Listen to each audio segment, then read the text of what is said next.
All right, ladies and gentlemen, we are back to Straight Talk, and I'm very excited about tonight. Um, hold but we're going to be covering a couple of things here. The Hinton case, white superiority, and the ever so cautious need for white people to look upon black people as being nothing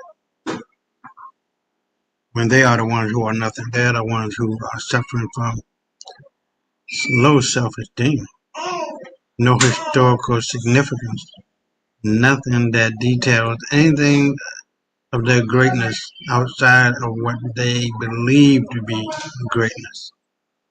And I'm not one to um, harp on the negative or to,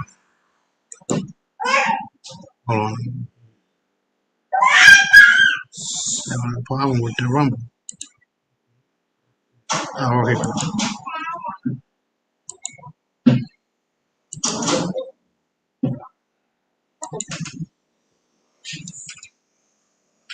Okay, well, we're going to go out without it. But we got a couple of things to really focus in on. And like I've said on my show many a time, pride comes before the fall. You cannot not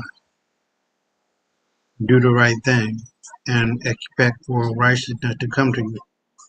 You do reap what you sow, and so shall you reap.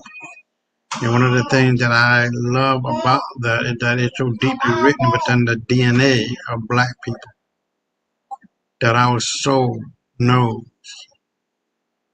our heart knows that the God of the universe flows effortlessly within our bones, within our heart, within our soul. Like black people, yeah, we are the black universe filtered down in human form. Let me say that again. We are the, the black universe and all of its glory filtered down in a human form. We gave the world the morality that it has. We gave the world all of its civilization that it has. We gave the world the very essence of what civilization is about: math, agriculture, astronomy, astrology, physics, medicine, law, and everything else that you can think of. That wasn't white people.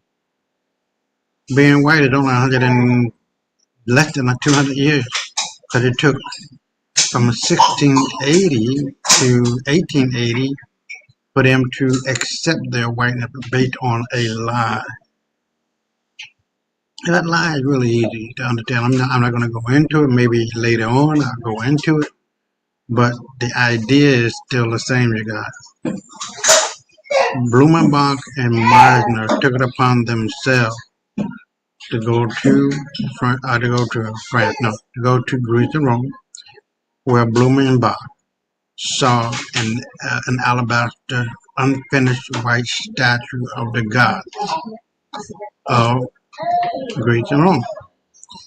Obviously, Greece and Rome got their god, all of them, not one or two, not three or four, all of them, from Ethiopia. Now, Ethiopia back in the day, that included all of Africa. It's not a country. It is a descriptive term.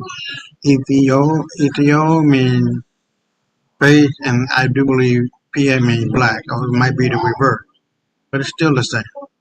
And it's very important to understand history, you guys, because history determines what you see, what you feel, what you say, how you walk, how you talk, all of that. And if you are oblivious to our history and how great it is, then white people can, as we know them to be today, can pull the wool over your eyes and keep fucking around with you. See, but when you begin to assert yourself as our great warrior and Lion of Judah, Traore doing, and all of those other African nations that are now coming together, they're pulling the curtain back on these motherfuckers and find out they ain't shit. I've been saying this for the longest. The one thing we got to do is just unify. That's it. Everything else will fall in. All of the blessings will fall in place. No ifs, no ands, no buts. It is what it is. And I think it's, I want to say Mali, or it might be Ghana, that the French are getting their uranium from. Before then, Ghana or Mali, one of them, were only getting $1 billion for their nation. Now they cut ties with France, and they're bringing in $300 billion. You see how that shit goes? It's not hard to understand, my people. It's not hard to understand. United we stand and take over. That is our blessing. But our curse is to be disunited or ununited. Disunited or ununited, one of them. That's the curse. To rectify it, it ain't got shit to do with the white man, the Asian man, the Arab man. Fuck all them motherfuckers. Because as soon as we get our shit together, they coming right on back and putting themselves up under our feet. They will be our footstool. No ifs, no ands, no buts. And we are seeing it. And one of the things that I want to be talking tonight is the richest man in the world. It's not Elon Musk. It's not the Apple founder. This black man got damn near $1 trillion.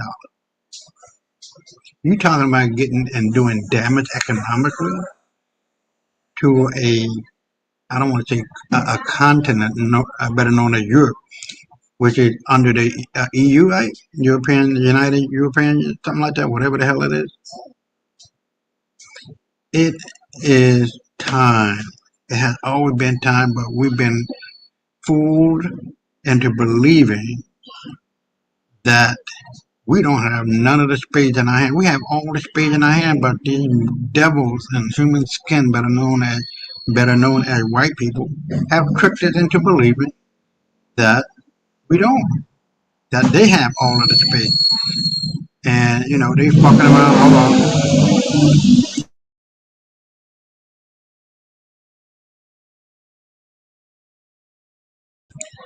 They've been fucking around and finding out, and now they're finding out that black people don't need these funky ass, no bathing, bad breath motherfuckers. You see, I said this on this show many times. White people are fly. They land on shit, they eat slick shit, they have babies and shit. And black people like bees.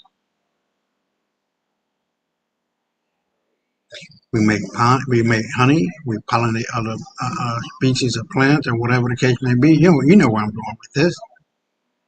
And it don't make no motherfucking sense for a bee that is productive 24 hours a day, 7 days a week, to try to talk to a fly that eats shit all the goddamn time and talks shit and do shit. It is a waste of time for a bee to tell a fly that honey tastes better than shit. Wasting your time, black man, black woman. It's time to unite. That's all we gotta do. They can't stop what's coming. They're scared out of their fucking brains and out of their fucking hearts and souls. Because they know daddy is home. They know mama is home. And when I tell you that a economic hegemony is now starting and we're going to take over the world. Like once Africa is united, everything else falls. We got all the gold, all the diamonds, all the minerals, all of this, all of that. And once all of what is in the ground gets backed up by the currency. One currency going to be running all of Africa. They're going to put to shame what they're trying to do now as far as the XRP and all of that, and the digital gold, digital coins, and digital coins that are being hammered away here. They have no way, no how, no nothing else to do but to fall to their knees and say, "Yes, Daddy. What do you want me to do, Daddy? I'm here, Daddy." That's it. That's it. These motherfuckers bleed just like we do, but they're not of the covenant. These people are not human. The only real human beings on the planet are black people. These pale skins have no less than 5 to 7%. Some people say 1 to 3, but that's not true. It's like I would say between 5 and 10, cause they fucked up. They grow tails. They can't stay out in the sun like fucking vampires and shit. They all fucked up. They know they fucked up. They just fucked up all in the game. See, but they're trying to pull the wool over our eyes. Once we wake up to the reality of what is going on, that they're playing the Wizard of Oz game, they pull back the curtain. You'll see that these people have no heart, have no soul, have no nothing. They're just a rhythmless nation within a nation of black folk. How the fuck can they be the majority and we're the majority? See how that goes? That doesn't make any sense. Their numbers are dwindling fast, real fucking fast. And the idea of them being superior based on, no, well, they are superior. Let me put it that way. They are superior. They are the supreme beings on the planet. I would agree with that. But in the negative way. They're the worst fucking niggas on the goddamn planet. All they do is lie, scheme, complain, and blame. That's it. They're the dumbest motherfuckers in the world. We don't need to go into that. I've done that in previous videos. You can check those out on YouTube. I don't know what's going on with Rumble. It's not playing. Maybe I might be able to. Yeah, it's not going. But maybe I might be able to.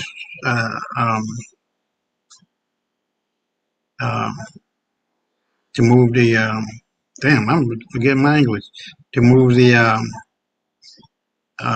video from YouTube to Rumble. But I want to see how it goes.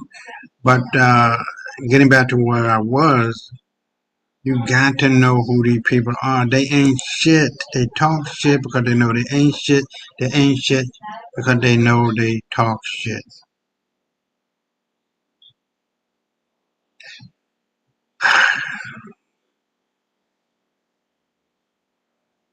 So tonight we're going to be going through some very short videos, but it demonstrates the level of insecurity that these people have. You know, it's like a bully on the playground picking on other people until one day they fuck around and they find out and they get their ass whooped. Well, that is what's happening as we speak. The ass whooping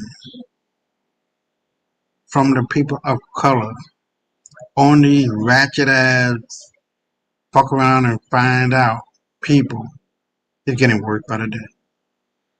Islam and the sort of Islam ain't playing. The Islamic Brotherhood is not playing. The Prime Minister of Canada converted to Islam, and a whole lot of other places throughout Europe. My God, you got to be able to see that. I pray you do, because if you don't, then you're just gonna be walking around like a zombie. Just you know, I hate to see how people like that, because it seems as though nobody knows, nobody cares to know, nobody wants to even push the envelope And I wrote to Mark Lamont Hill again, and this motherfucker was on Piers Morgan. I wrote him also as on the X, right? And I'm writing to this motherfucker. I'm saying, why are you arguing with these motherfuckers who don't give a fuck about you, Mark? This motherfucker almost burst a vein in his goddamn brain.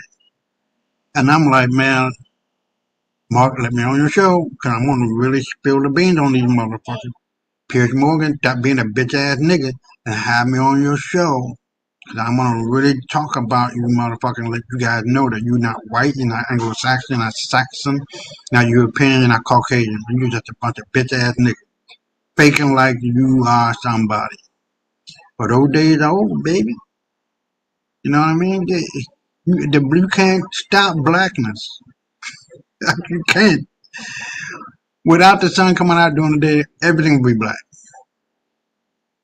Our soil is black, from which we get our food. The babies that we have are within the womb of blackness, and so on and so forth and so on. Without blackness, there is nothing.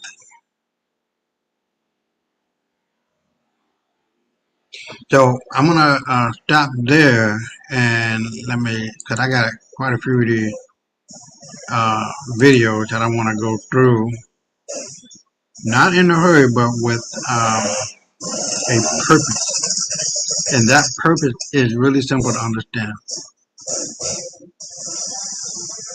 Tell the truth. Stand on that motherfucker and don't move. Reveal who these stupid ass goddamn children of ours are and start beating their ass. Just that goddamn simple. No, nothing personal, just business. Just fucking business. And they need to understand we're not fucking playing. Just as our brother Hinton had done. All right. So let me see where. Let me go to the share screen, and we'll get it cracking.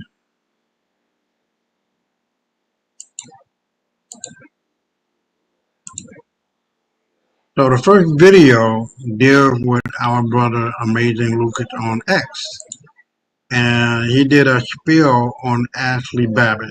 Now this is what it might not seem as though important to what or the relevancy of what it is, but you will begin to see it as we move forward. So we're going to play this one. It's only 9 minutes, almost 10 minutes, and I'll be right back. Oh my goodness. So y'all remember Ashley Babbitt, right? The crazy white woman who ran to the Capitol and then, got popped, all right? Who FAFO'd, y'all remember that on January 6th? And how the right tried to say, oh, she was innocent, she was a patriot. You even had the President of the United States say that she was a patriot, okay? What has happened is absolutely wild. But just to give a little background on Ashley Babbitt, she ran into the Capitol, just so we're clear. Capitol, they broke in. They broke into the Capitol. Went in is a little too soft language. They broke in, finally broke into the Capitol. Upon forcing herself into the Capitol, she comes across the door. Door is locked. You have an officer who's telling her to stop.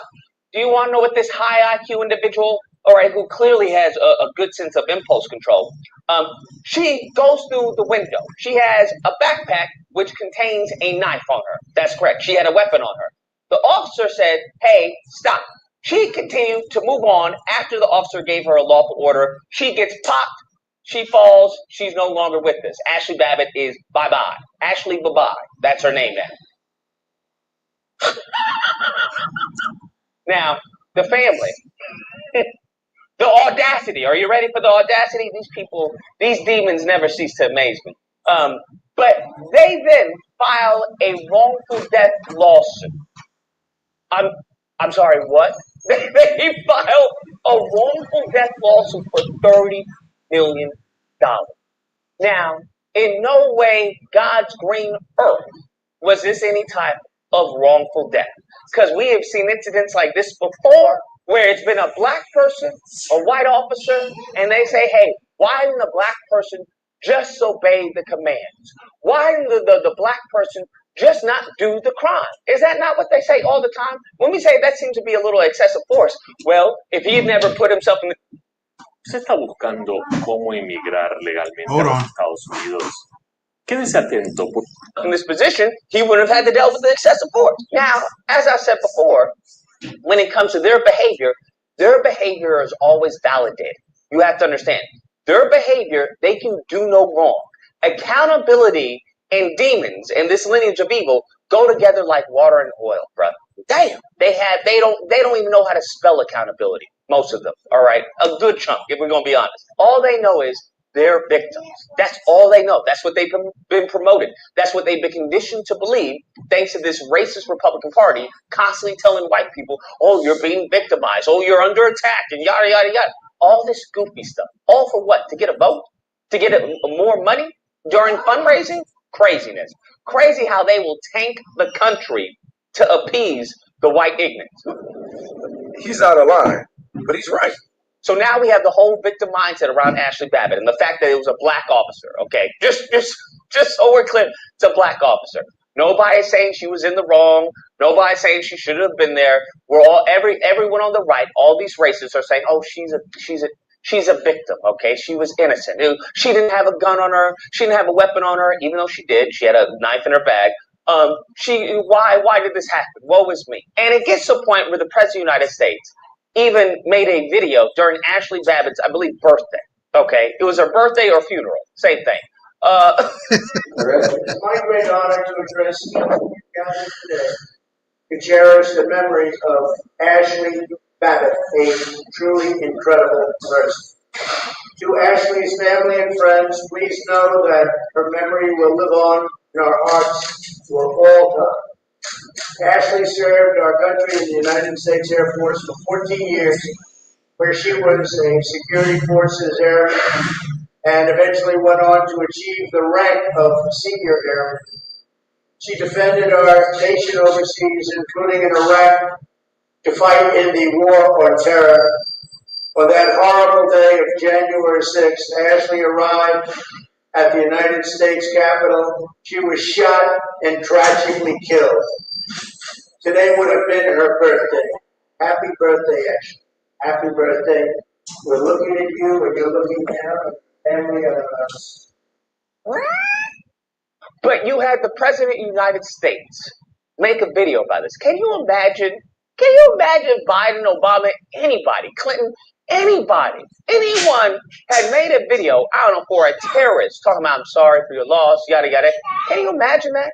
But because he's the one that ordained this attack on January 6th, he believes and calls them patriots. We saw this same type of racial mindset, and I'm not making it racial, I'm just making an observation. We saw this same mindset when it came to Daniel Penny, who killed that innocent man, innocent black man. He gets off. What I don't think I've ever seen this ever in my life. Daniel Penny is then welcomed and taking pictures with the president of the United States and the vice president. Okay, think about that. What now? When the black officer who was doing their job, listen, he was completely found to be innocent. Did he get a picture with the president? Did he get, front row seats with the president and taking pictures with the VP? No, not at all.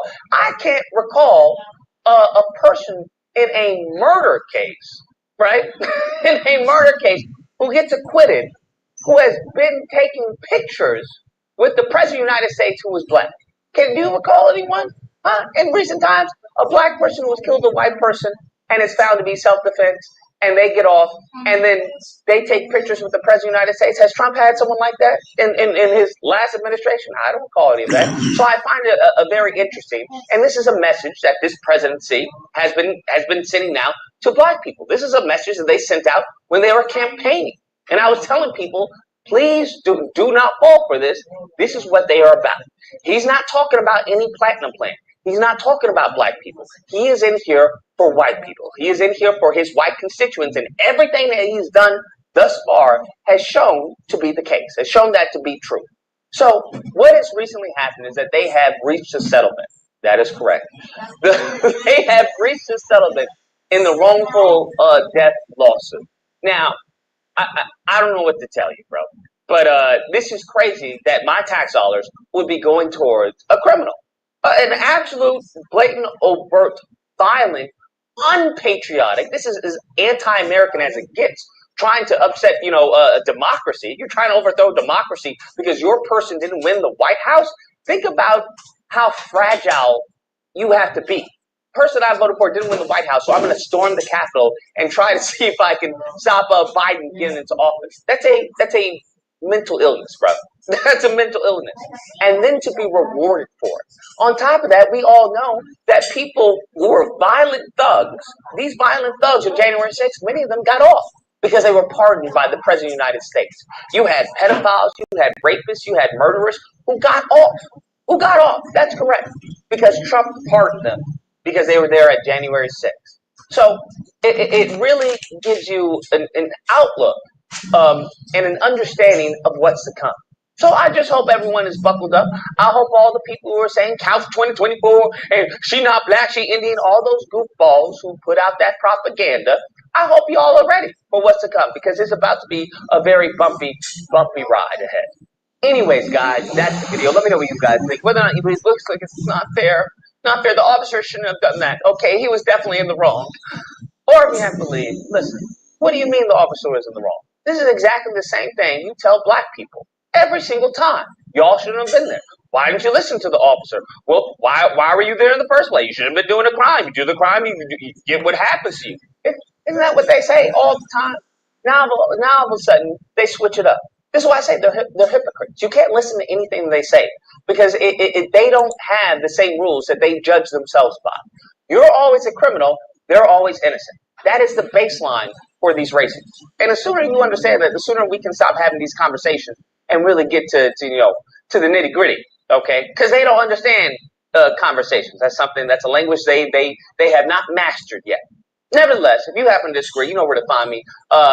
Thursday through Saturday, new times. There'll be a number on top of the screen. You can call in and we duke it out. Otherwise, I hope you guys enjoyed the video. If you did, please feel free to like, share, comment. Let me know what you guys think about this and subscribe. And that's fun stuff. Till next time, guys. Be amazing. Wow. So we're gonna go through the video by video because I'm hoping by the end of this program that you guys will be able to see what need to be seen. That these people we call white have been so indoctrinated to believe in their whiteness, to believe in their innocence, to believe in their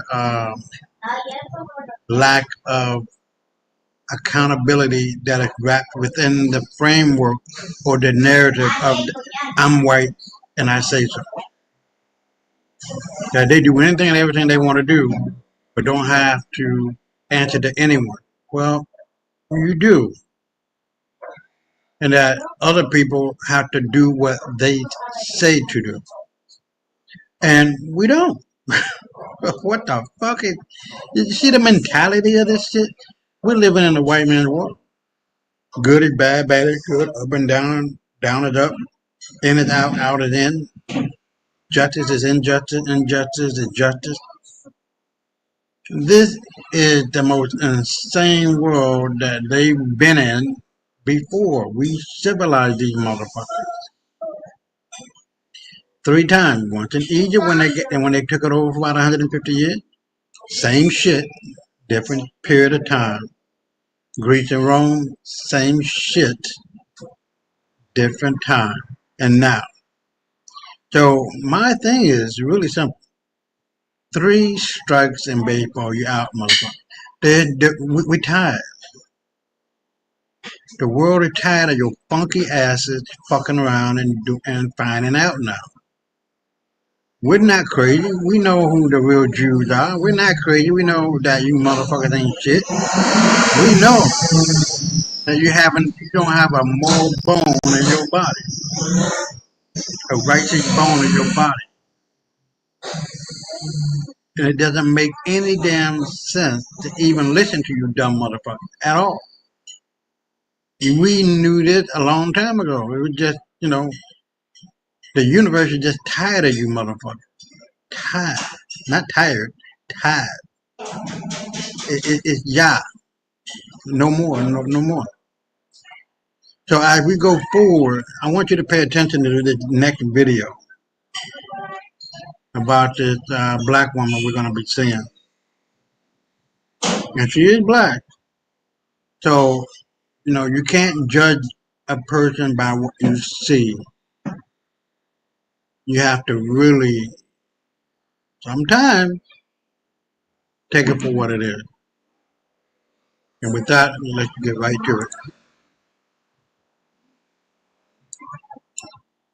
Parents, my dad actually had a paternity test after I was born.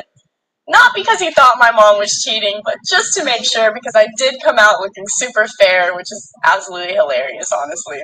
One day, somebody asked him, they were like, how does your baby have blonde hair? That is not your kid. And my dad just made a joke. He was like, oh, yeah, I used to have blonde hair when I was a kid, too. Like, serves you right for asking a dumb question. I will say that when people see my dad and me next to each other, we do have a lot of similarities in our face. We have the same eyes, not eye color, but there's a photo of us. I can't find it, but there's a photo of us where our eyes are literally the exact same when we smile. Like the shape of them, one of our eyes gets smaller and one's bigger. And then I'm also very lean and tall and thin, and that is his exact body type and build as well. I did not get like my body type from my mom at all. So yeah, I just wanted to share this because it's just parents. My dad actually had a paternity test. Let me stop that one. So there have been a lot of people who are black but can pass as white. One of my favorite actresses, Freddie Washington. She starred in the oh man, I can't even remember that name. Hold on. Freddie Washington. That's one of my favorite videos too. I mean, oh, here we go. Freddie Washington was an American stage and film actress, civil rights activist, performer, and writer. Washington was one of African American descent. So Freddie Washington, she starred in the movie. Oh my God, let me see. Yeah, this is the movie. God, what's the name of this thing? Hold on, I want to make sure. But she was fair skinned, not as fair skinned as that other girl. But the movie industry was asking her to pass for white. She said, "Fuck you." You know what I mean? She ain't going there. So Freddie, let me see. Freddie Washington's movie. Let me see. But that was, yeah, it doesn't show. Why doesn't it show the movie?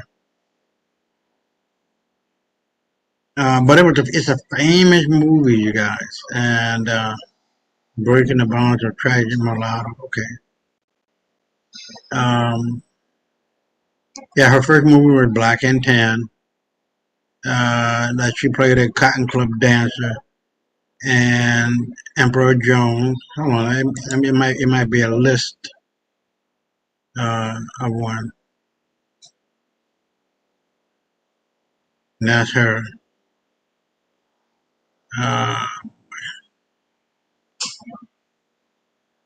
Okay. Imitation of Life. That's what it was. There was the Imitation of Life. So let me go back here. So if you are here, you guys check in and let me know.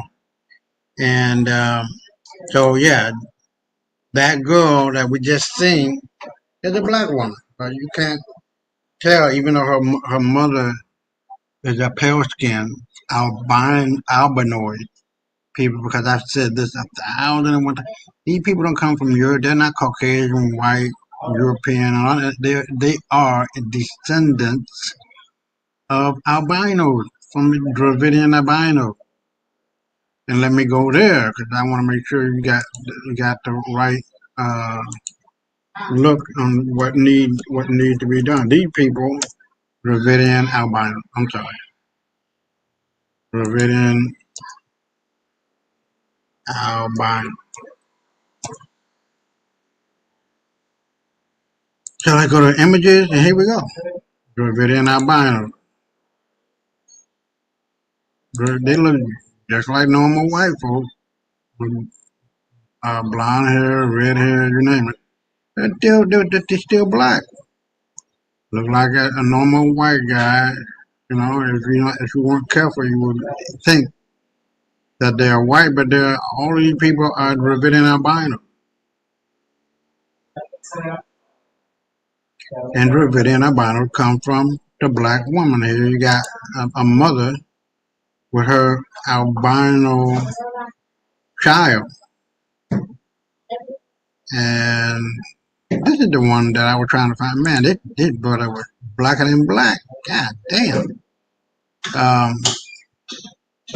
Yeah, these people are black people. Yeah, you gotta understand history and where this so-called nomenclature or naming come from. And they are ashamed of being albino. Like we put these people in Central Asia because they were so all out of the ordinary. Okay? But now that we know what these people look like, now we can come to the conclusion. Here you got one, a normal stand person, plus an albino who made it with a normal stand or black person, produced the current Chinese. But you got to understand that when that war broke out between these so-called albinoids and the Chinese in 1700, 1800, somewhere around there, that's what produced these so-called wannabe Chinese today. Because we know that the original Chinese were, okay, so the original Chinese were black people. The first emperor, Emperor Qing, from which China comes, what the name China comes from, was a black man.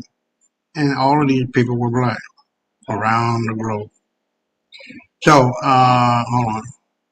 So I want to make sure that you guys are aware of what's going on, how it's going, and why it's going, and where we're going with this conversation tonight. Because I pray to God this will be the key that unlocks the door to understanding of where we are, why we are, how we are, and getting a better understanding of this whole matter, what we're dealing with. Now we're gonna go to. I love this woman, Abigail Lucy Mary. Very good. It's 20 minutes long. I think we're gonna break it up into 2 10-minute, if I find it necessary, 2 10-minute threads or something like that. Stretch. But she got a couple of videos that I want to cover, and let's get started. All right. Welcome back to the channel. Thank you so much for always retaining trust in you and yours as well, and you're loving yourself and books like always. Many thanks to all of you for the support you give to the channel. Thank you so much to our channel members, to our anonymous supporters, to all of you, my esteemed subscribers. You all have celebrated and appreciated. So today we are going to see how the Bible was put together, how we got all those books we got, and the whole plan behind compiling a book into one and then giving it to people to begin to believe in it, because of course it's through that book that our belief system is controlled. All right, our belief system is controlled, the way we look at life is controlled. So the way we do things, everything we do is controlled by a group of people, because of course they sat down and make decisions. So, was the Library of Alexandria really destroyed by fire, or there was something else? Now, you'll be asking, why am I going back to the Library of Alexandria? I'm talking about the Bible, so what's taking me to the library? Now, we knew that Africa was a center of learning in those ancient times, all right, and it was like a university that people come from different parts of the world to come and study. And most of all these books that was used for study were kept in that library of Alexandria. Most of these books that were used for study, we talk about science, we talk about art, we talk about technology, we talk about humanity, we talk about creation, everything, mathematics, everything you can think about that is learning, that everything about life. Everything about life was held by that library of Alexandria. The secrets to life, the secret to me and you, was in the library of Alexandria, and it was protected, it was guarded. But there was a time where some people decided, okay, it's now time for us to, all right, and how do we do this? We need knowledge. And this knowledge is limited. We need to go take the whole thing. All right, we need to go take the whole thing, and of course they know that it's not just possible that they just come take the whole thing and history will not look for them.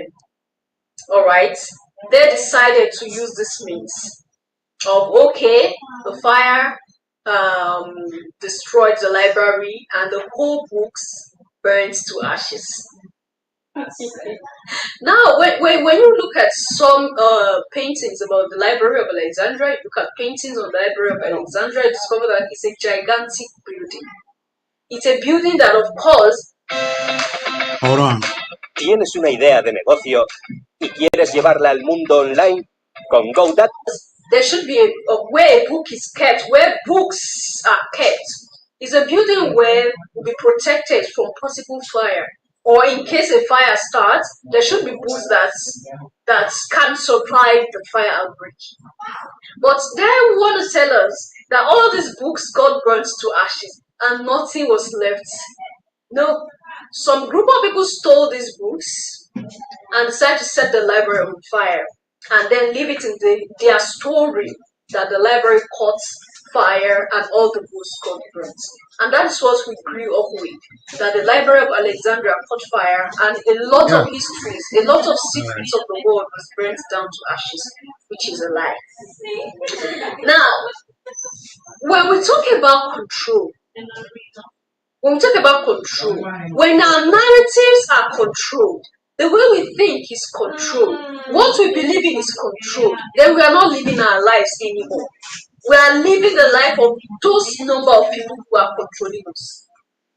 Now you feel like, nobody's controlling me, but you are believing in things that were the ideas that were created by these people. You believe in it, you hold it so dear to your heart, you can even kill a brother for those beliefs. You are controlled. We are controlled. Every time we decide to pull out from these whole ideas that keep holding us down, then we are still controlled. Your Majesties.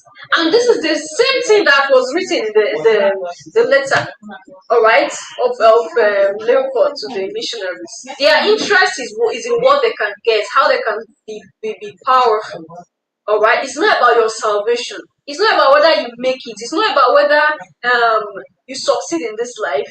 It's about them and what they want to do with you.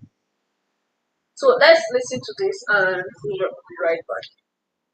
In the archives at the Vatican, first of all, it's about 5 miles of archives underground and very, very secure access. In other words, you can't just go out, I'm going to go check out the archives underground. No, you have to be security cleared, almost top secret cleared based on their standards to get down there.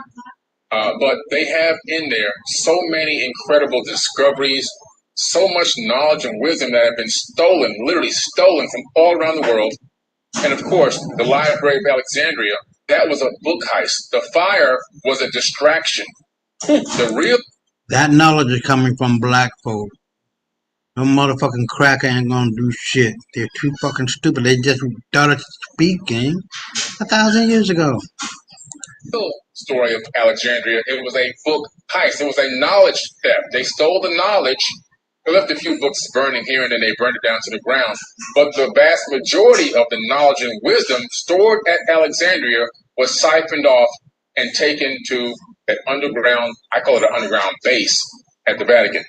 Down there also, according to even some Jesuits, are bones of actual quote-unquote alien beings, information about advanced beings that visited this planet, the Anunnaki, according to the Dogon, the Nomo, and the Sumerians call them the Pantheon, call them the Anunnaki Pantheon out of Sumeria. They call them the Tiru out of Africa. They have all these relics and artifacts of these particular people, even out of Greece. They have all this down there. They have information even out of Iraq that shows and proves that advanced races had lived on this planet long before this current civilization here exists. I'm talking about eons and eons ago, super highly advanced with technologies and capabilities of flight and everything else, weapons of war that existed. All that information is stored underneath the Vatican archives, along with some of the most incredible texts and books and inventions that ever existed on this planet. And they siphon it away, and they're hoarding all of that wisdom and knowledge so that they can keep control and power and domination over the world. And guess what? It's working. If the public knew that long before Jesus, long before Moses and all these people, supposedly were even born or existed, that thousands of years before them, an advanced race lived on this planet, built an Atlantean global civilization, probably Atlantean interplanetary civilization, that had capability of space flight and everything else, and that they most likely genetically modified the existing hominids, which then became Homo sapiens sapien, in order to put us all in slavery and make us do the workload for them. If they knew that, those stories and those tales from the Sumerian tablets, the Mahabharata, the Bhagavad Gita, the Indian Vedas, the Tibetan Book of the Dead, the Egyptian Book of Going Forth by Day, aka the Egyptian Book of the Dead, the Enuma Elish and the Seven Tablets of Creation, the Epic of Atrahasis, and all the Myth of Adapa. All these texts predominantly made up the majority of the Bible.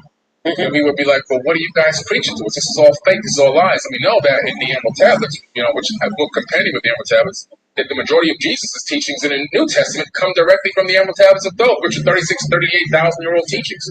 So they must control and hide and secure evidence of this information and this knowledge to keep people basically in this level of ignorance where they can continue to control them and steal their money. The Council of Nicaea came together, built up the mythology.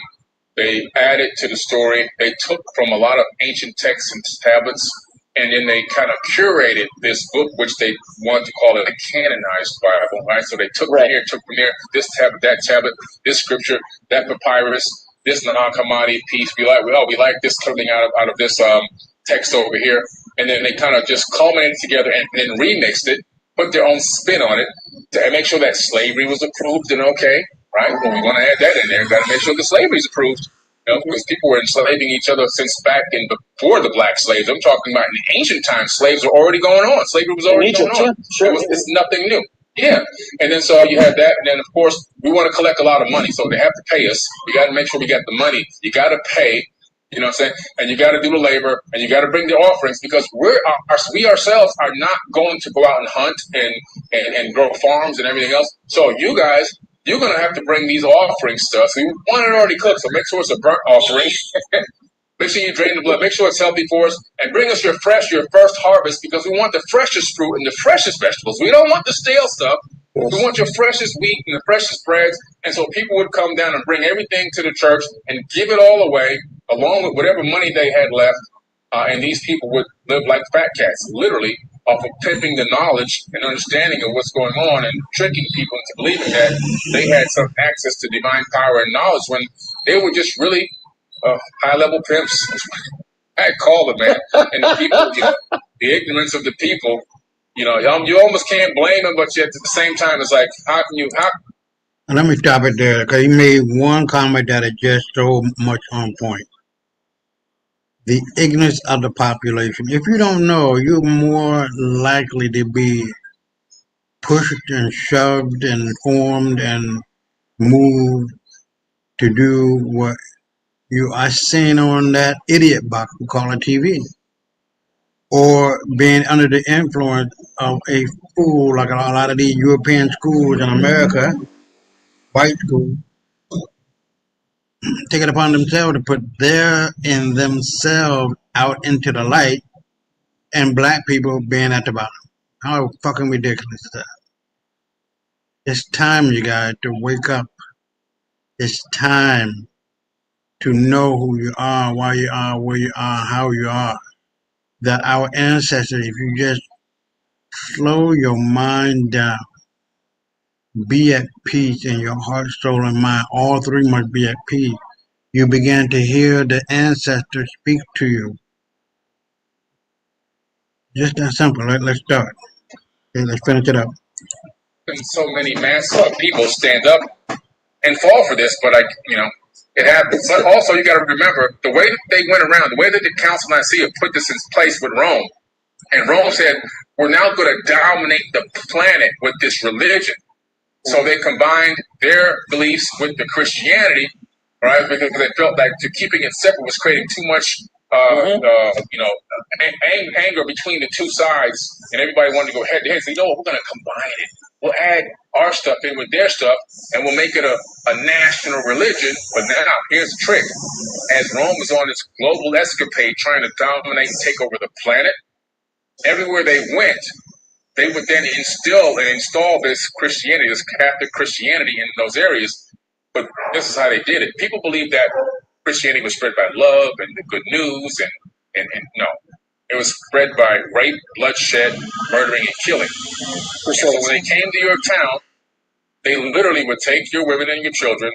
They would take the leader of that village or whatever. They would show that you guys are going to bow down to us. You're going to follow this religion. You're going to speak our language. And they'll make an example out of somebody, and then everybody else would follow suit. And if they didn't, then they would say, okay, we're going to give you a lot of these torture devices. They would have the Pope's spear, all right, which is still in the museums right now. They would stick that into a woman's personal parts, and it would explode on the inside of her. They would have this triangular pyramid with a spire on top, and they would reel a man up and down and let it go up into his back door over and over again until he died. They had all these torture mechanisms. They tortured and killed over 80 million people over the course of 700 years under the order of the popes. Now let me add a little spice to that. Islam and Christianity did not get to its present state by being nice and polite and kind, and it through killing, through death. In order to spread love and peace and Christianity all around the planet. And so, but this is, again, all with the authority of Rome. So this global conquest to spread this and collect money was all done by bloodshed and torture, not by love and peace.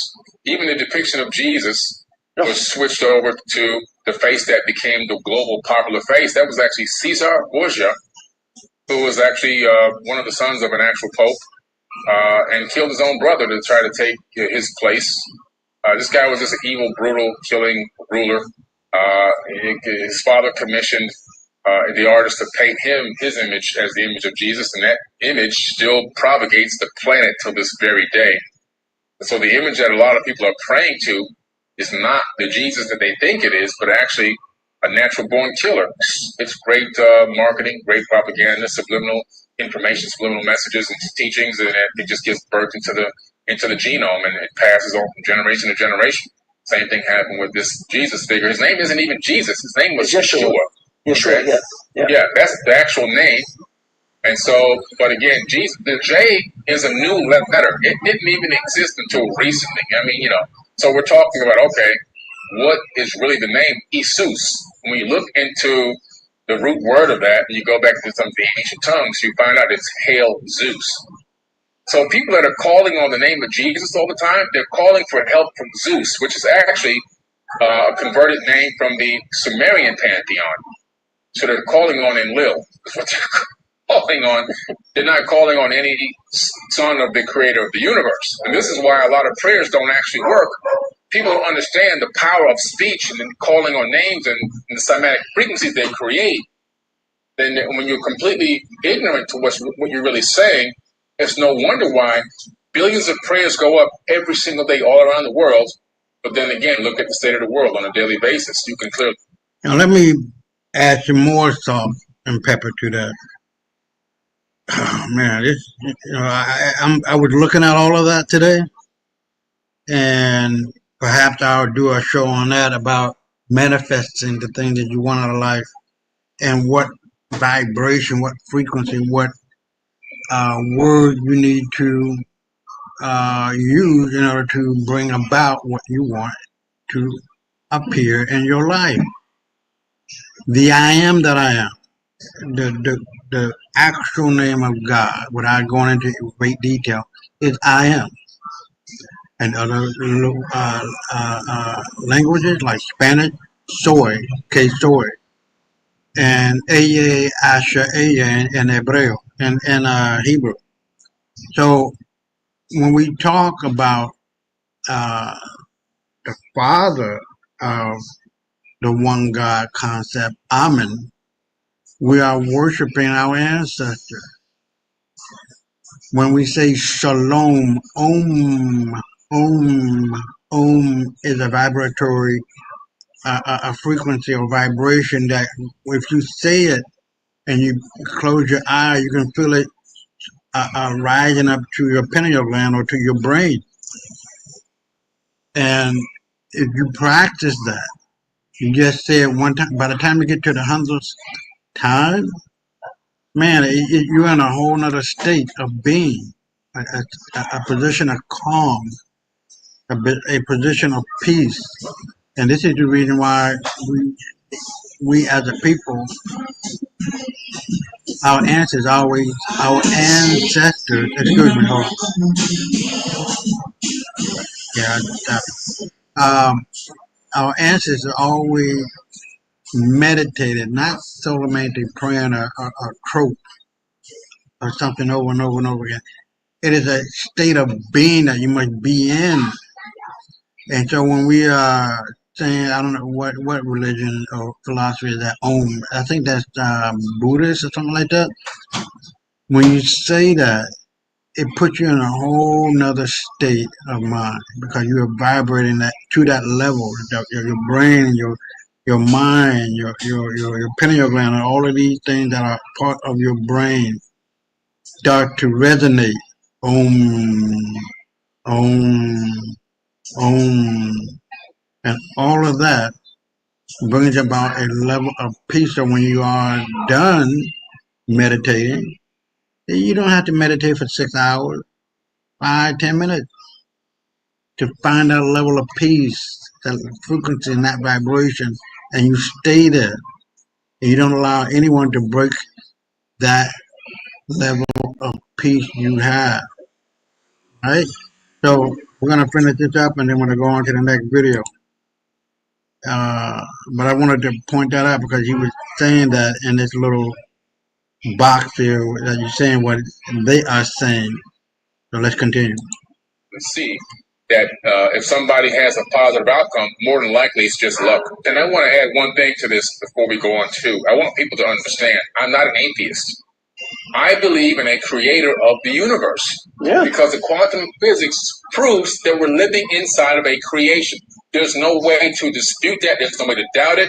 We're living in a programmed holographic-like matrix. That is a method used for this creation, but we are in this. It's created by an entity. I believe that there is a God. I just believe that the biblical version is not specifically talking about the creator of the universe. I believe those are the words of men about men that have manipulated it to be God. And actually, the word God in the Bible is mistranslated by accident on purpose. The original root word for that is gods with an S. And All right, just that was Billy Carson's voice, his composition. 5 trabajos remotos que puedes empezar este 2025 desde tu casa. Solo necesitas un celular. And of course, he's controversial. A lot of people see him as a controversial person because he is an Egyptologist. He had studied a lot of those papyrus, and he always come out to tell people it is not what you think it is. What you believe in is not what you think it is. So now, majority of what he said is the things I keep saying here. All right, he talked about the Inquisition, what happened, how Christianity was beaten into people. He talked about this whole, of course, the King Leopold's letter, because there was something he made mention of that is significant. And I want to place that letter here. Now, he talked about offerings, bringing food, all right? Bringing in food and goats and chicken, okay. Now, that letter, the second page of that letter reads, I'm going to leave it on the screen. It said, convert always the blacks by using whip. So, they should always whip us, right? And that's how they whip Christianity into us. Now, say, keep their women in 9 months of submission to freely work for us. Force them to pay in sign of recognition goats, chicken, or eggs every time you visit their village. So every time you visit them, their hard-earned goats they have nurtured so well, they give it to you. They give you chicken, they give you food, different type of food and everything. Get that? And make sure that the niggers never become rich. So their interest, this was a letter written to missionaries. And these are the same missionaries that they taught us in schools and in churches, because these are the place where the centers, the chambers of brainwashing, the schools and the church. All right. Now they've taught us in these two places that missionaries are the ones that came and saved Africans. They came and gave us God. We never knew God. They came and gave us God. But they forgot in this. This was a letter that Leopold wrote to his missionaries in the Congo. Now they use these churches as a means of control, a means whereby they can insert their control of people. They use these churches, people look at them, oh, these are godly people, they wear white and hang a rosary and carry a cross, these are good people, and not knowing that these people are coming to destroy us. All right? So you see, this is it. This is it. That they make sure we never become rich, and they should sing every day that it's impossible for the rich to enter heaven. Make them pay taxes each week on Sunday masses. So all the offerings you take to the church on Sunday is seen as a tax that you have to pay to the government, because it's a government, it's a system, it's a programmed system. We have been programmed, all of us, we are involved in this thing. We are victims of these things. I know how difficult it is to pull out. It is so difficult. But we can't just sit back there and say, okay, because we have been in this system and it's not our fault, so we should keep living in this system that we are all living in. No, we have to look for a way to pull out from the matrix. We have to look for a way to push ourselves out from what they have created for us. So I want you to leave your comment and saw there the section. Of course, you've heard where all these books in the Bible came from. All those papyrus that was mentioned. 1 or 2 or 3 was taken from there and combined and then called a book and added. All right, so we're done with that one. And we're gonna do this one right quick. So this is a black guy, so you think, but it is absolutely positively terrifying as to the possibilities of what can happen and what is happening. And it says white man wearing a full black man latex mask. Let's roll the tape. I'm going to keep reminding y'all, stop believing everything y'all see, especially on social media. Y'all see that? I'm shocked. Like, how is that not his head? Look how realistic this looks. I'm not going to lie. They had me all the way fooled. Look at that. That's not even him. Stop believing everything y'all see. I'm going to keep reminding y'all, stop believing everything. So once again, this is beyond incredible. If you think a black guy did it, it's really a white guy wearing a mask. And it is so important to understand that what you see is perhaps not what you are looking at. But we're going to be weaving these few videos we've done to all of these other videos. So let's get at it. Let's see what's going on, what's cracking.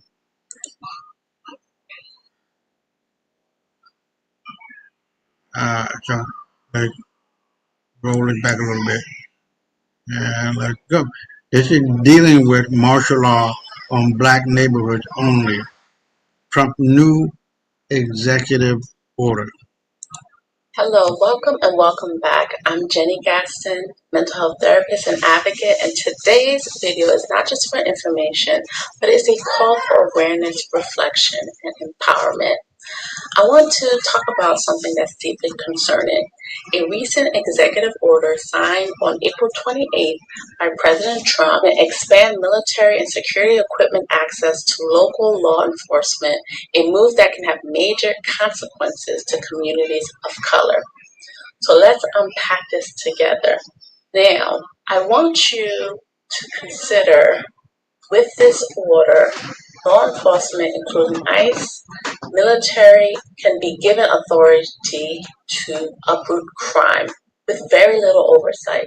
And we have to stop the violence. We have to bring back law and order. This means increased access to military-grade weapons, stop and frisk tactics, and in some cases, no warrant home searches. Yes, you heard right.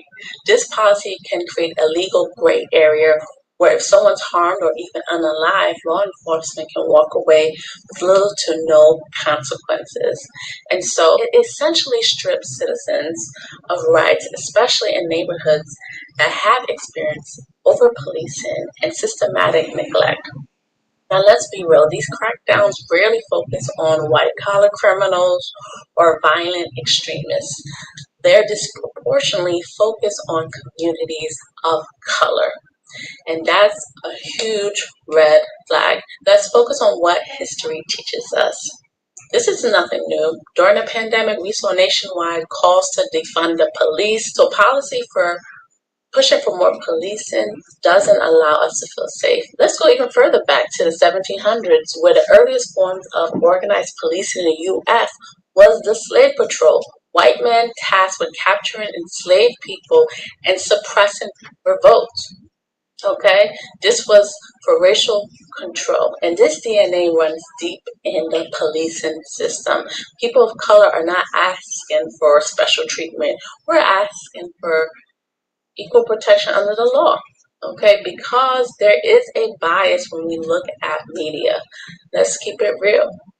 Okay, no one's really talking about crime in the affluent communities, but more so in the Black and brown communities.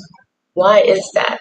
Now, in my work as a mental health professional, I've seen high rates of sex trafficking, drug abuse in these affluent, predominantly white areas, but again, they rarely make the headlines.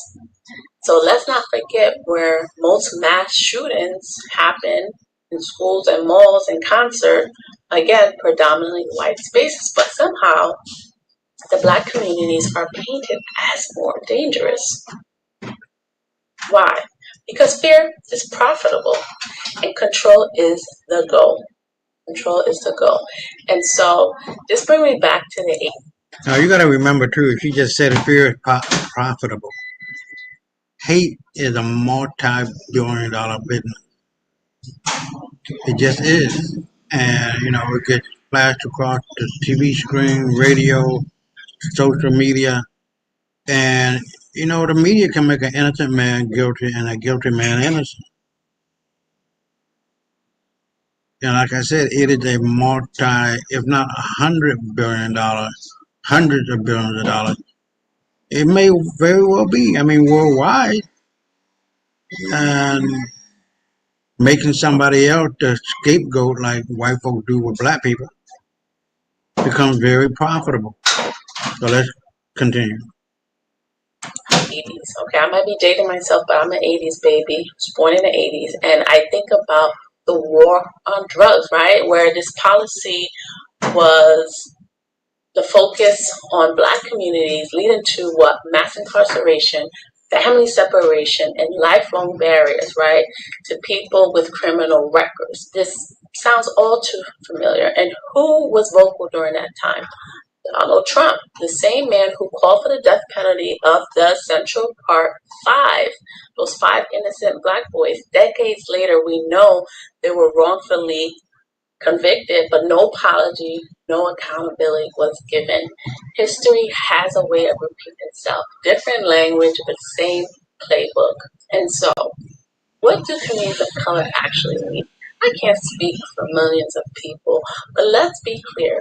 What Black and brown communities need is not more police, but investment in underfunded schools is one, affordable housing is another, reparation and expungement for nonviolent drug offenses would be very helpful. Free culturally competent therapy for many Black and brown folks, they cannot afford therapy. Can we talk about education? Tuition-free college or vocational schools. And let me not forget about access to quality healthcare. I mean, so many areas. This is what safety looks like. This is what care for Black and brown communities look like. All right. And so let's not get it twisted. If this executive order takes an effect and martial law becomes a reality, we have to be proactive. I recommend a staycation approach. And they might look different from person to person. You may want to consider stocking up on essentials, right? Don't go crazy and start panic buying, but going to work, to school, and coming home, having your favorite snacks, being intentional about your peace.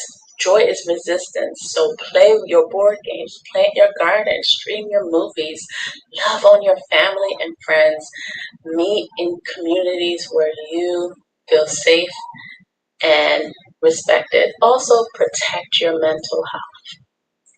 Journal. I will link a video on how to journal using cognitive behavioral therapy prompts, but if you can, seek therapists that are trauma trained and culturally competent. So modalities you want to focus on is cognitive behavioral therapy and EMDR. Consider art, music, poetry, taking walks, right? And sometimes we need a media detox because exposure to so much news can be overwhelming. So curate your social media to uplift you. Healing takes place in micro habits, right? It's those small things that we do to engage in self-care. To my people, you are not paranoid, you're not overreacting, you are powerful, worthy of peace, protection, not surveillance or suppression. If this truth resonated with you, comment, like, subscribe, and share this video to keep the conversation going because silence has never protected us. Much love. Until next time, be safe, be strong. It is your birthright. I think I'm going to start. All right, where we are. We're here with Brother Lucas again.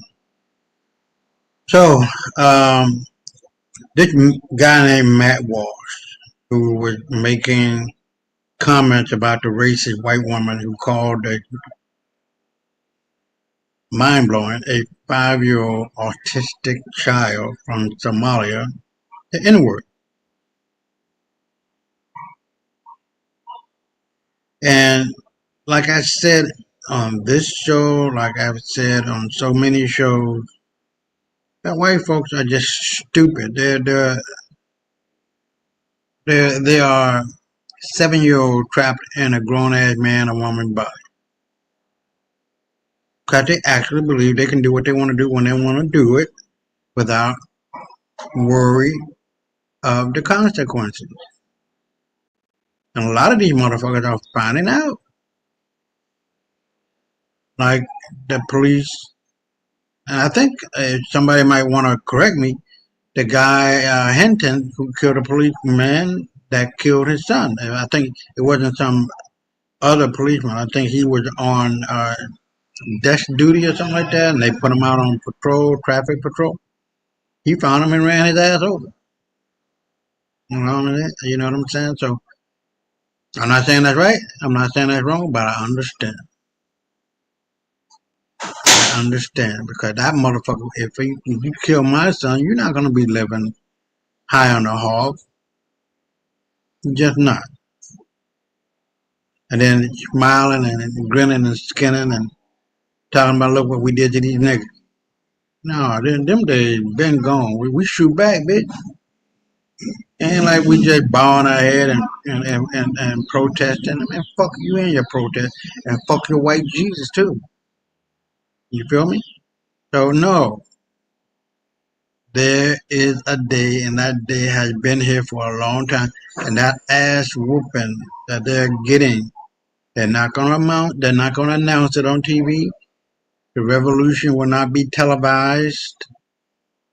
And I'm telling you, on God, man, that white folks are getting their fucking asses beat, killed, raped. Fuck them all. There are no good white people.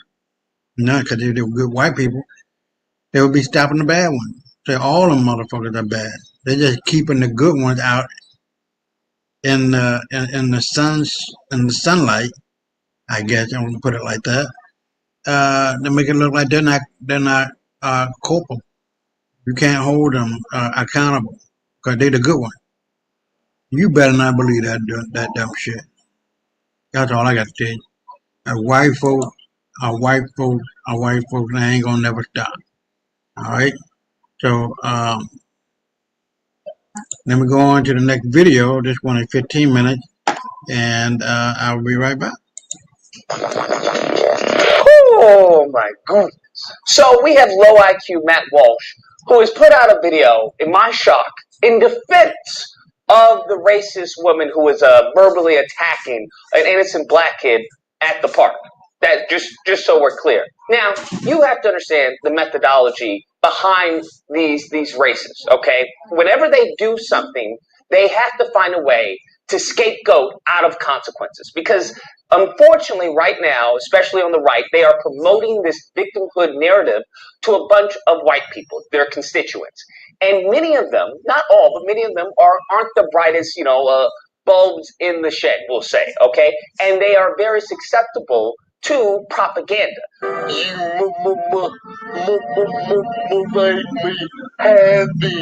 Such as, hey, they're being victimized in the country, and that, we're being victims, and people are attacking us, and Jews are attacking white people, and that's what that's what that's what they believe.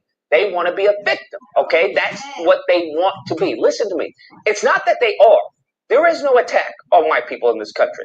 It never has been. But they want to be a victim. So anytime something happens that they can try and morph into something that validates their victimhood status, they will do that. When they go out and do wrong and do evil, just as they've done in the past, that's why I say the lineage of evil, to kill, steal, and destroy, when they do that, they need to have a fallback. So in recent times, it's been, it's just a joke. Why are you so sensitive? It's just a joke. It's just a joke. When it's just a joke doesn't work, then they have to cry victim.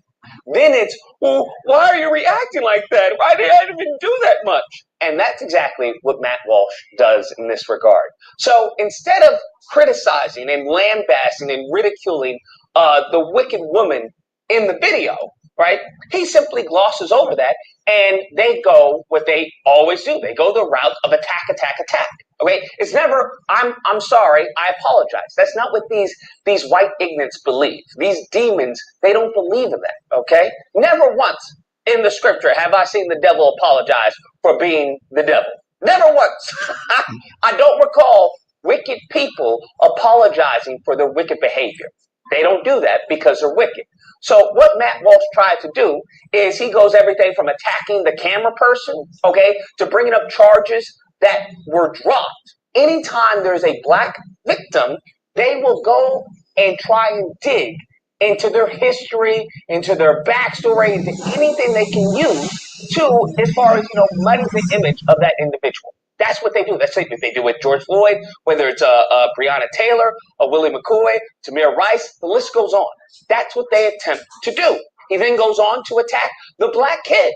Where are the kid's parents, right? Why are the kid's parents? I mean, we don't see anything about the kid's parents. I find it very weird that the kid is there just unsupervised. And as far as I've seen, we haven't heard anything from the boy's parents. We don't know where they were in all of this, if they were even there, which is very strange. Now, you tell me. You go ahead and tell me whether or not you believe Matt Walsh cares about the black kid's parents, huh? Come on now. He's so, intellectually dishonest that he's trying to feign any type of interest or any type of civility. And we know that these demons have no civility. One thing I always find interesting is that in situations like this, they will always ignore anything of the white perpetrator. Okay? Austin Metcalf, they will ignore anything that kid did. They will try to attack Carmelo Anthony. In this situation, they will ignore anything of Shiloh Hendricks, this trailer trash individual. First of all, we don't actually know for sure that the boy is 5 years old. That's coming from the man filming, who is apparently not related to the child. In the video, we appear to get a glimpse of the kid, and from the glimpse anyway, he definitely looks older than 5.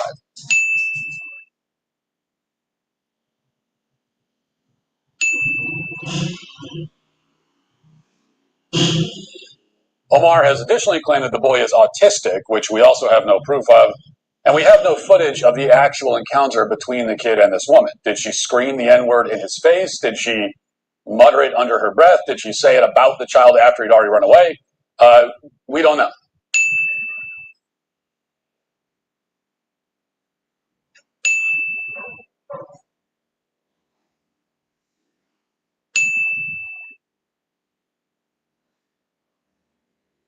The fact that she's a single parent household, he never brings that up.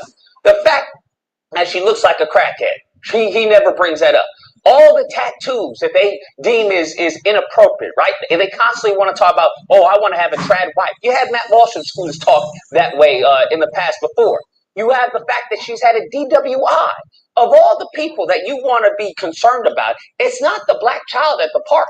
It's the little 2 boys that this single parent woman, who clearly has low impulse control and is nothing more than trailer trash, is raising these kids. She's clearly irresponsible. She has a DWI. There are pictures of her, it's very apparently, allegedly, being of escort service. All right? Just so we're clear. She has, as far as a record of brawling in public. This goes to show you that this is essentially a pre-evolved individual. This is a... Look. Oh. What? Man, I tell you, white folks ain't shit.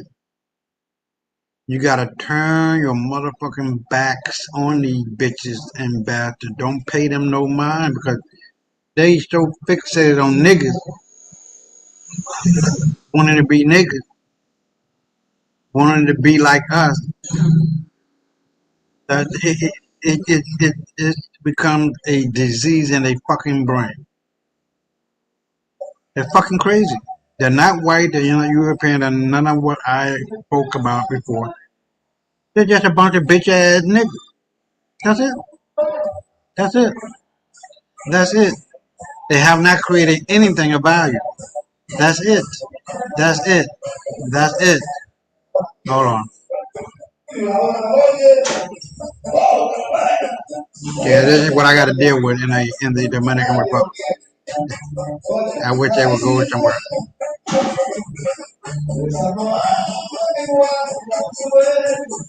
Oh, here we go. Hold on.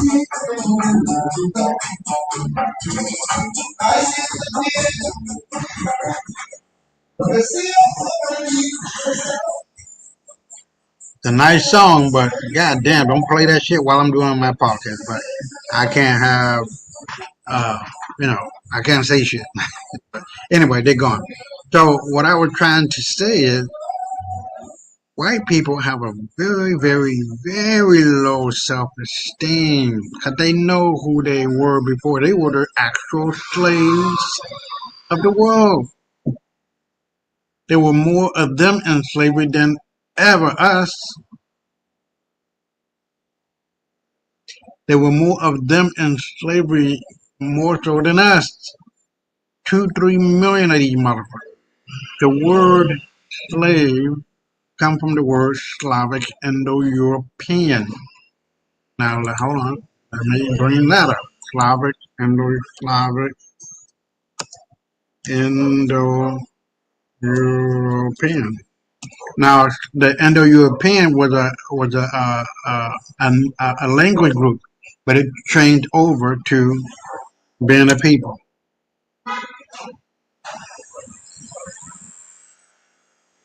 Hold on. So we'll get to the picture. Slavic Indo-European. Okay. It's not showing what that is. Well, here's the Slavic Indo-European.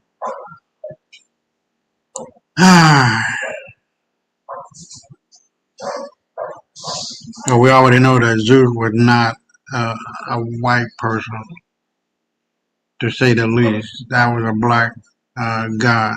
These were black people, but these people later became white due to the influx of the criminals into our Holy Roman Empire that pushed the Holy Roman Empire, which was black, into France. Then we break out into all of these wars. The French Revolution, 30 Year War, 100 Year War, and all of that. European people. Let me put that in.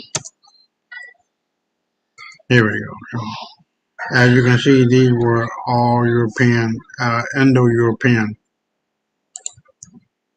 So there is some debate among historians about where the Slav originated.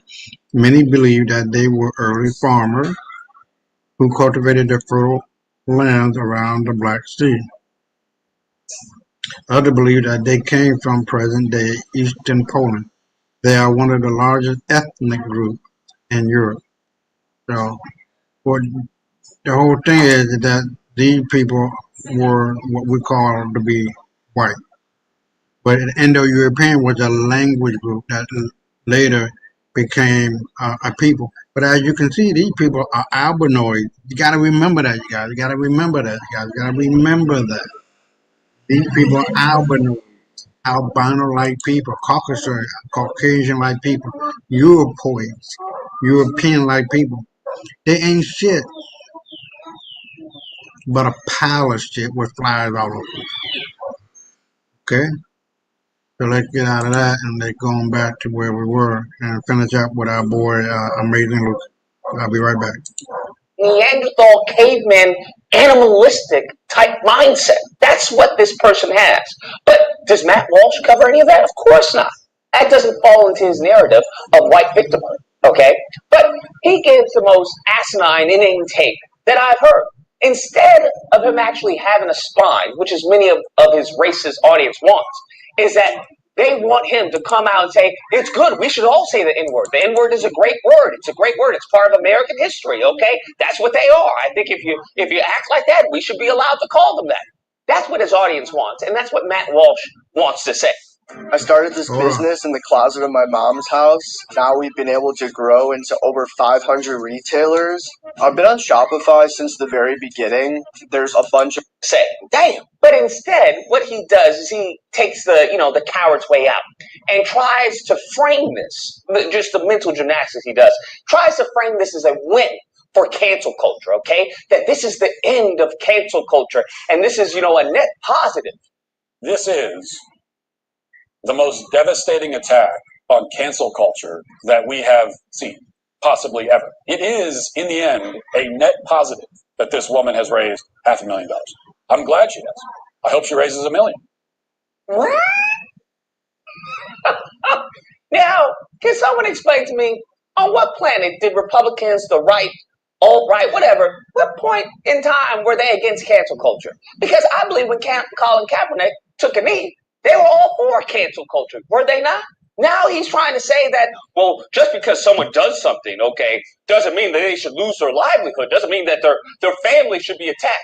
You could say freedom of speech, but not freedom from consequences for your speech, all you want. But if losing your livelihood and having your house burned down is a consequence of your speech, then you do not have free speech. Now let me say this. It is well-known fact by now that the people that we call black people, black American, African American, are the real Jews And this whole ass bitch is using anti-Semitic remarks. See, this can be easily fought in court and bringing her to justice.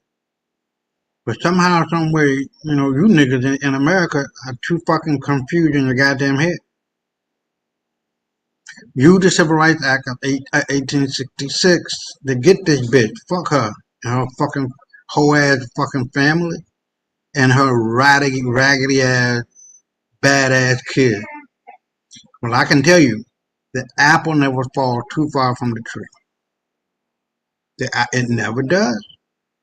And I can guarantee you, if she's saying this, she's teaching her kids that.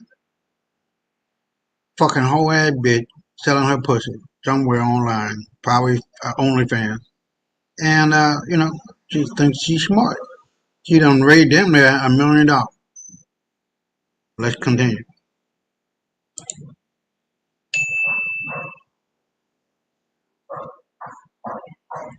First off, there is no evidence, no credible evidence that her house was burnt down, that she's under attack. None of that. Nothing. She's just crying victim, which is typically what they do. We see this in court all the time. The tears come and... But what he fails to acknowledge, and he knows this, that just like the rest of these demons, what he fails to acknowledge is that she's not remorseful for her actions. That's correct. She's not remorseful for her actions. She actually doubled down, posting a picture of the N-word and saying, hey, this is me. So there is no concept of, oh, we're going to destroy her livelihood. I just want to maybe put this in a different perspective, a perspective that maybe Matt Walsh possibly resonates with, being at the Daily Wire, mind you. What if it was a black person and it was a little Jewish kid? Okay, and the black person saw the little Jewish kid go into their bag and then called them the K word. I'm curious. I don't know. I'm just throwing stuff at the wall, seeing if it sticks. I'm curious if Matt Walsh would defend the black person and see this as a champion of ending of cancel culture. This is what needs to happen. This is a net positive. I'm very curious because they love hiding behind free speech. They love hiding behind it. Do they not? Until there are consequences for their free speech. Then you have people like Matt Walsh who say, well, that's not fair. That's a proportionality. I shouldn't have to lose my job because I called the child an N-word. That's not fair. Always the victim, bro. Always. These people have never faced accountability in their entire lives. Listen to me. Their parents didn't face accountability. Their parents didn't face accountability. Their parents didn't face accountability. This is a lineage of evil. This is a lineage of people that come from the slave masters, all right? And that slave mentality has been passed down to their children, just as this trailer trash is going to pass down to her sons, unfortunately. Damn. If they can't win, they cry victim. That's what they do.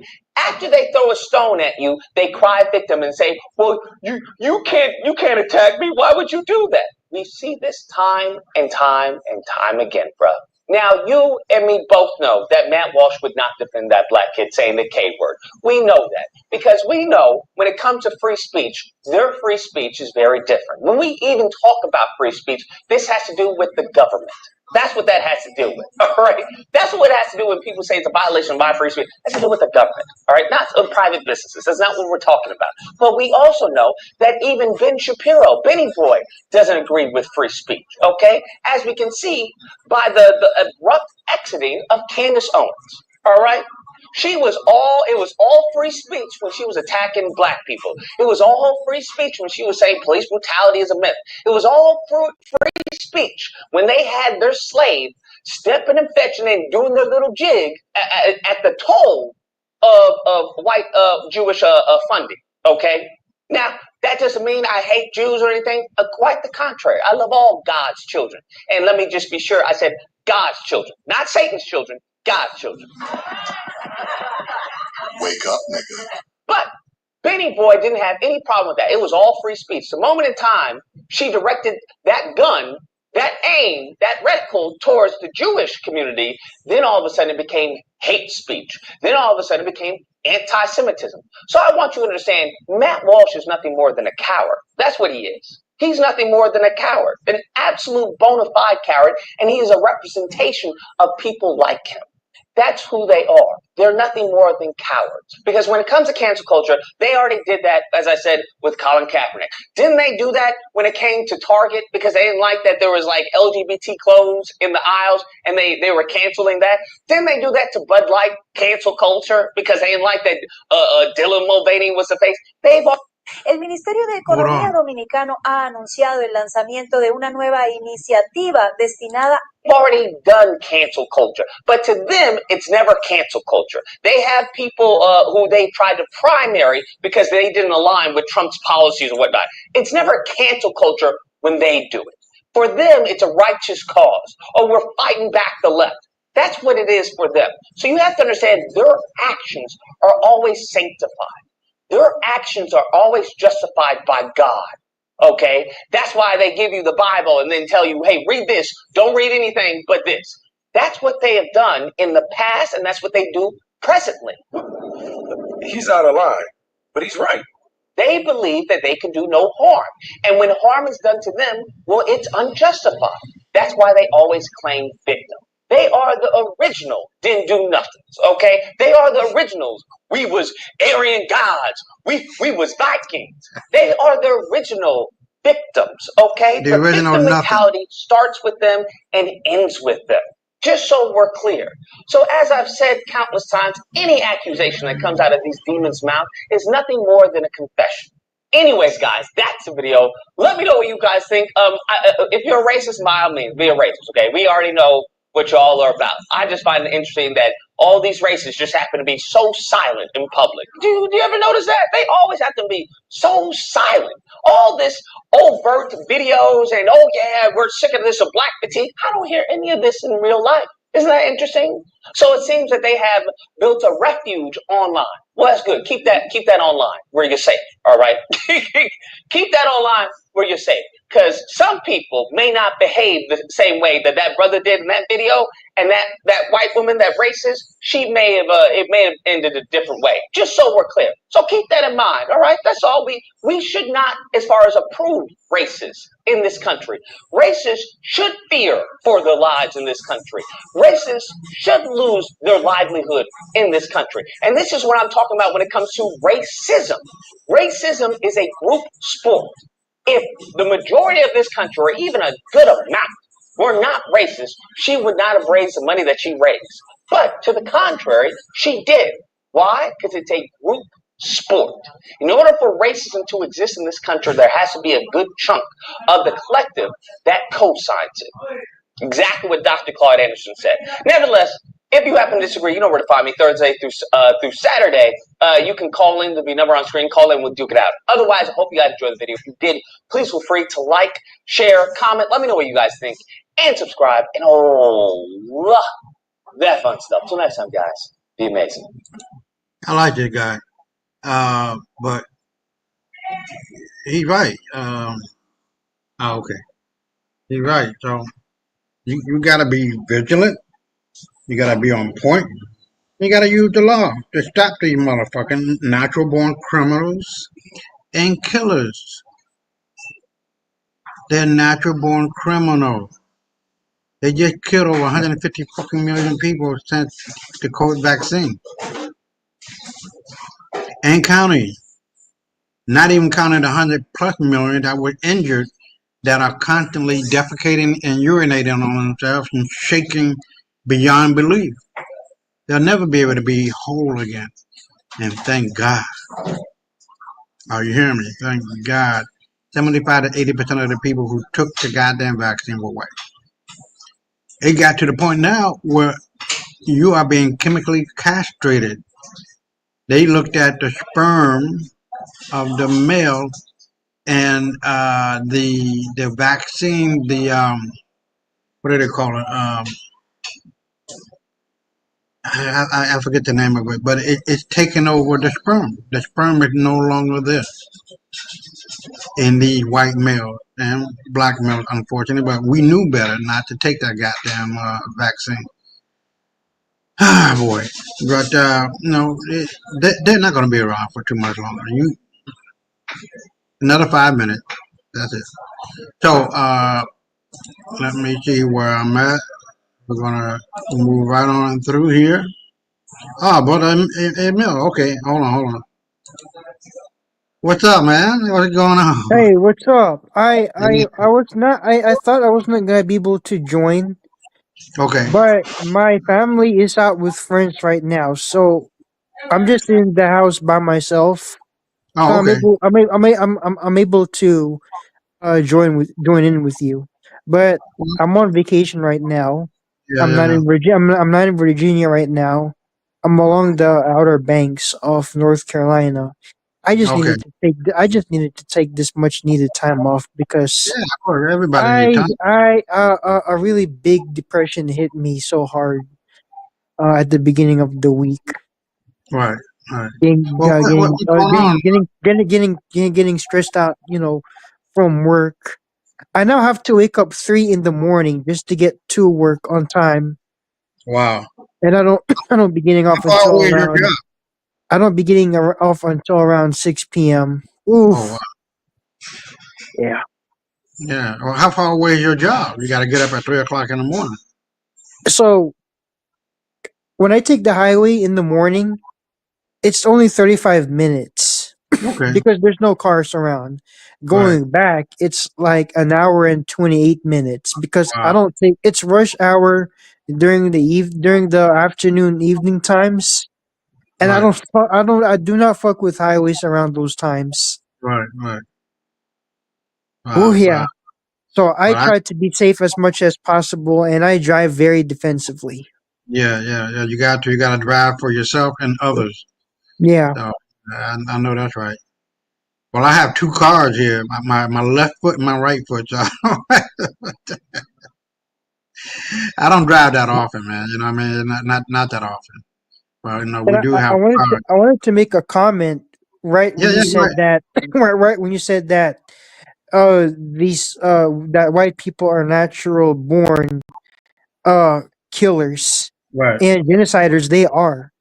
And Hmm. I don't know if I mentioned this on the previous live stream we did last week, but Abraham Russia and China are just not to be trusted by Abraham Traore Hmm. because Yeah. he is like keeping himself close to them.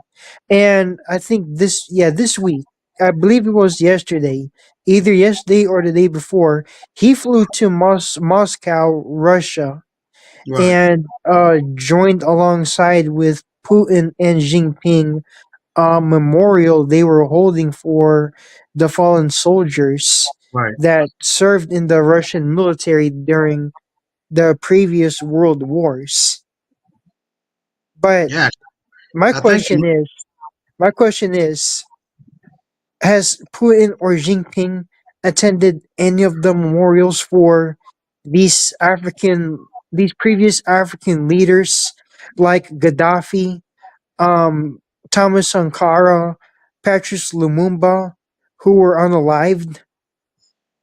Yeah. I doubt it, but I don't. There's a memorial for Kwame Nkrumah in Accra, Ghana. Right. These nations that Ibrahim Traore is aligning himself with, okay, these nations that are non-black, non-African, are they Hmm. attending any of those memorials? There's also a memorial in Rwanda dedicated to those who died in that infamous genocide that happened in Rwanda during 1994. Is Right. Jinping and Putin attending any of those memorials? I Fuck doubt it. no. Because they really and truly don't fuck with African people. They're just in Africa, okay, for the resources. Africa has been, for centuries, a land of grab and go. And that's Right. why Russia and China is there. I don't think, Russia, China, and Korea are sending their troops to Burkina Faso, for the sole purpose of protecting Ibrahim Traore. Right. I think they're also, trying to keep themselves closer to him because maybe they might have some. I fear this is my biggest fear. They might have some sort of plan, secret, sinister plan to maybe be the ones to unalive him, so that it Right. will be easier for them to gain control of Africa. That's what I'm fearing, and I hope that never ends up happening. Yeah, because it'll be hell to pay if it happens. Yeah, and you mentioned you told me of this quote last week that goes it's a phrase or idiom that goes along the lines of keeping your friends close but your enemies closer. Right, right. I think Ibrahim Traore and all these, African leaders that are supposedly awake, they need to keep Russia, China, and Korea closer. In Right, my right. opinion, much closer than the US and France, because it's no doubt that the US and France are, sworn enemies of all these African nations. Right, right. It's no doubt about that. But Russia, China, and North Korea, I'm very skeptical of and very discerning of. I heard and I read um, that the AFRICOM leader, Langley, and some other people are being put out in that particular country. I don't remember the African country, but it might be Gabon or something like that. Uh, Cote d'Ivoire, Cote d'Ivoire, Cote d'Ivoire. because Yeah, they joined the AES. AES. What's that? What does that stand for again? I'm sorry. Um, the Sahel states, the African something Sahel, but that's in the beginning that was Mali, Ghana, and Burkina Faso, but now it is expanding to a lot of other African countries that are wiping away the boundaries of the Berlin Conference and making Africa one state. Oh, so the picture I'm getting from here is that they're actually trying to heal themselves from the Yeah, division that right, was caused all over Africa from that fucking Berlin conference. right, right, right, Because there was never a as one YouTuber I follow has always been saying, there was never a Ghana, there was never a Nigeria, a right, fucking Kenya, Congo. right, Africans were one people. right, right, right. Do you We know had it right. I cannot even differentiate a Nigerian from you know someone who's from Kenya. And mind you, those are two different geographical locations. Right. But but I cannot differentiate between a so-called Nigerian, Ghanaian, or Kenyan because they all look the same. They talk the same. They might talk different languages, but they're all the same people at the end of the day. Hmm. But that's what I've been saying all along. It's going to be something that's going to unify all of Africa in the diaspora and on the continent Mm-hmm. to come together and unify. Because that is, and I've been saying this on my show and other people's show, that we black people are a cursed people and black people are a blessed people. We're blessed when we are united and under one umbrella, political and economic and spiritual. But when we become disunified, then when there is This unified disunity, and welcoming of other nations. That's yeah, when you are cursed. yeah. So that's the whole thing. I mean, once we become unified politically and economically and spiritually and physically, the gig is up because white folks are not Mm-hmm. running anything, and uh, the military might that it has, America and all of Europe, come from black people. That's not. Yeah. Oh That's yes. not. Yeah, that's not. These people don't know how to fight, man. No. When you look at the ancient military structures of Europe, Right. the shields and spears they be holding, they got that from African people. Yes. Yes. African people were the first ones to use spears and shields for combat. Right. Europeans didn't know none of that. They got that from the ancient Africans. That's correct, man. And the pistol, the gun, and all of that. It ain't like we were Yeah. putting up. Yeah. But the reason why they came into power is what goes through the white people go through an old African proverb: when two brothers fight, they weaken themselves to the point where they can't fight anymore.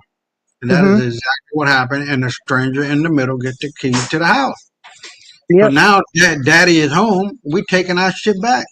And there is nothing that they can do about it. Period. Mm-hmm. You Mm-hmm. know.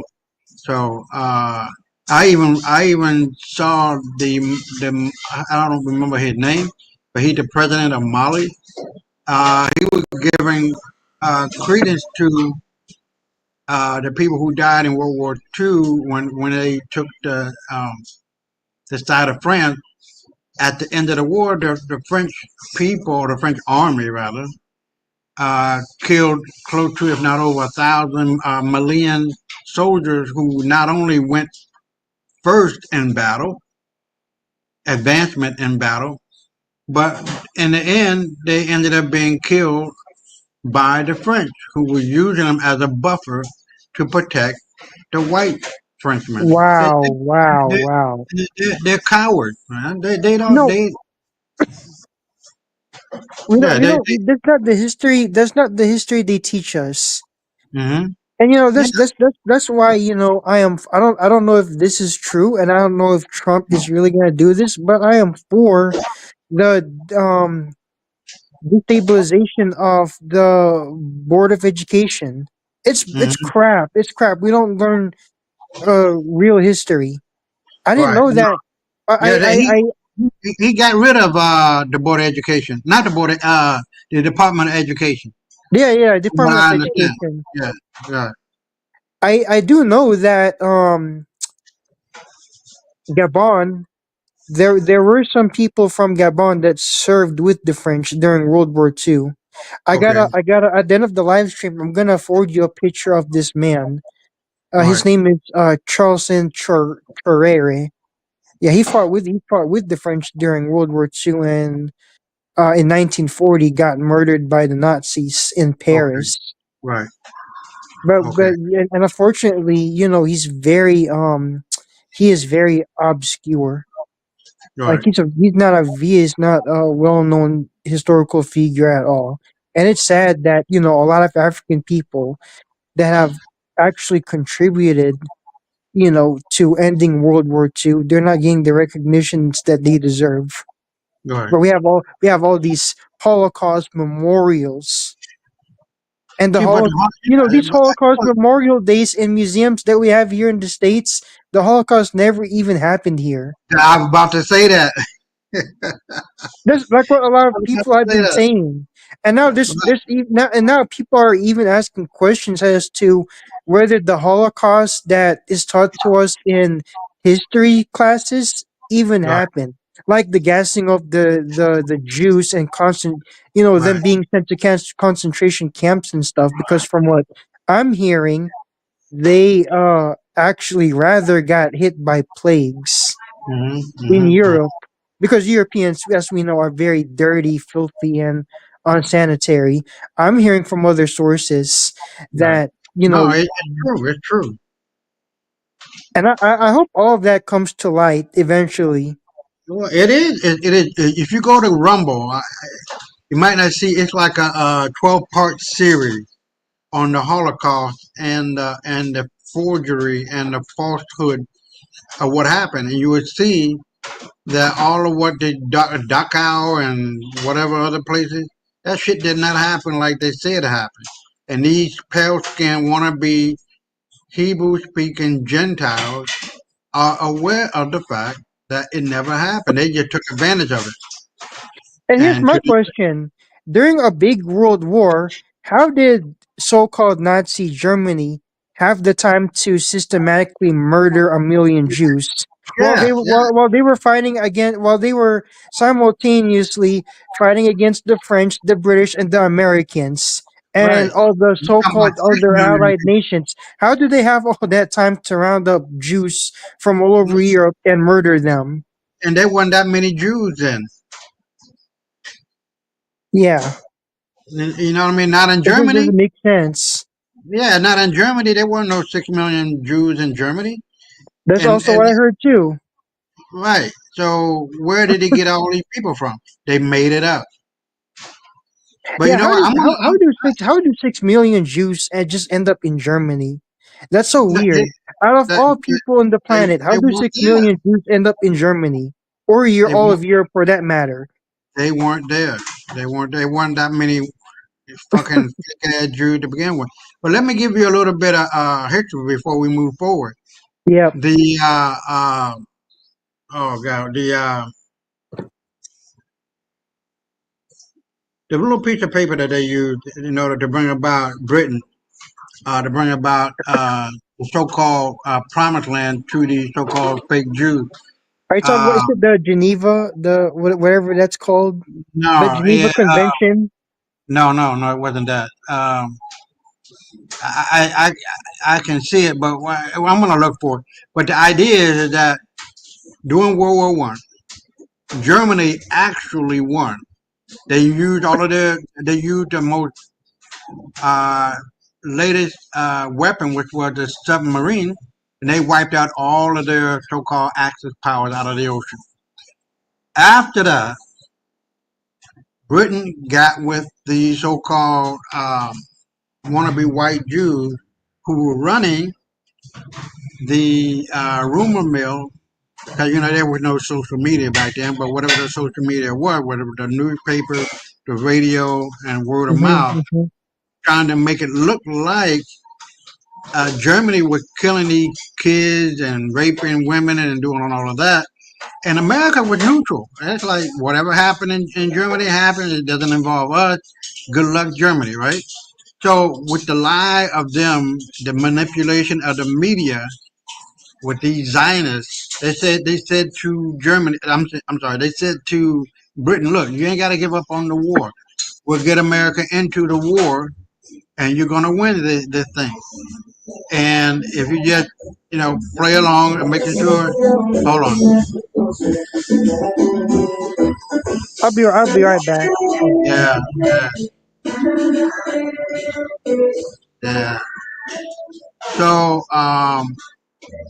they signed a deal with Great Britain as if Great Britain has the right to give Palestine over to the Jews. They didn't, right? The Balfour Agreement, that's what I was looking for. So, with that being signed and the Rothschild family being a part of that cover up and a part of the fact that they established the Middle East or Palestine as Israel, the modern day Israel, because as you know, the Jews have always been there. The real Jews, the black Jews, have always been there because the ex-president of Egypt said, "You left here black, you came back white. We cannot accept you." Right. So after that deal was made, what happened was that these Jews took it upon themselves, to make a long story short, to kill the top German officials who were loved by the German people. Now, you're talking about an accumulation of bad action about these Jews who are not even Ashkenazic, took it upon themselves to constantly bad mouthing and killing the German people. Now, it wasn't an all of a sudden kind of thing like Germany woke up and started killing these Jews, right? It was over time, and then what really kicked it off, that they were these so-called Jews who were welcomed into Germany and did very well in Germany. I think like 3% of the population, but they were in very powerful positions and so on and so forth. And what really got it off, what really set it off, was the fact that they started to starve the German people. They started to bring heavy tariff on the products and services that Germany was making. They were making good gobs of money. But all of that stopped. The German citizens began to starve and so on and so forth. To make a long story short, it got to the point where even Hitler, who was coming up at that time in the 1930s, took it upon himself and did a very, very moving speech about the importance of Germany and being nationalistic against the so-called Zionists and you know, he had a lot of press and a lot of positive press behind him in regard to what Germany was doing. That what the Zionists were doing to Germany and to the German people, and that's what brought him into office. So it was not no. Well, you're just gonna wake up one day and just start killing Jews. It's just like me waking up killing my neighbor. That doesn't make any sense unless I'm fucking crazy. So the reason being is that these motherfuckers been doing some dirty shit all the time. And so when that happened, it brought about a whole nationalistic, anti-Zionist, and anti-communist action against these so-called Jews. So if you remember, Karl Marx, whose real name had a Jewish name, he was a black guy, better known as the Moor, created communism, and all of that spread throughout Europe. And a lot of people died. And in that war, in World War II, you see that Russia played a significant role in squashing it because the royal family of Russia were killed. I can't remember Kalyanov or something like that. I don't remember the name. Romanov or something like that. But anyway, the king, queen, and the children were all killed, including the fucking dog. But I'm going to send you that video in regards to all of that, and then it's like it's worth it. So it's like about 16 hours. So you can take little bits of bites out of it and then watch it, man. You're going to be like, oh, okay, yeah, I see what Isaiah was talking about. But the idea is that these motherfuckers are dirty, man. And be honest, they need to be eliminated, man. Just like Hitler was trying to do then, we are doing now. And these motherfuckers have always been about problems and trouble. And they are not the real Jews. They have no homeland they can call Israel in the Middle East. They don't belong there. Even the ex-president of Egypt during the 40s, during the 50s, 60s, was saying you left here black, you came back white, we cannot accept you. That's more. I don't need no other historical information that need to be said. That's enough. And even white folks know they're not white. They're not real Jews. But with that being said, man, I'm gonna continue on so we can go through these. And this one is 10 minutes long, and I'll be right back. All right. All right. Africa was revered, not just by her children, but by the world. The ancient Greeks, famed for their myths and philosophies, looked to the African continent with awe, respect, and even spiritual envy. They called her people the blameless Ethiopians, a phrase that echoed through centuries. Can you hear that okay? To a civilization, Yep. not for its conquests, but for its peace, wisdom, and divine connection. Homer, father of Western literature, spoke of these Africans with reverence. In the Odyssey, he writes, Zeus went yesterday to ocean to a feast, with the blameless Ethiopians, and all the gods followed. There is no time to sit, to the streams of ocean, to the land of the Ethiopians, where they offer a hecatomb to the gods. I go once again, so as to receive my share of the feast. To be chosen by the gods, to feast with them, was no small praise. The Greeks, who envisioned gods on Olympus and monsters in the seas, imagined Africa as a land where the divine walked openly, mingling with mortals who lived justly. To them, the Ethiopians weren't just exotic, they were sacred. Herodotus, the famed historian, took it further in his histories, describing the Ethiopians as taller, handsomer, and longer lived than any other men.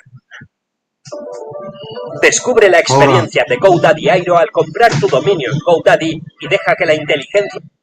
Their lands, he wrote, overflowed with gold and ebony, and their lives, untouched by corruption, seemed to stretch beyond the bounds of ordinary human fate.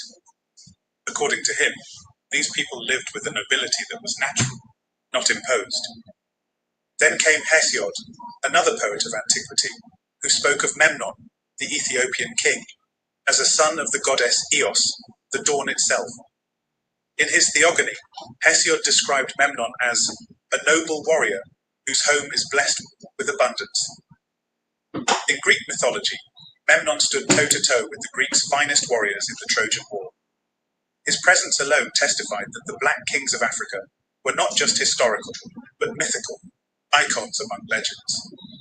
Pindar, the lyrical voice of the 5th century BC, praised Memnon's legacy in his Olympian odes, even crediting the Ethiopian king with founding the city of Susa in Persia.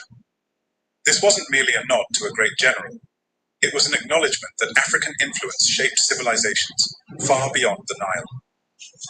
Diodorus of Sicily, a later historian writing in the 1st century BC, made a declaration that still reverberates. Egypt was a colony of Ethiopians, led by Osiris. That's right. The Egypt of pyramids, pharaohs, and papyrus, often seen as the cradle of civilization, was, according to Diodorus, born of black African ingenuity. Not only that, but he added that the Egyptians derived many of their customs, religious rites, and symbols from Ethiopia. The gods of Egypt, they bore the face of the south. As he put it, the Ethiopians are like the gods. They have never experienced invasion, living in peace with one another. And again, in Bibliotheca Historica 3.10, he observed, the Ethiopians surpass all men in longevity, justice, and piety. From Diodorus to Heliodorus, who wrote the romantic epic Ethiopica in the 3rd century AD, Ethiopia retained its glow.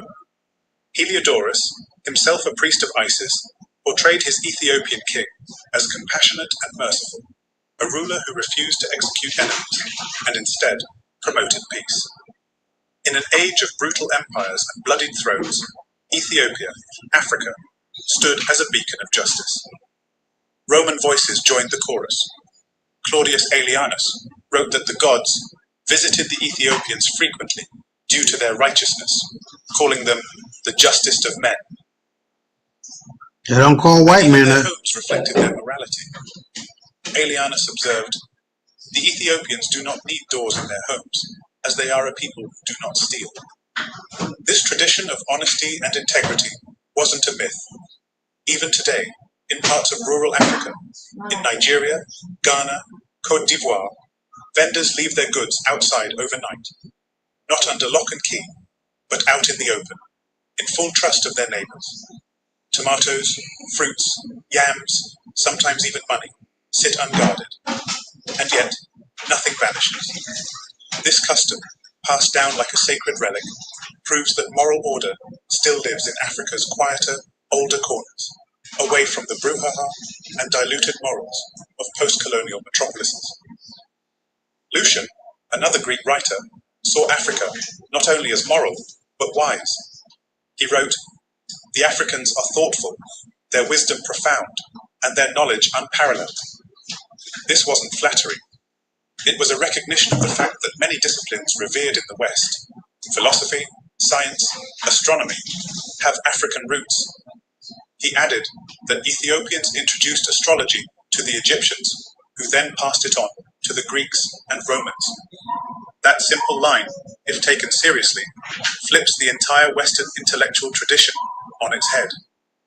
The roots of cosmology and rational thought trace not to Athens, but to the sun-scorched lands of the Nile and beyond. Ethiopia's architectural influence extended northward too. Its temples, its obelisks, even its concept of sacred space inspired the Egyptians, who then inspired the Greeks and Romans. When we walk past marble columns in Europe today, we're really walking through the ghost of Africa's design. This African greatness wasn't confined to the ancient world. In West Africa, the Kingdom of Benin flourished with urban planning that stunned Europeans. When the Portuguese first arrived in 1485, they found a metropolis built with intent and beauty. They called it the Great City of Benin. Huge metal lamps, fueled by palm oil, lit the city at night. Streets ran straight, orderly, and stretched as far as the eye could see. Una vida mejor le espera en Canadá. Asistencia sanitaria gratuita.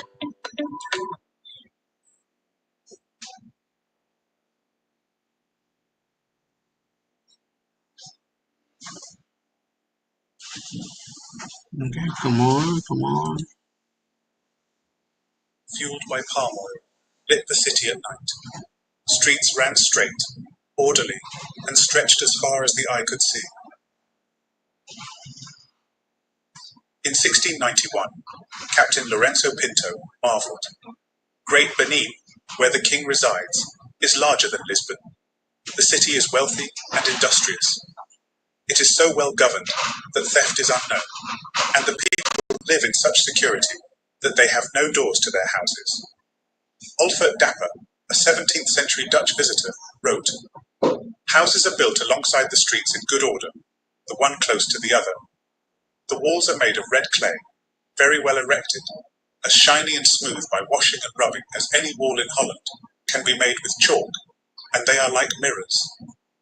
This is not a vision of darkest Africa. This is civilization. This is paradise lost. Even the very image of the divine, for many ancient peoples, was black.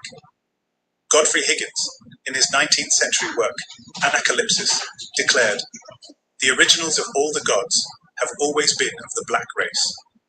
The ancients viewed the sacred image of the divine as black." He went further in the Celtic Druids. A great nation called Celtic, of whom the Druids were the priests, spread themselves almost over the whole earth. Who these can have been but the early individuals of the black nation of whom we have been treating, I know not. So why then was this paradise erased? How did blameless Ethiopians become savages in colonial textbooks? The answer lies not in Africa's decline, but in Europe's rise. The colonial era needed a different Africa, one that was barbaric, lazy, in need of salvation. To justify theft, they had to erase virtue. To explain slavery, they had to deny intellect. To steal gods, they had to call them demons. Yet history remembers. Buried in dusty scrolls, ancient odes, and travel journals, the truth waits. It whispers in Homer's verses, echoes in Egyptian ruins, and hums through the marketplaces of rural Ghana, where honesty still hangs in the air like incense. Africa was not always dismissed or misunderstood. Once, it was a land to be praised, admired for its wisdom, justice, and divine order. When Africa was paradise, the world knew peace, balance, and reverence for the sacred. And perhaps, by remembering this truth, we draw closer to reclaiming what was once ours. Thanks for watching this episode. Do remember to like, comment, subscribe, and share. And look out for the next one on Africa's great civilizations.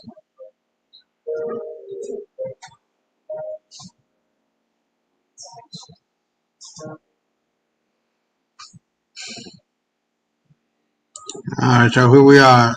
Do you have anything you want to say, bro?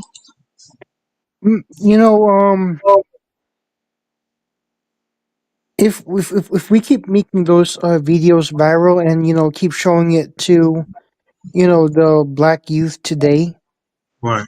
they would acquire so much knowledge about themselves, and they would stop giving in and conforming to this Eurocentric system, and once they have a true understanding of themselves and who they are, where they came from, they'll be completely liberated. Exactly, 100%. Yep. Because Nothing in that video surprised me. It's all stuff I've learned right. a long time ago. When I was in I've been to Greece 3 times. I can see all the artwork of all the melanated people that used to live in Greece. It's still prevalent there today, despite all the whitewashing of history. You can still see traces intact of the melanated people that ruled these societies. All right. And I've said this on the show a long time ago, and practically all the time, that the only man that will be able to finally put the nail in the coffin of these heathens is the black man. Yep. There's no other man. None. And we are doing that. There's a whole nother level of get back that is happening to these people, and they're not even talking about it because they know to televise the revolution would speed it up even worse. Mm-hmm. Yeah, that's Or why they're not talking about what's going on in Burkina Faso. It needs more coverage than it's having. But Right. you know, the Western media is not gonna make that shit go viral No, because if it does, if or when it does, it's gonna be the end for them. People are Mhm. waking up a lot too fast. Mhm. Like you were saying, you got to keep your friend close, but your enemy closer. Yeah. And as a matter of fact, there was a French woman who came in as a spy, and the security around Traore uh, determined who she was, what she was doing there, and all this so-called charity work. That bitch was there to spy, and she got caught. So I don't know what happened to her after that. I think she might be in jail there. But if I were Traore, I'd kill her. Yeah. Left No, no, left no stone untouched. yes, yes. And I would definitely try to and would kill Macron. No, not just Macron, but Trump as well. Trump Yeah, as but well. And I'm gonna be honest with you. I'm gonna be honest with you about this. You know, I'm in the military, right? Right. I don't give a damn. I don't give a damn about this nation or this country. I'm only in the military, you know, to make bucks, to make ends meet. Because you know the military comes with benefits such as college benefits. With all of the benefits that the military offers me, I can use that to go to college. That's all I'm after. Mm. But I'm still very vocal about my support for Ibrahim Traore on social media, and I don't give a damn who's watching or listening, or if I'm gonna get reported to U.S. Yeah, counterintelligence. okay. I don't give a fuck about all that shit. And I'm gonna say this on a public platform. I hope someone also ends up unaliving Trump because I just watched a video of him today. I tried to find it on YouTube, but I couldn't. It's only available on TikTok, and that's why I actually fuck with TikTok a lot more than YouTube because there's a lot of hidden gems indeed on TikTok. Just Well, today, I watched a video of Donald Trump, okay, telling Ibrahim Traore that he needs to meet with the demands from US and France and not doing his own thing. Like, who the fuck are these bastards to tell Ibrahim Traore what to do in his own land when he's just doing great things for his people? Who the fuck are these bastards? Trump and Macron. They need somebody. I always hope and pray every day someone assassinates Trump. I'm going to be so happy because those are demons. Those are devils. Well, one thing I do know, evil will always destroy itself in the end, and those who partake in it. And Trump had just signed an executive order, and we're going to hear about that, about the martial law being applied to only black people in America. I say, well, damn, you really going after the very people who made America America and allowed you to be a president. Because if it wasn't for black people creating the Constitution, who created the concept of the Senate way back in Greece and Rome, and everything else associated with that, you would not be president. He's not gonna understand. No, he's not gonna understand. You have to understand. These crackers are reprobate minded. You can't tell them or teach them shit. They are No. who they are. And that's the problem with these people. They actually believe that they can do what they want to do when they want to do it, and there's no consequences. And that's the problem with these people. They're like children. They're gonna do what they want to do when they want to do it, how they want to do it, and don't suffer any consequences. There are consequences for what you do. Period. Political consequences, economic consequences, political consequences, And the table do turn, motherfucker. I don't think it's because they're intellectually immature. It's because they're wicked. They're evil. That's who they Yeah, are. The African man is not wicked and evil. That's why the African man never went out of his or her way to go to all these other places in the world and enslave and conquer people. But the European has done all that because he's wicked. So it's not, well, he's doing all these things not because he's intellectually immature, but because it's all ingrained in wickedness right. and in evil. Well, like I said, Macron has it in for Traore and Mali and Niger and other countries that are stepping away from white control. Trump is in the mix of that. If I have not read it correctly, I beg to differ. But America, along with the AFRICOM and Langley, they want to get rid of and arrest Traore for what? Leave that man alone, leave those people alone, let them do what they need to do to get this shit together. They're And literally going into his home, arresting him in his own home.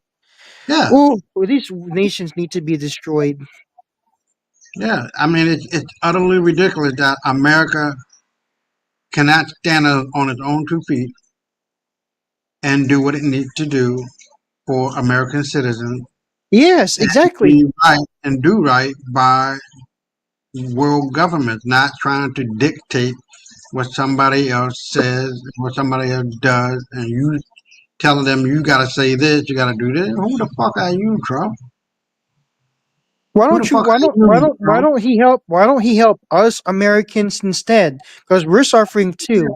We might Yeah, live a so-called we might live a so-called life of luxury and have it supposedly better than other parts of the world, but now we're suffering too, especially with all these tariffs he keeps enacting, and everything in America is becoming so unaffordable and subscription based.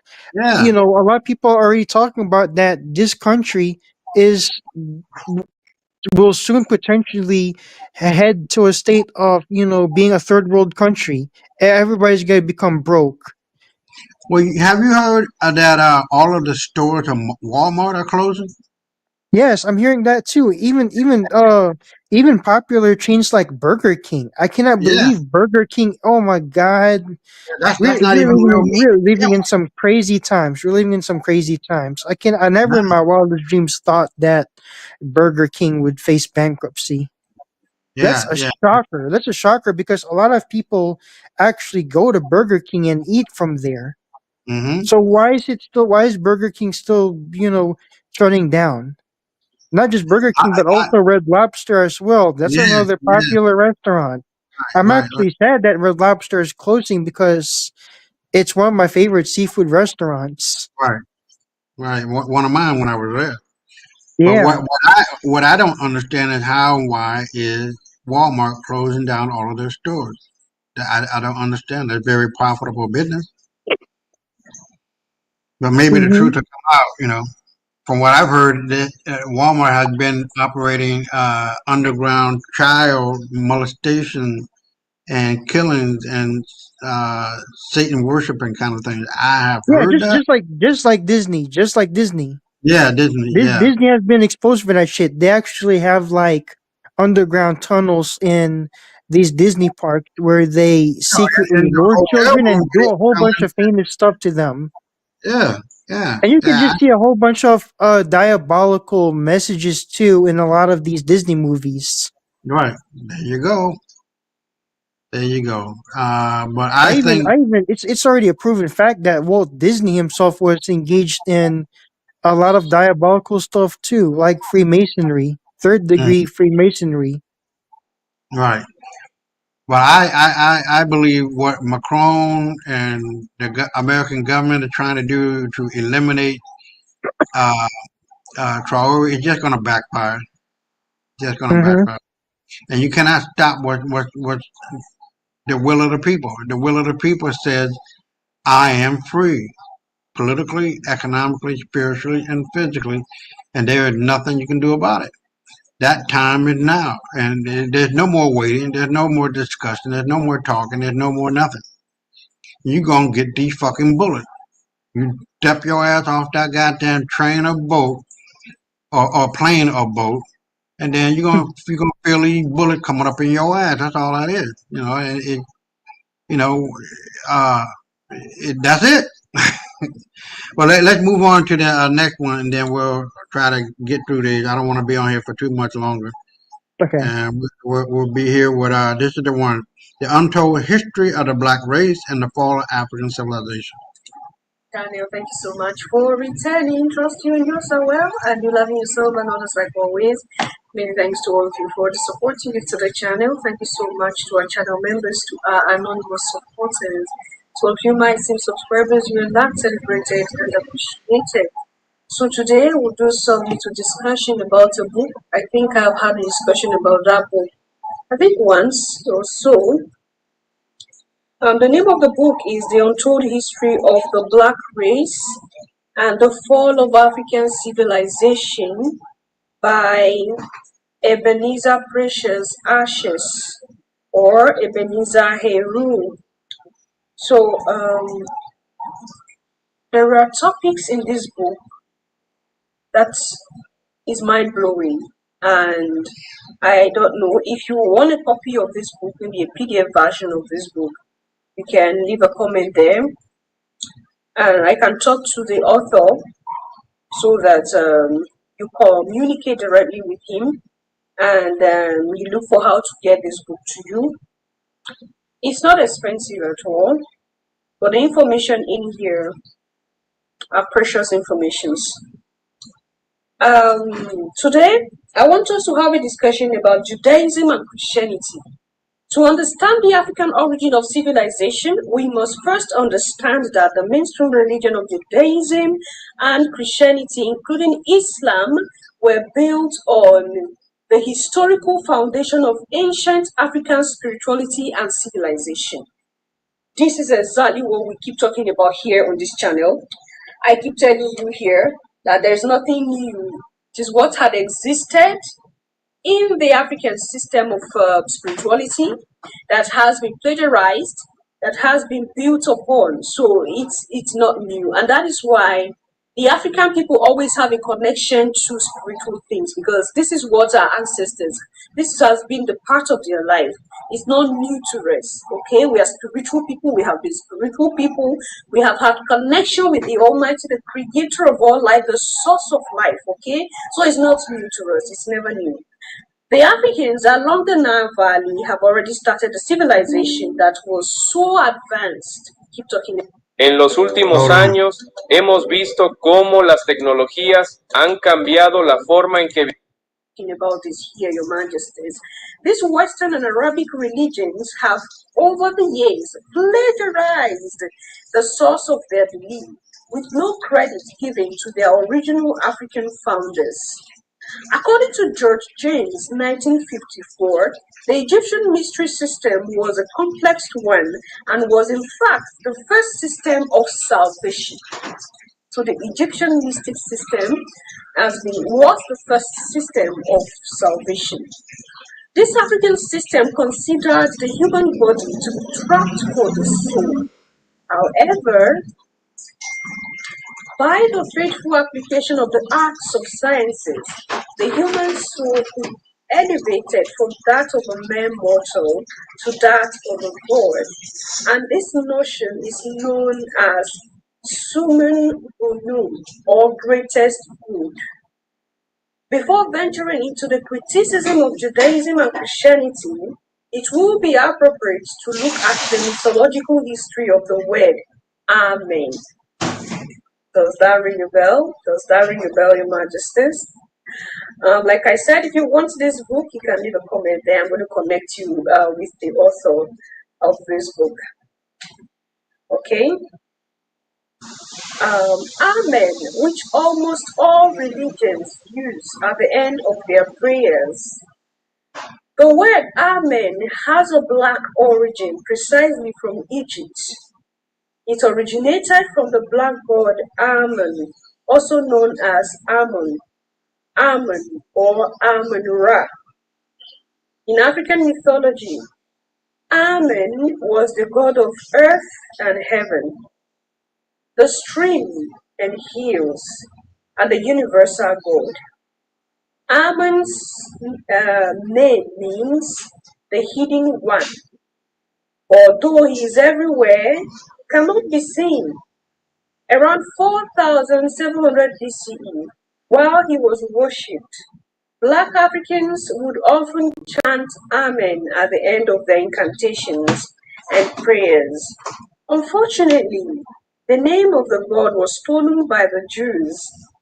In Judaism, Christians in Christianity, and Muslims in Islam thousands of years ago, when they invaded Africa, thoughts whenever they prayed, they ended their prayers by calling this black African god Amen or Amun-Ra. Does this discussion ring any bell? Does it draw your mind to any of our discussions in the past? Your Majesties, my kings and queens, I keep telling you here that Africa is that cradle, of course. When you listen to all, our fathers in the faith who has gone before us, those who try to draw our minds to the truth, people like Dr. Ben, then you listen to Dr. Ray, you listen to, there are a lot of them, I might not have their name in my head at this moment. They keep reminding us, drawing our minds, okay? They draw our minds to the fact that we are not that which Europe and America have painted us to be. Because they come tell you that you do not know anything about spirituality. It is we that came and gave you salvation. We brought the message of salvation to you. You do not know anything about salvation. Your ancestors were barbaric, they were satanic, they had nothing to do with the Almighty. But that is a big lie. That as we along the line try to discover the truth for ourselves, we have understood. It's just that it's unfortunate that many of us Africans are still carried away. We still do not want to see the truth for what it is. There's no way you talk about spirituality and you will talk about the African system of spirituality, of communicating with the spirits. A lot of that which was ours and that of our ancestors were taken and plagiarized. And because I do not even give credit to our ancestors or those of our lineages in the past, we feel like it's a new thing. But does it not surprise you that the African man, the melanated man around the world, there is something about the melanated man when it comes to spiritual things. It's never new to us. Why? Because our ancestors of ancient times are the originators of all this worship system, of all this spiritual system. And that is why communicating with the divine or having anything to do with the creator. ¿Cómo es eso de que hay cada vez más personas de Latinoamérica vendiendo productos inteligentes desde sus casas? Mi nombre es Melissa Escobar y hace un tiempo yo... It's never something that is new to us. It's like it's something that we're so familiar with. Yes, because it is in our blood, it's in our system, it's in our veins, it's in our, in our being. And that is why it seems like the black man is more connected to the Almighty than any other race of people around the world. And that is why I told you here, you listen to that white man that said that the gods are attracted to black people. So there's something in us because it's in our lineage. It's like it's there from the roots down. It's flowing. When they see you, they can identify you from the crowds of different races of people. There is something common. There is something that attracts them to you. And that's why you're powerful. If you understand yourself, understand who you are, rediscover yourself, Your Majesties, you become gods and goddesses. Many people do not like discussions like this, but it's unfortunate that this is it. So a lot of that, which was that of our ancestors and our lineages, have been plagiarized, and it's unfortunate that today we give the credit to those that stole it instead of giving the credit to our ancestors. We give it to those who stole that which belonged to our ancestors. It is unfortunate, Your Majesties.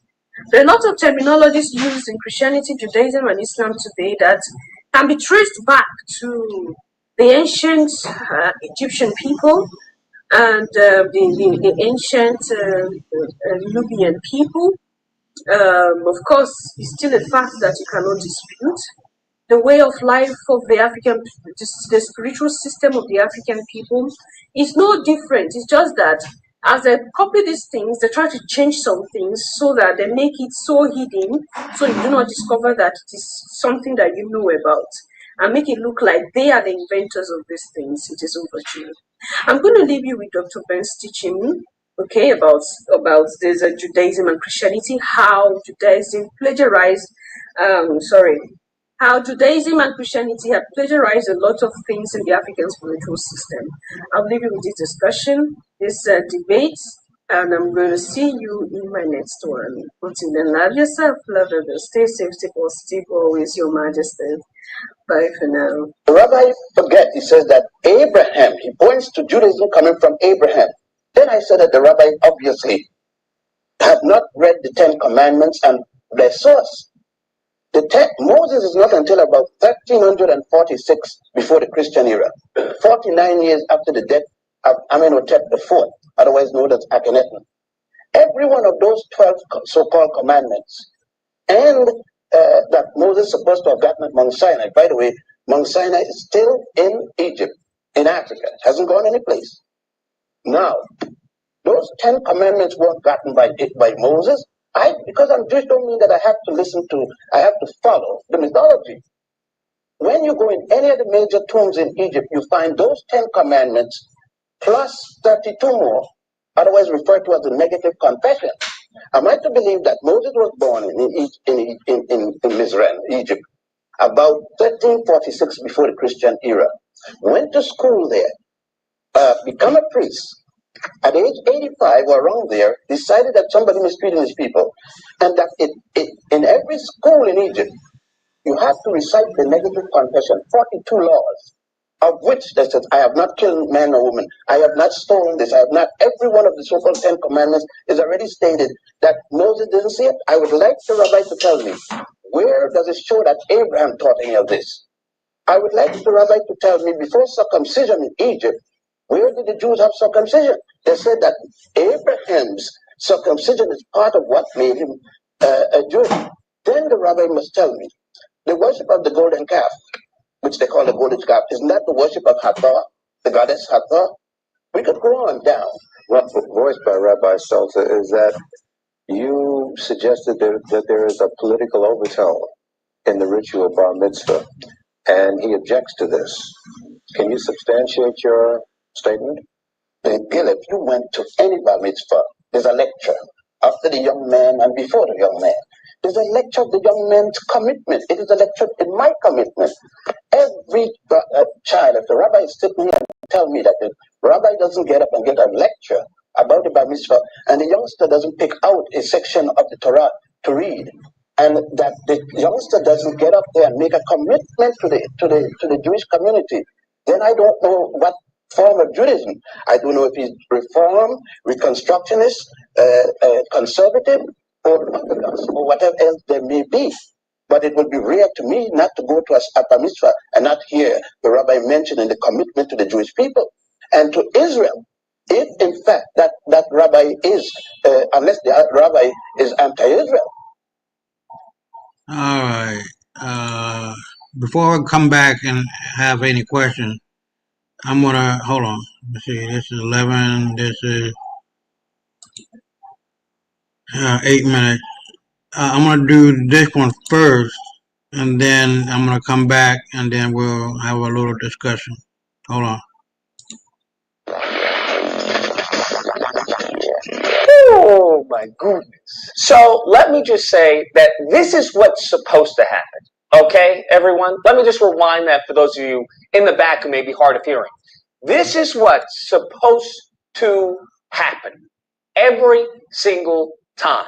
Y'all have gotten too accustomed to going out and kumbaya and doing marches and everything, and we're going to protest. And no. You have to understand that when it comes to the lineage of evil, when it comes to these demons, there's ways to communicate to them. What we've got here is failure to communicate. And they've communicated to the rest of the world throughout history, if you study it, and they have come, as the scripture says, to kill, steal, and destroy. They have ways of communicating with them, okay? And what Rodney Hickman Jr. was attempted to communicate with these demons in order to curb their behavior. That's as simple as that. Because what many of these individuals want, and I just want to be clear, I did a video on, that individual, the other demon, and her fundraising off of just racist behavior. And I want you to understand, if you think that there weren't officers who donated to her campaign, you are sadly mistaken. Okay, you are sadly mistaken. Now, what I also want to say is that I am in no way, shape, or form advocating for any type of violence. Absolutely not, because that is the language of this lineage of evil. That is the language of these demons. I am advocating for something that is absolutely foreign to them, and that is justice. That is correct. What I'm advocating for is justice, because what they have used, unfortunately, is the scripture, and they've used the scripture to torment and to cripple many black generations. I'll say generation after generation after generation. They tell you to turn the other cheek, as when you turn the other cheek, they smack that cheek as well, okay? They go and tell you to, well, you have got to forgive, right? You've got to forgive when it came to Botham Jean, and then go crazy hell over Ashley Babbitt. I want you to understand, please do not allow them to use the scripture to cripple your mind into subjugation. Okay, please don't allow that to happen, because that has happened to generations before us, our family members, our mothers, our grandparents. We've seen that. I've seen that. And unfortunately, that's what they've done, and that's what they are continuing to use. When it comes to this whole talk about segregation, because that's a new thing that these racists and these demons want to talk about. Oh, we got to segregate. We got to segregate. I'm sorry. What are you talking about? We tried to have our own towns. We try to have our own businesses. We try to have our own families. And what y'all do? Y'all every single time stuck your nose into it. So it has nothing to do with them. Oh, I don't want to be around black people. If they weren't around black people, they would lose their minds because they hate themselves. So the only way that they can cope with hating themselves is to look for someone else. And here we are. we are their forever scapegoat. To this day. If the child didn't get an A on the test, black person. If they didn't get the job, black person. If they find out that they, aren't as talented and skillful as they believe themselves to be, black person. That's always how it boils down to it. Black person, and the reason for the black person is usually the Jewish person. That is their mindset. Unfortunately, it's a perpetual mindset of victimization. They are perpetual victims, even though that has never happened in this country's history. Damn. Having said that, when it comes to Rodney Hinton Jr., for those of you who may not know, Rodney Hinton Jr. was a loving, caring father who happened to have lost his son due to, gang members with badges. That's what they are, due to state soldiers, okay? And upon seeing the body cam of his son being taken from them, he went out and indiscriminately sent an officer on his way. That's what we'll say. And I just want to be clear. Many people are saying, well, Lucas, was it the officer who took his child from him? No. And I want to put this in perspective. They did not know that was Rodney Hinton Jr.'s son. They didn't know. There was no Isaiah. We're going to attack his son. So I have to go now because my family is here with company. Oh, okay. Well, say hey to everybody for me. Yep, I got you. Okay. All right, good night, sir. All right.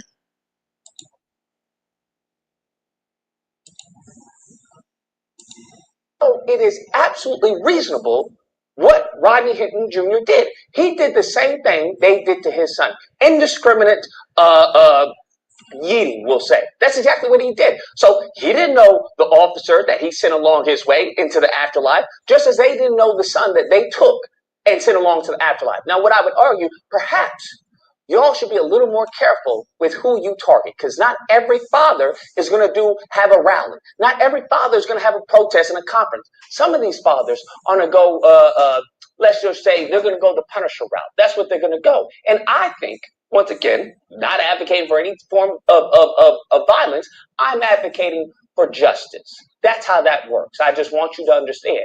And what the racists are going to say, because I can already hear them screaming, oh, well, Lucas, what about the body cam? What about the body? Let me just be clear.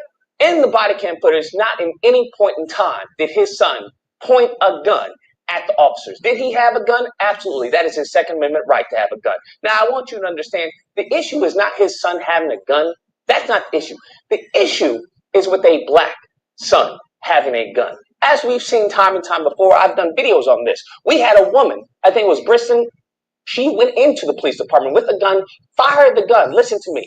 She went into a police department with a loaded firearm, fired the gun. They took her. She's safe and sound. They took her in. They took her into custody. Another incident. We had a white man, elderly white man, who not only assaulted a person in a store, but then assaulted an officer with a hammer. In April, police say 61-year-old Luke Elchenbruns assaulted a Menards employee who asked him to put on a mask. Then, while officers were trying to stop him, he trapped Officer Steven Sickman's arm in his truck and hit him with a hammer. Officer Sickman had to get 8 metal staples in his head. He was bashing the cars of the police officers, drove off with an officer holding onto the car as he was hitting him. This individual taken into custody. You want to know how long this individual got? 1 year. So I can go on and on and on about stories like this. The issue is never, let me just be clear, the issue is never the gun or the behavior.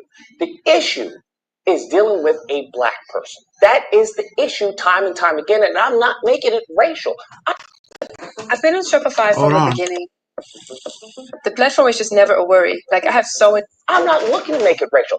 I'm colorblind, okay? I just see, men and women. That's all I see. But I just happen to notice, okay? I'm not making it racial, but I am making an observation. And that observation seems to be that when it comes to non-melanated people, you guys happen to have a certain behavior, a certain calmness, a certain somberness about you in how you handle, let's just say, their inappropriate behavior. That's what we'll say. And that same temperament is not shown when it comes to a black person. That's what the data lays out. That's what I've seen. Every single time we've seen egregious situations where this person is taken into custody. Somehow, some way, some shape or form, they're taken into custody. But by the same token, you can even think that a black kid has a gun, and he's gone. We saw that with Philando Castile. So I once again just want to reiterate myself. I'm not making it racial. I'm just making an observation. Okay? So when it comes to this little black kid, they absolutely took his life. That's exactly what they did. Damn. So what Rodney Hinton Jr.'s lawyer is doing is exactly what we've seen done before, and he's absolutely correct. And that is, he is pleading that his Rodney Hinton, his client, is suffering from, a mental illness, okay? That you shouldn't see him as a cop killer, but as someone who is mentally disturbed. And I agree 100%. This person is mentally disturbed because I can only imagine the pain and suffering upon seeing your son violently taken from you, okay? And then they lied about why they did it. I can understand how that can make somebody snap. I can understand how someone may have a mental breakdown. From what I'm understanding, that was a repossessed car. Repossessed car. So 100%, I don't see him as a cop killer. I see him as a justice giver. That's what I see him as. I see him as someone who is mentally disturbed. That's how I see him as. And 100%, that's how we can view him. Because I just want to be clear for those of you who want to make this something that it's not. But just so we're clear, if the little white girl who offed her boyfriend and claimed weed psychosis can get off, if the white man that I talked about, the elderly white man who did all that and got 1 year, okay, I think we can give that same charity to this black father who lost his son, right? But we all know how that works out. As Paul Mooney joked about, right? You can have the white man say, hey, you know what? I suffer weed psychosis. And the judge will go, well, that's very interesting. We must study it. You're free to go. And the black person who jaywalked, right? The white dude killed somebody. The black person jaywalked. They're like, I suffered weed psychosis. That's why, I crossed the street even though I should have. And the judge go, oh, really? Weed psychosis? Okay, well, there's no weed in prison, okay? Because we're about to give you 25 years to life. Maybe that'll teach you next time not to have weed psychosis. So I hope that's not the case. Wake up, nigga. But we already know the country we live in. We already know the justice system that we live in. And what many of these officers are looking to be are the officers from Daredevil Born Again, okay? They're looking for Trump to be the kingpin, which is very much how he's positioning himself in this country, and for them to be just lawless, miscreants, just lawless individuals, okay? Under the guise of law and order. Woo! This country is about to fall. Anyways, guys, that's the video. Let me know what you guys think. I'm curious whether or not you believe Lucas had nothing to do with race, okay? It had to do with him having a gun and, the officers feeding for their lives. That's what happened. Or if you believe, I just find it so, just interesting how some of these officers fear for their lives around a certain group of people, but then they can just simply be okay around every other group of people. It's almost as if there's something racially divisive about our presence, as if there is a certain inferiority that they may have. Once again, I believe we're all God's creatures. We're all, created in the image of God equally, but it seems that they don't happen to believe that. They seem to have some type of chip on their shoulder when they happen to see a superior being in their belief. I don't know. I'm just saying. Nevertheless, if you happen to disagree, you know where to find me. Disagreement days are usually Thursday through Saturday. There'll be a number on screen. You call in and we'll duke it out. Otherwise, I hope you guys enjoyed the video. If you did, please feel free to like, share, comment. Let me know what you guys think and subscribe. And that fun stuff. Till next time, guys, be amazing. Yeah, I really like that guy. So we're here. And let me make it clear. White people have they dick get hard. They pussy get wet when they start thinking about black folks. And that's a damn shame that this Chinese woman in China dating this white guy start using the N-word, because this motherfucker went over there and started telling lies. See, this is the reason why it's so important to understand your history and to know that the original Chinese were black. They pale skin wanna be white bitch from China listening to her white boyfriend saying, black people this, black people that. They don't even know the true history of China. So what we're going to do, hold on, let me see where we're at here. We're going to start wrapping it up. But I'm going to play it all, because these were very, very, very important.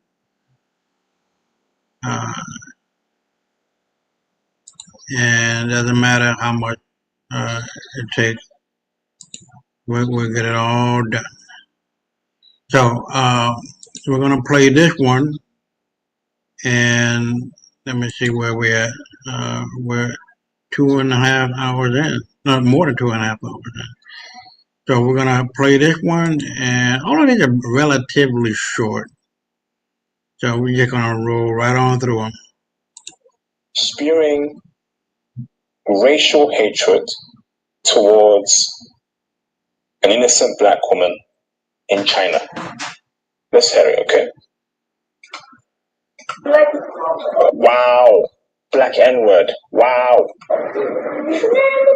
What? Hold on.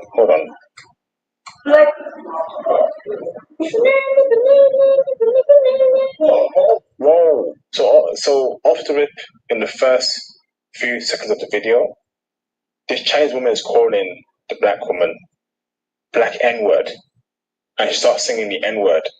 Like, within the black community, we need to have a discussion as to the amount of dislike Chinese people have towards black people, not only in China but all around the world. Because I'm seeing these videos becoming too frequent on social media, and we ain't done nothing to them, bro. White people have done horrible things to Chinese people, but they ain't gonna smoke for them. But they gonna smoke for us. This kind of watching. Go back to your country. Wow, go back to your country.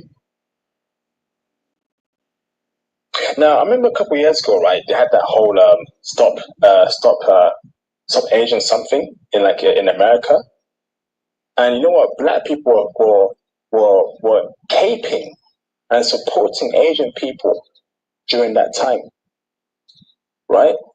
And now we're seeing this Chinese woman say to a black woman in China to go back to her country.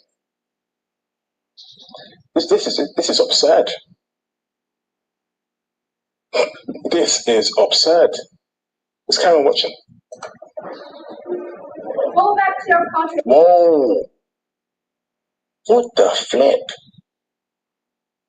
What the flip? Go back to your country, N-word. Bienvenido a bordo, capitán, al único crucero sobre tierra del Caribe. Cruise on Land es el...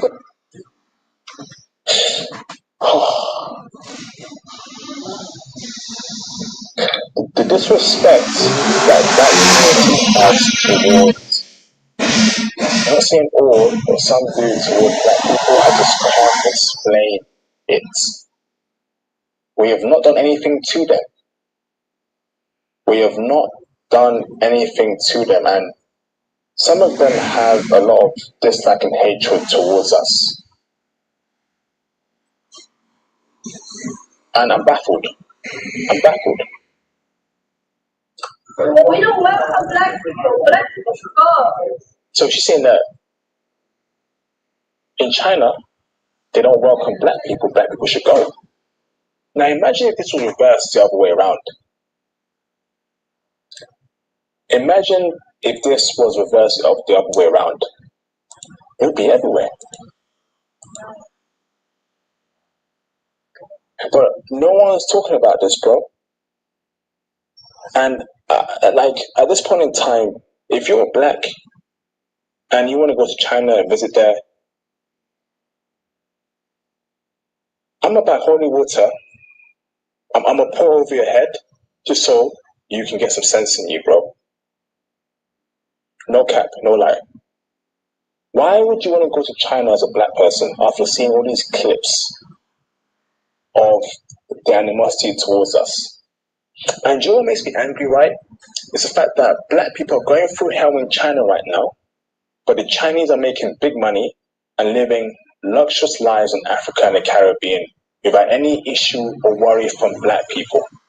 So they can come into our countries, our home countries, right? Africa and Caribbean, even America too, and UK, make money there, live peacefully, but we can't go to their country and make money there and live peacefully.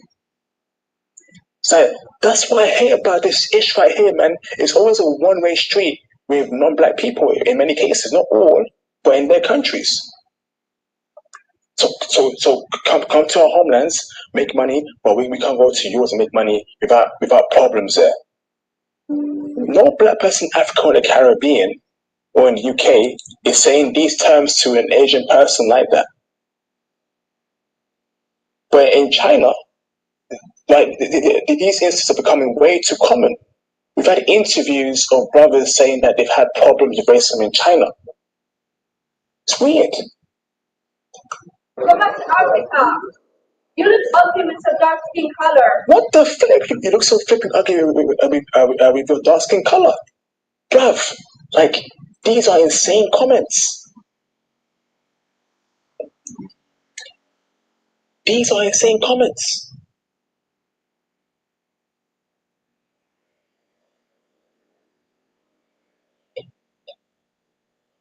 And some of y'all are still caping. You're still caping for them, bro. You're still caping. You're still flying off the cape for them, and they show you their true colors, bro. And you still caping. What?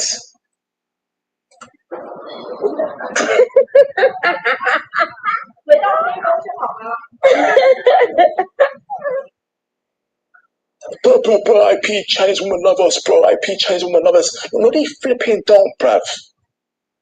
No, they flipping don't, bruv. Don't play with me, man. No, they flipping don't. F you mean? Is that love to you right now? Is that love?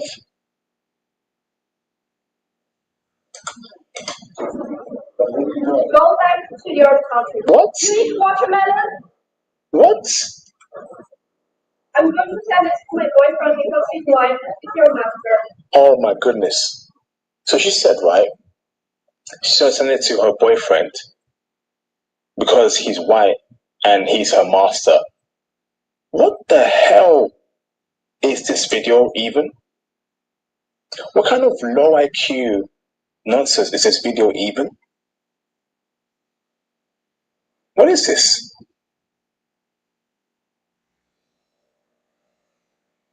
Bro, what is this? And that just shows you the amount of white worship in that community amongst some people there. Not all, but there's heavy white worship in that community. Like she's happy that her boyfriend's white and she's saying that, oh, master this, master that. I mean, come on, man. Have some flipping dignity. Have some flipping dignity. What's this?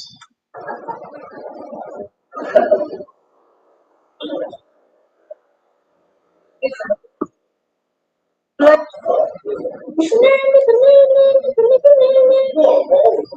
back to your country. What the flip?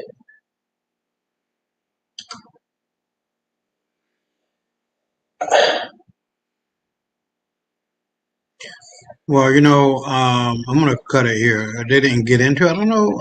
I might have had another video, but the people, the black woman or the black people who were in that restaurant in China, they called the police and they forced this bitch to apologize. So I was hoping that that would be this, but obviously not. So let's go on to the next one and try to knock these out, and then I'll be right back. Often shaped by the dominant narratives of those in power, leaving many extraordinary figures in the to uncover history's untold stories. Your support helps us create in-depth content, bring hidden narratives to life, and keep history alive for everyone. The annals of history are often shaped by the dominant narratives of those in power, leaving many extraordinary figures in the shadows. One such figure is William King, an African-American intellectual whose contributions to physics and mathematics were whispered about in academic circles but never given the spotlight they deserved. The theory has circulated for decades, igniting controversy and intrigue. Did a black man influence or even teach Albert Einstein, one of the greatest scientific minds in history? While concrete evidence remains elusive, the connections and historical circumstances surrounding this question compel us to explore the forgotten genius of America and the barriers that prevented his recognition. The late 19th and early 20th centuries were a time of immense racial discrimination in the United States. The contributions of black scientists and scholars were often erased, minimized, or outright stolen. While the education system excluded black Americans from prestigious institutions, a network of self-taught scholars and black universities flourished. Historically, black colleges and universities, HBCUs, became the intellectual havens where black minds could thrive despite segregation. However, the exclusion from mainstream academia meant that even the most brilliant black scholars were kept in the margins. William King, whose exact records have been lost in time, is believed to have been one of those brilliant minds. Through oral accounts and scattered historical references, King was described as an exceptional mathematician and physicist whose ideas were radical for his time. He was reportedly known for his mastery of relativity, quantum mechanics, and non-Euclidean geometry, fields that Einstein revolutionized in the early 20th century. If these accounts are true, King was not only ahead of his time, but also someone who could have very well influenced Einstein's thinking. Albert Einstein, a German-born physicist who reshaped the world's understanding of physics with his theory of relativity, was an open advocate for racial justice. He was known to have deep respect for African-American scholars. Now, one thing I do know that Albert Einstein was a black guy. Even supported black civil rights causes in America. In 1931, he visited Lincoln University, the first degree-granting HBCU in the U.S., where he spoke out against racism and met black intellectuals who had long been ignored by white academia.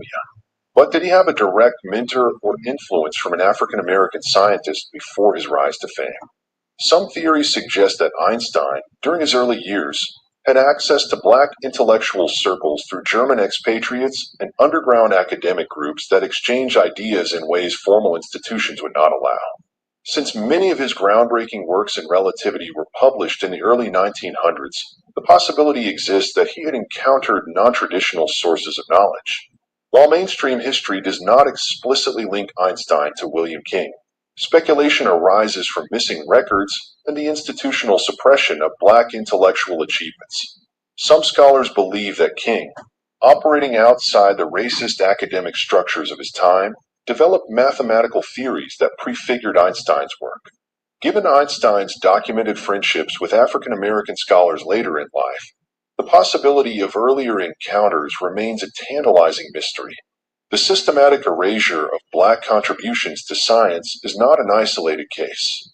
Many black inventors and scientists had their work stolen, uncredited, or attributed to white colleagues. Take Granville Woods, an African American inventor whose work in electrical engineering was often claimed by white engineers, or Percy Julian, whose chemical innovations were downplayed in favor of white counterparts. In the case of William King, if he did contribute to the foundation of relativity or advanced mathematical theories, his work could have been intentionally buried.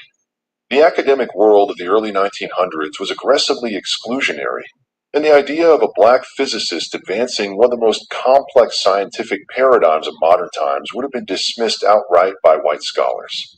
Even if William King's influence on Einstein remains an open question, the broader truth is undeniable. Black intellectuals made monumental contributions to physics and mathematics despite immense barriers. Elmer Imes, one of the first African Americans to earn a PhD in physics, made significant advancements in quantum mechanics. Katherine Johnson, a black mathematician, was instrumental in NASA's early space missions, using mathematical calculations that helped launch humans into orbit. These figures represent only a fraction of the black scientific minds who persevered against systemic racism. If William King did exist and was indeed a mentor to Einstein in some capacity, his story would not be an anomaly, but rather a tragic example of the many black geniuses history has ignored. The question of whether a black man taught Einstein is less about one man and more about the broader suppression of black scientific contributions. William King, real or obscure by history, symbolizes the countless brilliant minds whose contributions to humanity were buried under the weight of racial prejudice. Einstein himself recognized that genius knows no racial boundaries, and if he were alive today, he would likely support efforts to unearth the hidden figures who contributed to the very foundation of modern science.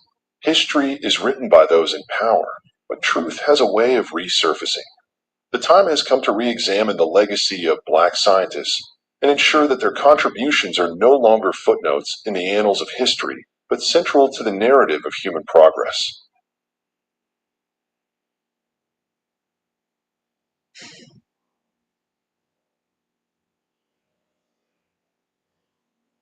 And there you have it, ladies and gentlemen. Let me see where we're at so we can keep it moving. Before we go forward, I'm going to say a couple of things. And that is really simple to understand. We have to understand, we have to know, we have to see beyond our two eyes, but with the third eye. The white folks ain't shit. They've been stealing our shit. Saying everything that's not real, or that's not good. But they take it and they say, oh well, it's good now. Oh well, you know what I mean? They are the con man's con man.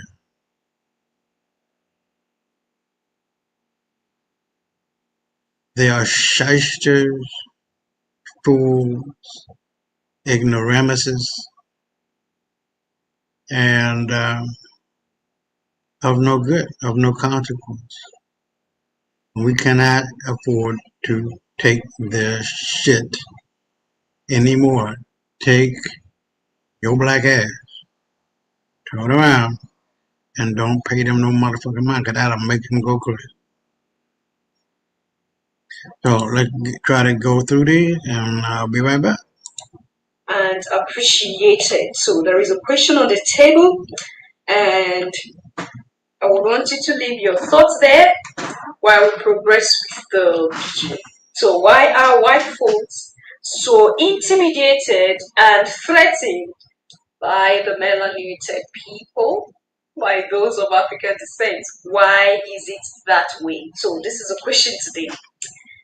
Now, if you noticed what is happening around the world, and okay, what happened before now, you go through history books, especially when it comes to, I get people say, I don't see color, I don't see race, I see humanity. That is beautiful. And it's so easy to say. It's so easy to say until you are involved in a rhetoricism. Then the way you look at the world will begin to change. Or you have a conversation with someone who was involved. Then the way you see things will begin to change. Majesties. It wasn't long ago. It wasn't long ago that minister came out and said that Europe is a garden and the rest of the world is a jungle. What do he mean by that statement? He is directly putting it before your face that they are the ones that deserve everything good in life. And there are some, it's just two group of people in the world, them and others. So they don't care about you.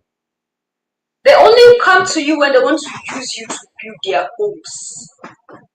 And this is a mistake that majority of Africans keep making till today. When I see people making videos of how they run away from their countries, in Nigeria it is called Japa Association. Right? They Japa to Canada. They Japa to America. Why is it like this? People celebrate. Like, people go to the church for Thanksgiving, that they are leaving their inheritance. They are leaving their homeland to another man's land. Why? They don't even know what is in store for them. They don't know what is waiting for them where they are going to. But they celebrate that they are leaving their home. Now, this same home they are celebrating they are leaving, who are those that work for this home to be spoiled? Is this same people they are running to? ¿Sabe cuántos años tiene la persona que va a recibir este certificado? 80 años, así es. Después de toda una vida haciendo lo que no le gustaba, descubrió que realmente nació para hacer. Y tú I tell you, I do say my own. We have our own. Yes, we contributed. We contribute. We can't accept ourselves like that.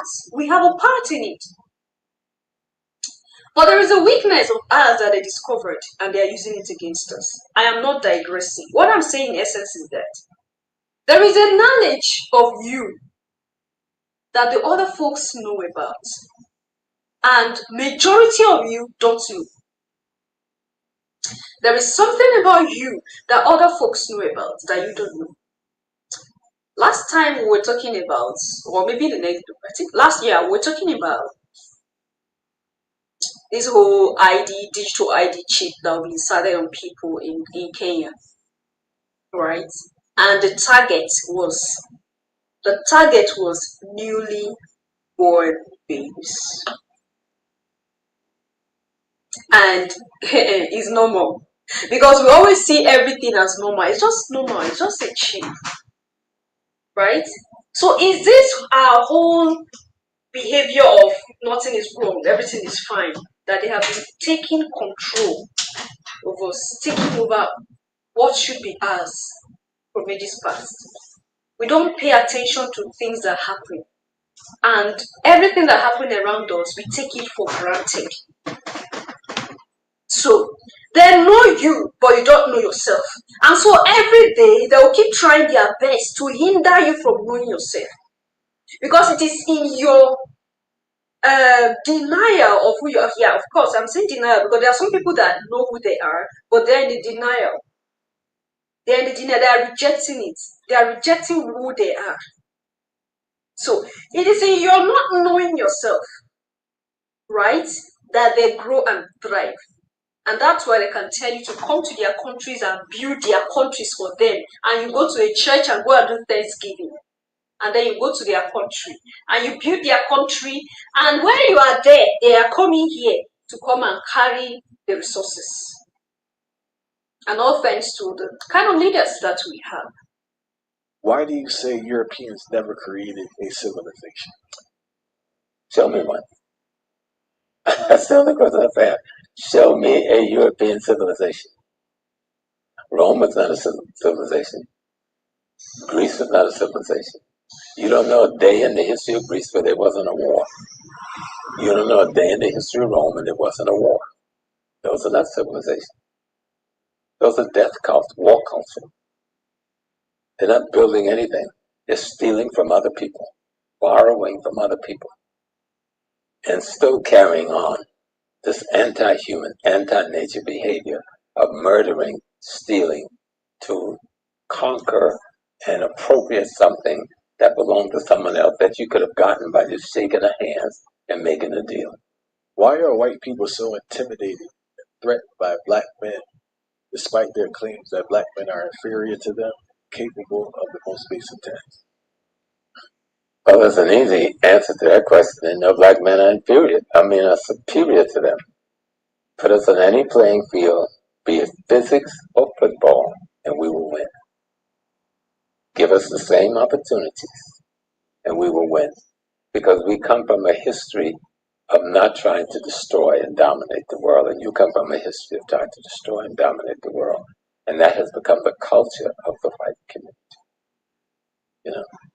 So you go into your medicine, and your first open heart surgery as a black man. Your first separating of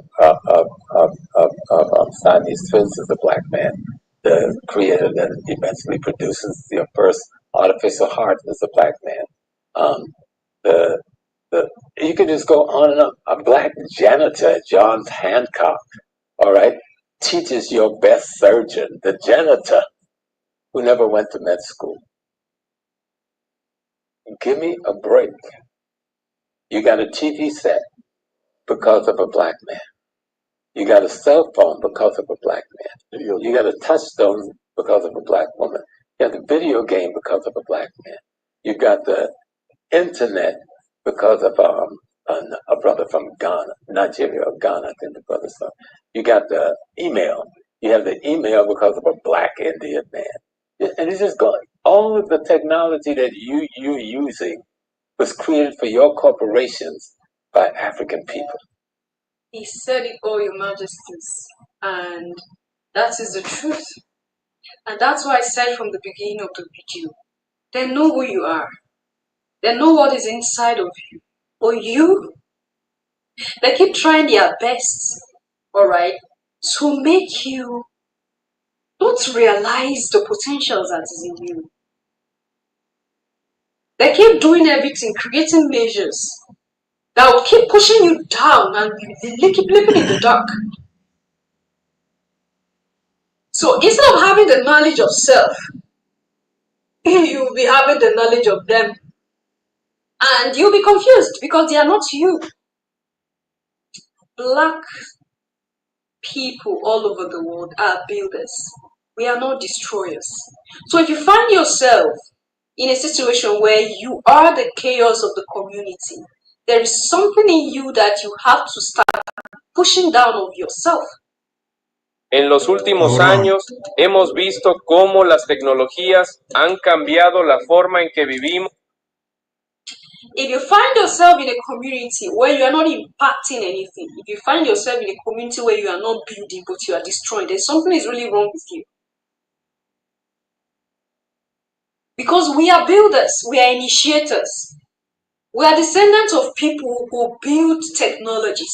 So it's not surprising to see that majority of the technologies around the world today, the brain of a black man is behind it. Like I said, we are builders. We are builders, we are not destroyers. So this is it. And this is why you see that when you are in a company where the only melanated person. You get here stories of people who work in companies where they are maltreated because they are melanated, or they are maltreated because of their skin color, right? They are maltreated because there are lots of abominable things that were done to our people. This is Black History Month. When you begin to go, lots of things are coming out this month, and when you begin to go back to history and begin to see what our people went through, you ask yourself, for a people who had gone through some things like this to still have the willpower to build a community, it takes people who are extraordinary to do this. See, when you talk about trauma, it doesn't end with the person who was traumatized. Whoever is being traumatized, and the kind of trauma that I'm talking about is the type that the melanated went through.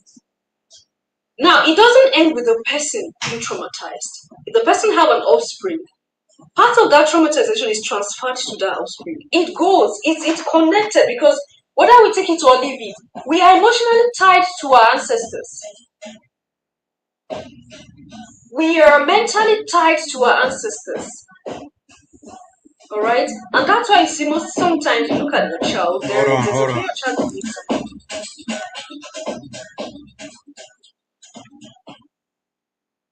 Oh, this person acts like my father when he was alive. Oh, this is, you look at her, she's acting like so and so. Because it's a line, it's a lineage. It's a lineage. And we're not just who we are at the moment. It takes thousands of people to make us who we are. So this is it. When you talk about the 9 ether being, you talk about we having the 9 DNA series. It's not because one is trying to look down on a particular group or trying to look down on a particular race. No. This same race know you, but you don't know yourself. They have documents, they have secret books that tell them who you are. And so they watch out for you all the time. And they hunt you everywhere around the world. This is it. So leave your comments and thought there at the section, Your Majesties, and I'll see you in my next one. Until then, love yourself and remember to stay safe, stay positive. Always Your Majesties. Bye for now.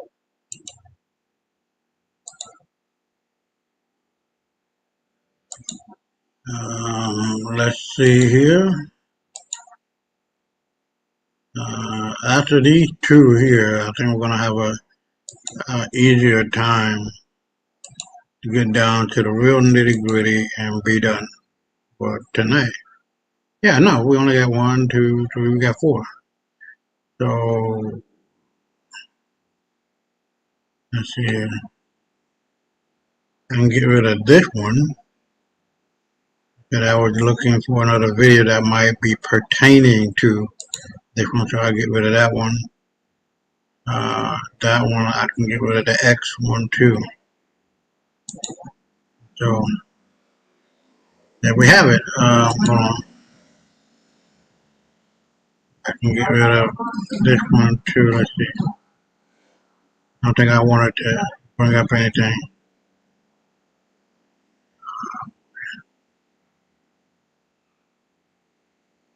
So we'll get rid of that one. We'll get rid of this one too. So we're down to just 1, 2, 3, 4. Right? And let's get at it.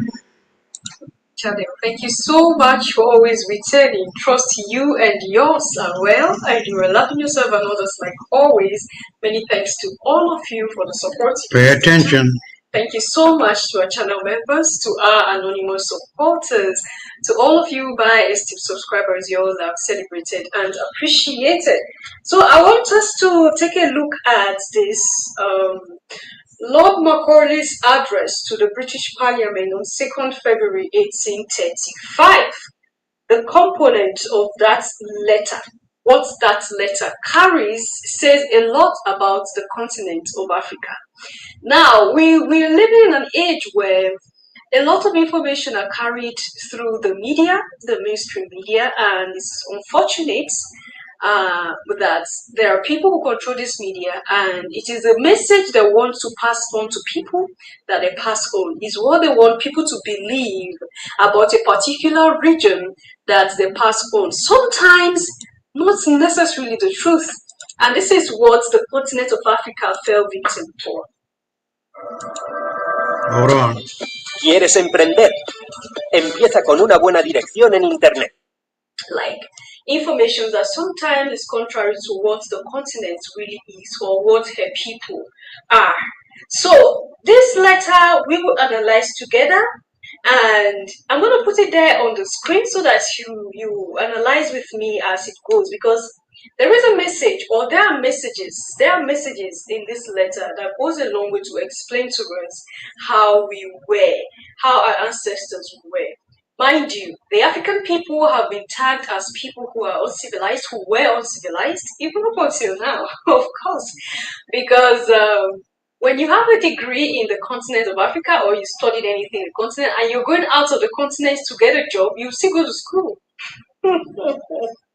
You still have to go through some courses before you can start working. But when you have a degree from Europe or America, and then you come to the continent of Africa, you don't need to go through anything. Oh my goodness, you don't need to. So this is the way we are being looked upon, as people who are uncivilized, poor people. That is even the number one thing that stands out, poverty. So when you talk about Africa, you talk about poverty. Oh my goodness, they are moving with flies. Oh my goodness, they are lying there, they are sleeping on the trees, they don't have houses, they don't have clothes to wear, so they are still moving around with leaves on their body. This is what the mainstream media push out there. That the continent is a poor place, and this very poor place we find you every day in. I have traveled across the length and breadth of Africa. This is Lord Macron. Pay attention. And I have not seen one person who is a beggar. Are you hearing that? I have traveled the length and breadth. That means he did not just travel through one region or travel to one country. He have traveled the length and breadth. He have moved the whole continent. And he haven't seen one person who is a beggar. And that is the truth, because in the continent of Africa, we have the spirit of brotherhood. Brotherhood, and this is what pushes my mind to African Collective. If you haven't joined, this is an opportunity for you to go to africancollective.org and join the family. This month on African Collective is called the Brotherhood Month. Brotherhood, sisterhood, watching your brother's back. That is what we are all for as Africans. You won't see any poor person, because Africans will not see a fellow African lying on the street and allow the person to lie there. There must be someone who will come and pick that person. And that's why there are hardly homeless people in the continent. Come and take your survey. Do your research. There are hardly homeless people in the continent because we have enough to feed ourselves. We have enough, Your Majesties. All right? He said, who is a thief? So, I have not seen one who is a beggar, who is a thief. Such wealth I have seen in this country, that he's talking of the particular country is. Such wealth I have seen in this country, such high moral values, people of such caliber, that I do not think we would ever conquer this country. Such wealth, such high moral values, and that is what we are for as the people, as the African people. We have culture, we have traditions, we have moral values. All right, we have moral values, and that's why you don't just go and do things. There are procedures which you have to go through things. We were, in short, we were organized people. I think I keep saying this here. Africans, our ancestors were organized people. So you can't tell me that our ancestors were in awe of mirrors and they carried their people and went and sold. You can't say that to me. There's something wrong with that story of Africans did not hesitate, but they sold you all to slavery. Something is wrong with that side of the story. Right? These were people who were organized, who have values, who have traditions, who have rules and regulations, and you will not just see anybody roaming around because we have enough to feed ourselves. Even though it's not enough, we have the heart of sharing, brotherhood. Your Majesties. All right?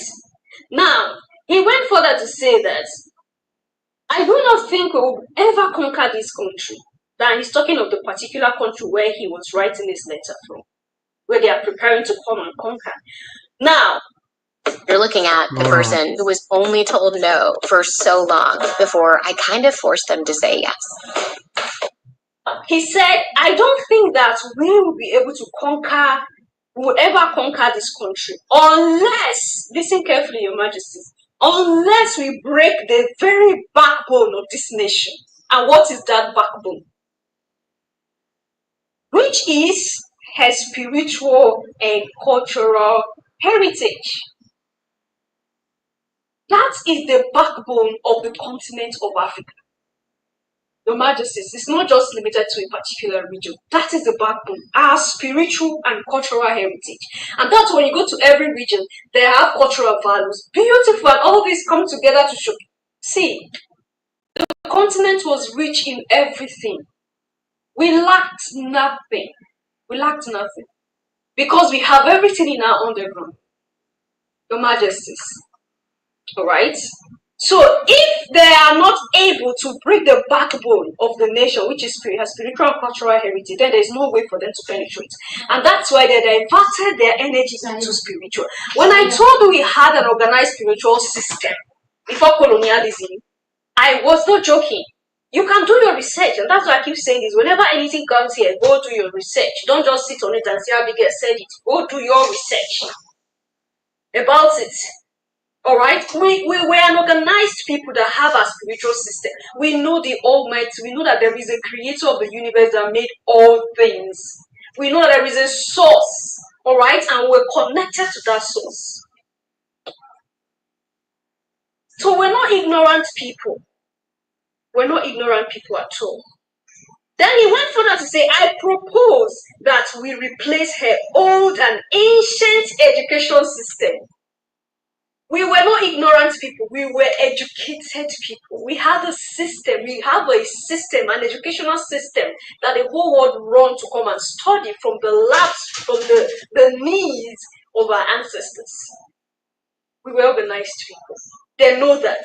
And this is them saying, this was a letter he wrote back to the British Parliament to prepare them ahead of what they are coming to come and do in the country, to prepare them ahead. These people are not poor. These people have food, though. These people have a spiritual system. They know a God already. Remember King Cleopa's letter? I said I will always be reminding you to that letter. We're pushing you back to that letter. If you don't have the letter, I can Google it. It's not everywhere on the internet. It's when you decide to be blind. In this age, that is when you be blind. You know, everything is there for you to check. They said it in that letter.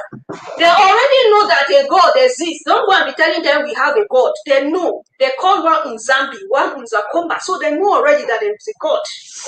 Your word is to go and use the advantage of their knowledge of a God to help us steal from them. This was the essence of that letter that was written to the missionaries in the Congo. And it's similar. So they know we are organized, they know we are spiritual people, they know we have educational system. So you can't come and tell us anything because already we are educated people. And he said they have to break this ancient educational system as well. After breaking our spirituality, they broke our culture, and that's why they invented their own culture, the way of life, the way of dressing, the way we talk. Our names were changed, and that's why you can see it is evidence from my name here. This was the name I was given. So our ancestors, our parents were also part of those that this whole colonialism really dealt with. And it's evident in our lives everywhere. It's something that you cannot just erase just within a twinkle of an eye. Yeah, it's been part of you. It's gradually it goes. Your Majesties, her culture. For if the Africans think that all that is foreign and English is good and greater than their own, they will lose their self-esteem. Olua. Their native culture, and they will become what we want them, a truly dominated nation. Chimo, these people really dealt with us. These are the people that you run to. Majesties, these are people you call God. They came to give you God. This is them. So what will you say about this? So if they have succeeded in making us feel that everything that is foreign and English is the best, all right? In that way, we must have lost our self-esteem.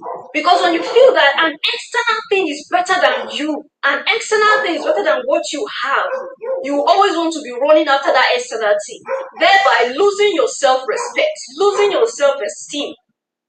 You don't regard yourself anymore or what you have within yourself. You'll be running after something that is out of you. And the more you begin to do that, you're a conquered person. And this is exactly what we became.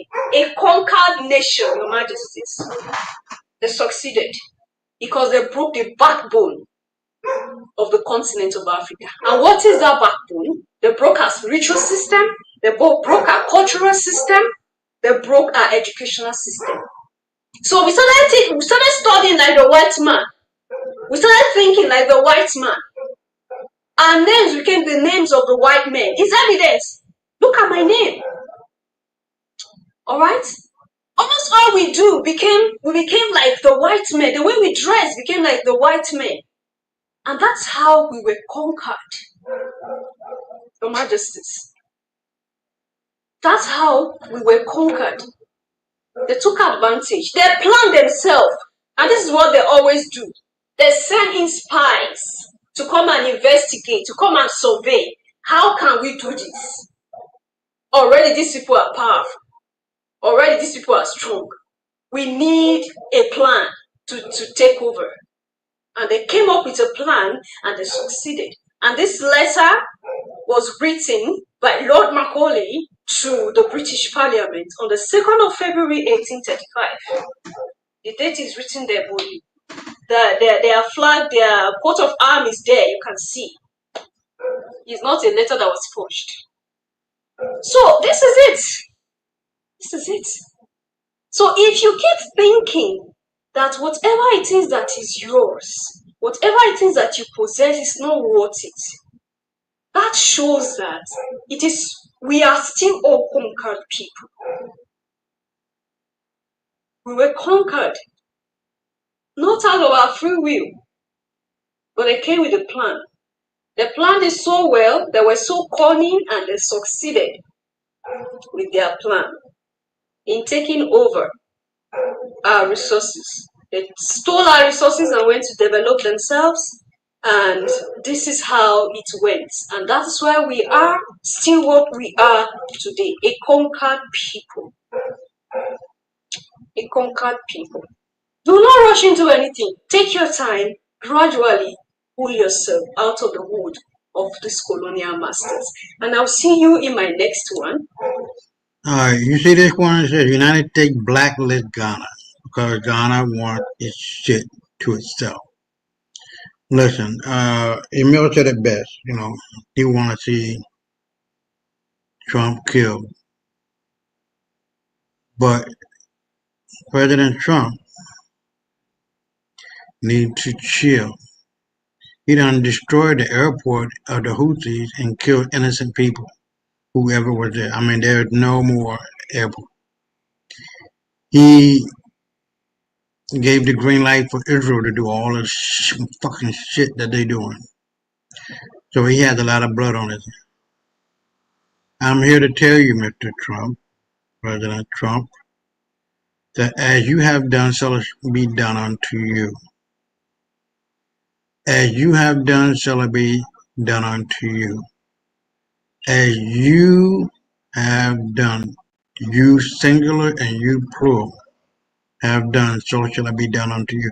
The table turned, motherfucker. You wishing the death upon your fellow leader, a president of other countries of the free world, that you want to see AFRICOM with Langley stopping and arresting Traore? Motherfucker. $400 fucking plus trillion is missing from the coffers of the United States. Where's that fucking money at? You so motherfucking concerned about goddamn Burkina Faso, bitch. Where's that fucking money? And if you had your fucking hands up in that bitch and your family up in that bitch, where is the fucking money? It's not accounted for. So stop the bullshit about stopping Burkina. You can't stop black unity, motherfucker. You pale-skinned, worthless motherfuckers ain't shit, never will be shit, ain't about shit. I'm guaranteeing you that death is coming to Macron. The people are already there. It don't take much to kill Macron or his man white, that gay-ass motherfucker. You talk all that shit, killing the Malian in World War II fighter who was fighting on the side of France, bitch. But I digress. Let's go on to the next one. Yeah, this is 16 minutes. We're almost done, guys. So anybody that's here, God bless you. I really appreciate you hanging around. And let's get at it. Oh, hold on. Scratching my foot. But let's get at it. Thank you for the support you give to the channel. Thank you so much to our channel members, to our anonymous supporters, to all of you, my esteemed subscribers. Your whole life celebrated and appreciated. So today, there is a question that keeps going in the mind of a lot of people, even, of course, melanated people, even after they believed that we were powerful people, we were people who had civilization before the war. The other civilizations came in after us. Of course, with the European civilization is the youngest of all civilizations, and that's why it's still moving up until this time. Now, if we are that powerful as the history books portrays, and we're as powerful as some Pan-Africanists talk about, why is it that we are in the state we are today, that we're like people who are defeated, we're like captured people, we're like people who was never connected to source? Why are we the way we are? That we were so easily captured, we were so easily taken into slavery, and when we talk about this, so like it's because there are people amongst us who worked with the enemy. Before people started conceiving the ideas of working with enemy to selling a brother, we were one people. There was unity. Now, when I emphasize on unity, I am not joking. You see me here always telling you, someone who look like you somewhere and you see is a brother. That unity has to be forged again. It's not just a unity of, okay, now I love you, now you have become my brother, okay, let's forgive each other, okay, let's continue. It's beyond words. What we broke in the past, we have to reshuffle them. What we scattered, we have to gather to become that being that we were, that was loved, feared, and reverenced by other beings before this time. So, there was a highest wisdom that we lost. There was a unity, this forging, we were together, we were people that, of course, is the truth that we knew everything. We were people that were seen as gods, all right, in the flesh, all right? But something happened that we became what we are today. And that's what I want us to take a look at. Because when I keep saying this, that this battle is beyond the physical, this battle is not something of today or so many years ago. It's been a long time coming. The forces that is all in for our destruction is not the forces that we can reckon with physically. Alright? It's not just a force. Este video que estás viendo no es real. No, de hecho, es un avatar generado 100% con inteligencia artificial. Y aunque no lo parezca, este forces are okay, the Europeans came and did this to us, or white people did that. It's beyond this. It's beyond this, and it's been a long time. So I want us to look into this and take it up from there. If ancient black people were really gods on earth, then how did we lose everything to the colonizers? This is the most miseducated discussion in black history. To fully comprehend the truth about this, you just gotta know the concept of highest wisdom. So what's highest wisdom? Exactly what it sounds like, manifesting the highest ability that one knows how to produce. A great example is actually superheroes. Cyclops from the X-Men, for example. If he manifests his highest wisdom, then what he'll do is shoot a laser beam out of his eyeballs. That's because it's the most powerful thing he physically knows how to do. Storm, she'll manipulate the weather because that's her highest wisdom. Nightcrawler, he'll vanish into thin air. Magneto, y'all know he'll control metal objects and start doing some crazy stuff. Ryu from the Street Fighter, he'll hit you with the Hadouken! Now let's get back to real life. Let's take a look at a colony of ants. If they get flooded out by water, what they'll do is create a floating bridge that's made out of ants in order to save their babies. And y'all can drop more examples in the comments if you know them, but now let's talk about the highest wisdom of black people. When we walked this earth as gods who lived for thousands of years, we had many majestic wisdoms and abilities. Those wisdoms and abilities were normal to us back then, but today we'd say that these are supernatural powers or something like that, such as like speaking with our minds, moving things with our minds, teleporting, invisibility, breathing underwater, and way more than that. But bigger and better than all those things, the highest wisdom that we manifested was becoming one unified mind and heart. And that unified mind and heart we all shared in a state of existence that we called divine unity. Or in an ancient language, you could use the word selekano, which means covenant. And only people with the ether in their body can do this. That's why the ether inside of us is also called the Ark of the Covenant. This is what makes it possible for us to unite with all other ether beings, aka black people, in existence. Now just imagine being everybody on earth at the same time. And at the same time, you're still individually yourself. And it's not chaotic or confusing, it's just unexplainable oneness. Oneness and peace that surpasses understanding.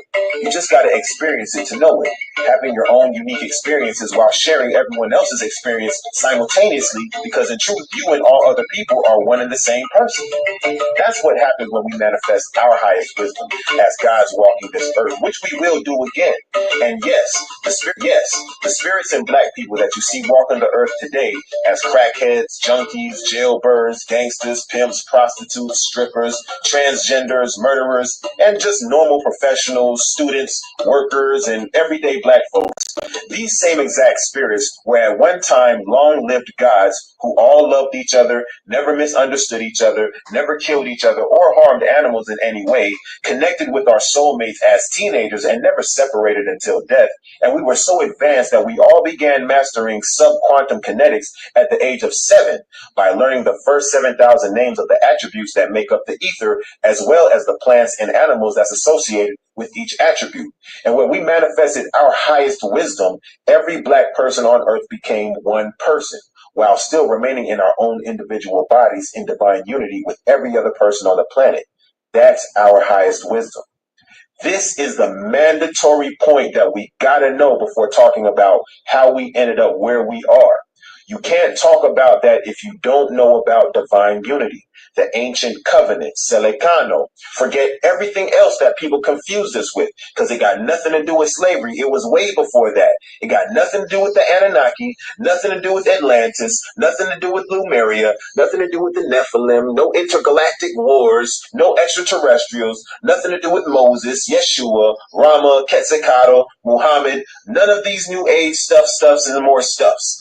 It's all about the covenant of divine unity, because our downfall all began with us making a conscious decision to temporarily suspend the covenant of divine unity with each other. That's it. That's literally it. That's how long-lived gods deteriorated into short-lived men and women over time by forsaking the highest wisdom of the divine dominant black nation so that non-black nations could manifest and have a chance to rule the earth, at least until it's time for us to take it back. Your Majesties, as the clip was playing, you notice I was smiling.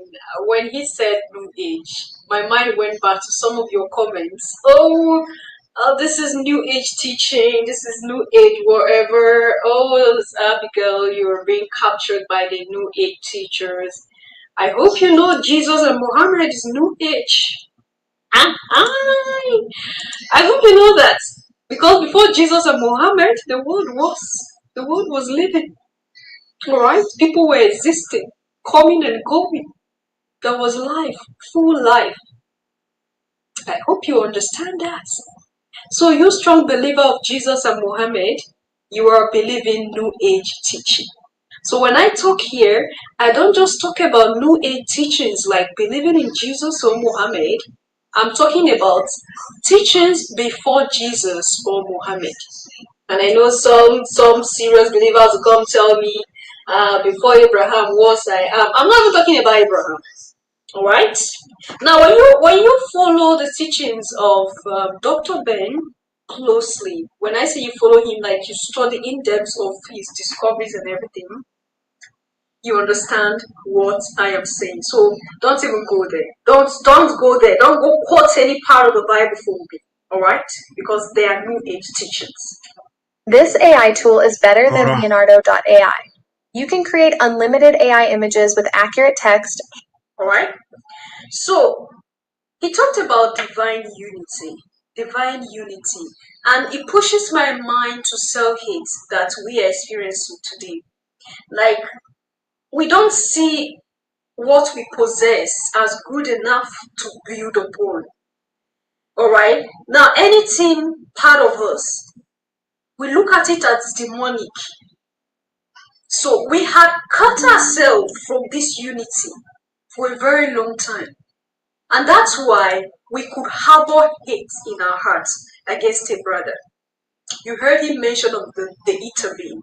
It's only an ether being that will see an ether being and, okay, this is an ether being. I have to love this being as I love myself, because this being possesses something that I also have. So by the time we get united in love and unity, we can do things that the world can only be in awe of.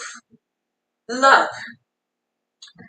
You see, any community that love is not present. I'm not talking about these eye service things that people do these days. Oh, my brother in Christ, my brother in the Lord, my brother in this. I love this one. I'm not talking of that. Genuine, sincere love. That love that can make you even have the thought of giving up your life for the other one to be alive. It's difficult. It's so difficult. It's easier said than done now. Why has things become this way? Before now, it wasn't like this. Before now, we see a fellow ether being as part of us, as part of the entity, as part of the source that we all came from. But now, reverse is the case. We are only seeking our own self-glorification right now. Okay, self-glorification. We don't even think about, it's even difficult for people to think about the community, the good of the community nowadays. And that's why we are birthing leaders that are wicked. Leaders that are stingy leaders, wicked leaders, greedy leaders. So the moment you have people like this, the enemy can easily use them to conquer us. And this is how our life have been for a long time up until now. For a long time up until now. Now, when you talk about the highest wisdom, okay, I think we still need to flog this issue of self-hate. Because the white man came and told you that those practices, those things you practice are not good. They are demonic. You believe the white man. You throw away your practices. You throw away your traditions, the good ones, and begin to follow the white man's idea for your life. Tell me, by then we are pulling apart. Like it was broken from the beginning, and we keep dividing each other. We keep just imagine how we have destroyed ourselves. We've shattered ourselves so much that it takes time for us to come together. It takes time for this oneness, this whole striving to be united, to become one. It's going to take time. But is it impossible? No. Because from the beginning, we were one people. We were people who could stand up and give up our life for a brother to live. We were people who could stand up and say, okay, I'm going to be the one that will sacrifice myself so that other people can survive. We were people that were that way. So when you begin to think, you claim that the black people were like gods, the black people were so powerful, they had knowledge that the world could not contend with. Why is it that the black people have become the most, I'm looking for the word for it, the meaning word for it, because that's the level we are right now. We don't get respected anymore because they feel that, okay, what we're after is just fame and power. They call, okay, come join my, what do you call it? My industry. I'm going to make you popular. And that's how they buy the souls of our brothers and sisters. Oh, you just go get popular, get the money, and you sell your soul to them. All right, this is what we have become now. We become instruments. We become things that people now use for their own glorification. We become things that people use. We become ladders. All right, we become ladders to help people go to the top, and when we are under there, why has this? Why is this the way it is? Because we have cut ourselves from the source. We have cut ourselves from the source, and for us to unite, we have to hold on to this. There are attributes that we have to. There are practices that we have to start, getting so used to, if we want to be united and regain our power as a people. Love. We have to love sincerely from our hearts. Love our fellow brothers and sisters wherever we find ourselves. Alright? That is number one. That is number one. Because we think we are so different. Hold on. As a melanin.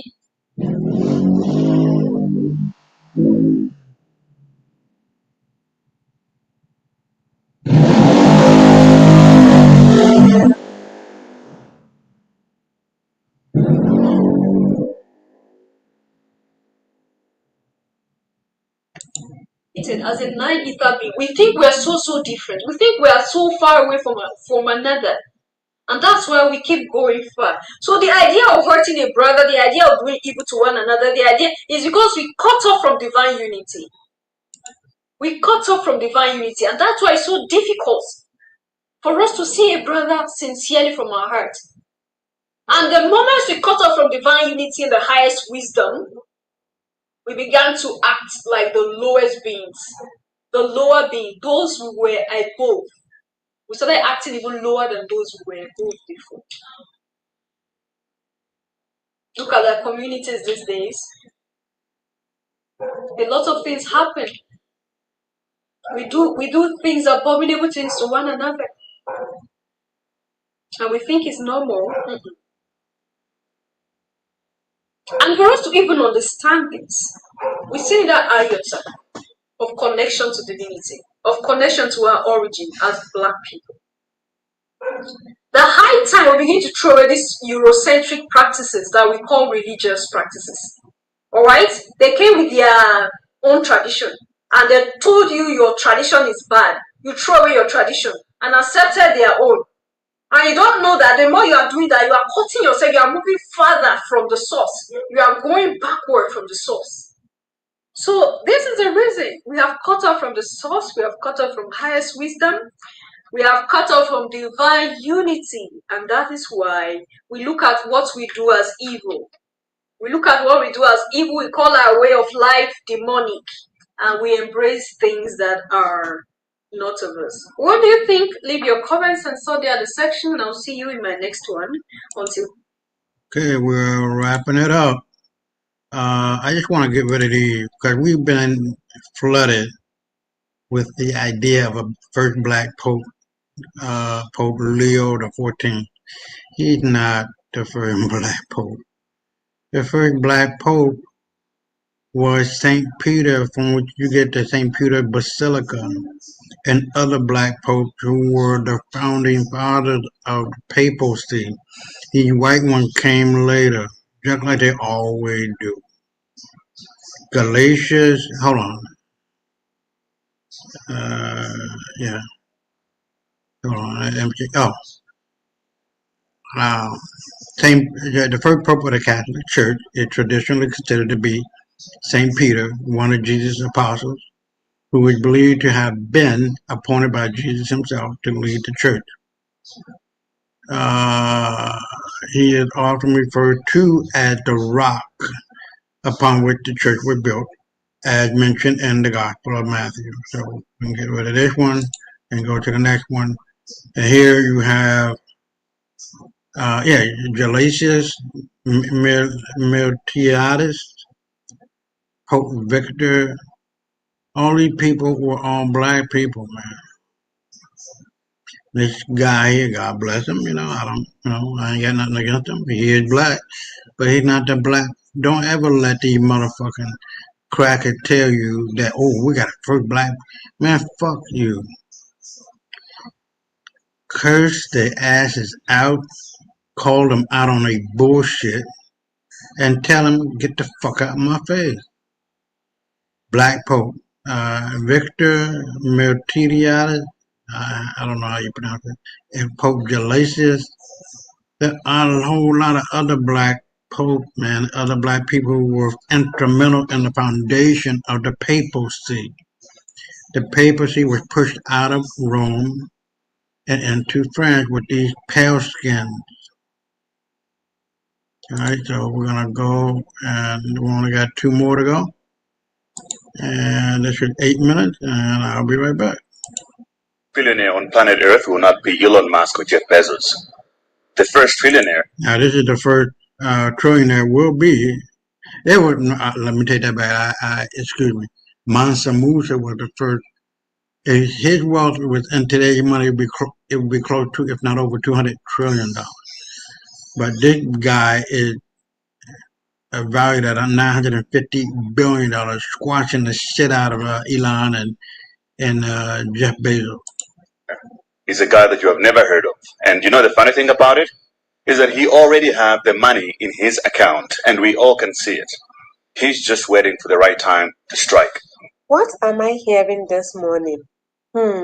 Guys, I do not know how true this information is, but if it is true, then some Nigerians will be hurt and their ego will go down small. Chai! Well, I am super happy about the news and I am very excited to share it with you guys. Yeah, let me go straight to the point. Okay, the exciting news I got this morning is that the first man to make $1 trillion in the world is from Ghana. Yes, you heard me right. He is from Ghana, and according to the news, this very man is a king and he owns a $17 million mansion in Miami. Wow! People get money, but no, they talk. Let me by talking, let me by, say I get money. Silent. Hey, silent is a killer. Well, guys, enough of the talk. Let me allow you watch this video, and please, at the end of it, kindly drop your opinion in the comment section. Let's watch. Who is the richest man in the world in 2025? King Zenoti. Now the richest man in 2025 with net worth of $915 billion beats Elon Musk and Jeff Bezos combined. The richest person in the world.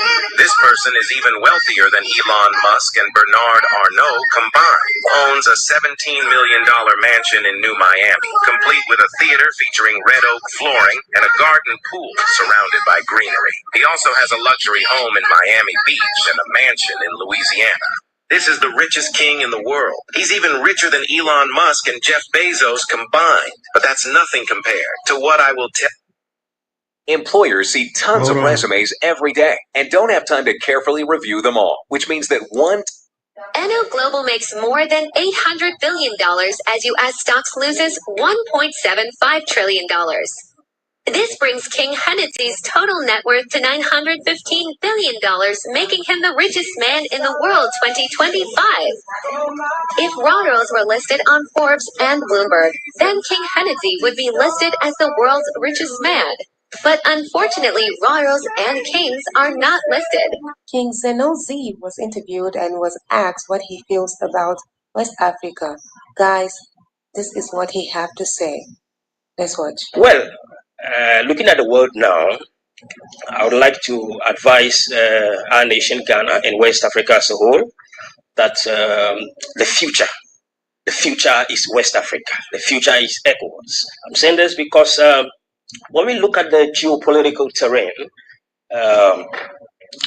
we realize that it's being driven by technology. So all the leaders of West Africa need to rise up. We need to rise up because I have seen a great future for West Africa. That West Africa is going to be a great leader in the future, a great superpower in the future. But we have to look at our geopolitical concept. We have to understand what really it is that will make us great. Because if you don't look backwards, you cannot understand what is ahead of you. If you want to look into the future 50 years, you want to look into the future 100 years, then you have to look back that same 50, 100 years too. Because it's like a single line. and it draws everything along it. You understand? So I believe, and I have seen the future of West Africa. I have seen it. I've seen the future of Ghana. I've seen the future of West Africa. And I am today telling every leader in West Africa that a great future awaits us. So let us get up and stand firm. Let us apply the great tools that will be able to make our geopolitical concepts very vibrant. And then especially let us lead in technology, because I see technology leading us into that future. That is why I have developed Energy Purpose Polythetic mixture, which I will talk about for you to know what really it is and how the future really is for West Africa. Yes.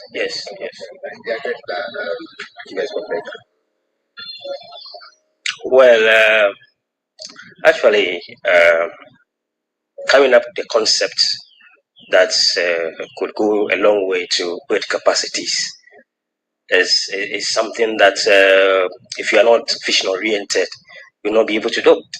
So Mr. Ahetu has seriously done so well, and I see a great future for the Achievers Business Conference, because I know it's going to go a long way to help a lot of people, at least for them to be able to develop their potentials and become who they really are, in terms of their ability to invest, their ability to have a strong character in whatever they do, a strong civility and work ethic that will eventually bring about a good result at the end of the day.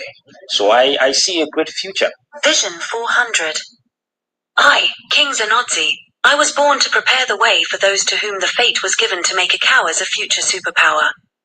Africa could have produced many billionaires, but for the fact that many believe in spending rather than investment, Africa records only few billionaires till this day.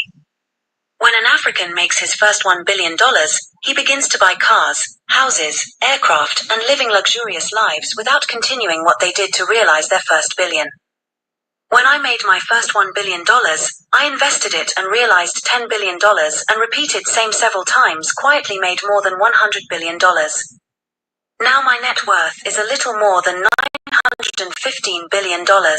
My bank accounts are fat and Look at that. still getting fatter continually. I have a target and I am still working hard to realize my goal. I want to see Akawas become a wealthy nation tomorrow with a GDP of $400 trillion and more, to be a world superpower for 400 years as I envisioned in accordance to the promise of our God the Creator. This I dubbed Vision 400. I know the fate of Africa and I am determined to contribute my quota to bring the vision to fruition. The future 16 unborn leaders for whom the vision is prepared shall be born soon in our days. I am happy to be part of those who will help those unborn 16 leaders of Akawas who will bring the vision to fruition in the next century. Wow, he is 41 years old and has achieved a lot. I'm seriously impressed, I swear. This is an example of simplicity. Ghanaian rich men don't shout. No, they don't shout. They do their things godly without noise. Yeah, you hardly know who is rich or not in Ghana. You see them, you see everybody the same. You understand what I mean? You will not even know. The rich men self, they are the ones you are going to see them like they don't get money. That is what is happening here in Ghana. But I bet enter Nigeria and see. The rich men, by their action, you will know them. But that's not how it's done in Ghana. The rich men are the one behaving like they are not even rich. So now you see the difference between Nigeria and Ghana, right? You see, right? They shout. They shout. Like seriously, I'm shocked to know that the first man to make $1 trillion is from Ghana. Yeah, this is my first time hearing this news. Yeah, I don't know how true this news is. So should we say allegedly? Because I am not really sure. But this is what I woke up to this morning. So guys, let me know your thoughts in the comment section below. Do want to like, subscribe to the channel, share this video to as many as out there. I believe they will watch and learn from me. I love you guys always. Bye. Alright, we are at the last one. It's only 10 minutes. I'll let that play out. And I really appreciate those who are here. I don't know who you are, but I appreciate it. And we'll be right back because I'm tired. But I'll be right back.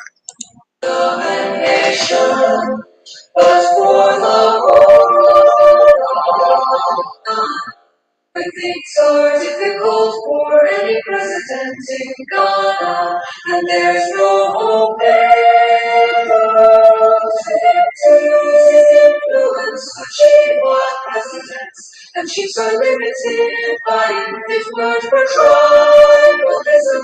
All tribes should acknowledge him and serve under him to be impacted grace.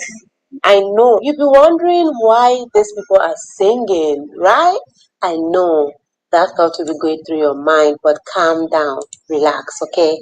I hope you're seeing, you know exactly who this person is. I mean, the picture you are seeing right there in the video. Do you know who that is? All right, for those of you who don't know, that is the Ashanti King, the most known king in Ghana. Nobody will tell me that he doesn't know this king, home and abroad. Yes, I know that about this very king. So, these people singing are choristers from the UK. Yeah, let's make it that way. UK, not UK. The UK. All right. So, these people sang a song to the Ashanti King. So this is their way of appreciating him. Oh my God, guys, if you listen to the wordings of the song, the lyrics, see, I bet you just can't wait to listen to this song. I just hope there wouldn't be copyright on this song so you can be able to listen to it completely, okay? All right, let's get right into it. And please, at the end of it, kindly drop your opinion in the comment section. Let's watch. He is the Savior of Ghana because he is not selfish. He didn't come only for his kingdom and nation, but for the whole world. When things are difficult for any president in Ghana, and there's no hope ever to use his influence to cheat black presidents, and chiefs are limited by his words for tribalism. All tribes should acknowledge him and serve under him to be impacted grace. Dear Ghana, let me tell you something. The presence of this king has helped Ghana achieve some purpose. If we don't celebrate him to the world, one day we will regret his absence. And that's when we will know how influential he was. This precious king I am talking about is Otumfuo. Nana, please, if Ghana and its leaders don't cherish you, please sit at your throne and focus on your nation, Ashanti, because we love you and we will serve you forever. We love you, Nana. We love you, Otumfuo. Asante man loves you so much. Please take good care of yourself for us. Your grandchildren are proud of you. I know many people wish you death because of envy and witchcraft, but it won't succeed. Thinking of chiefs and ignorant people who speak against you reminds me of your greatness as a king.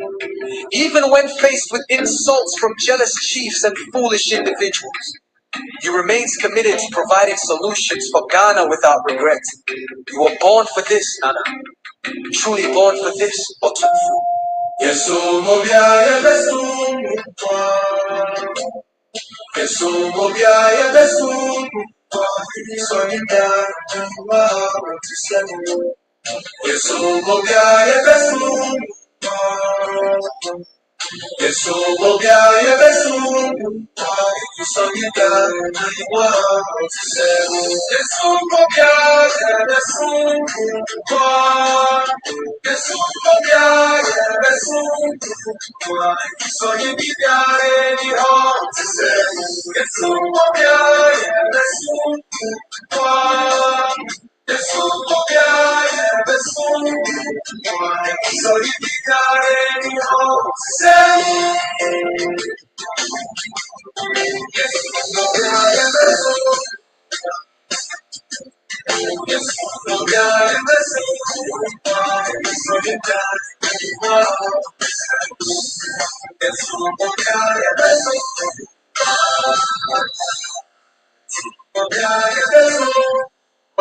So you be there any home to say,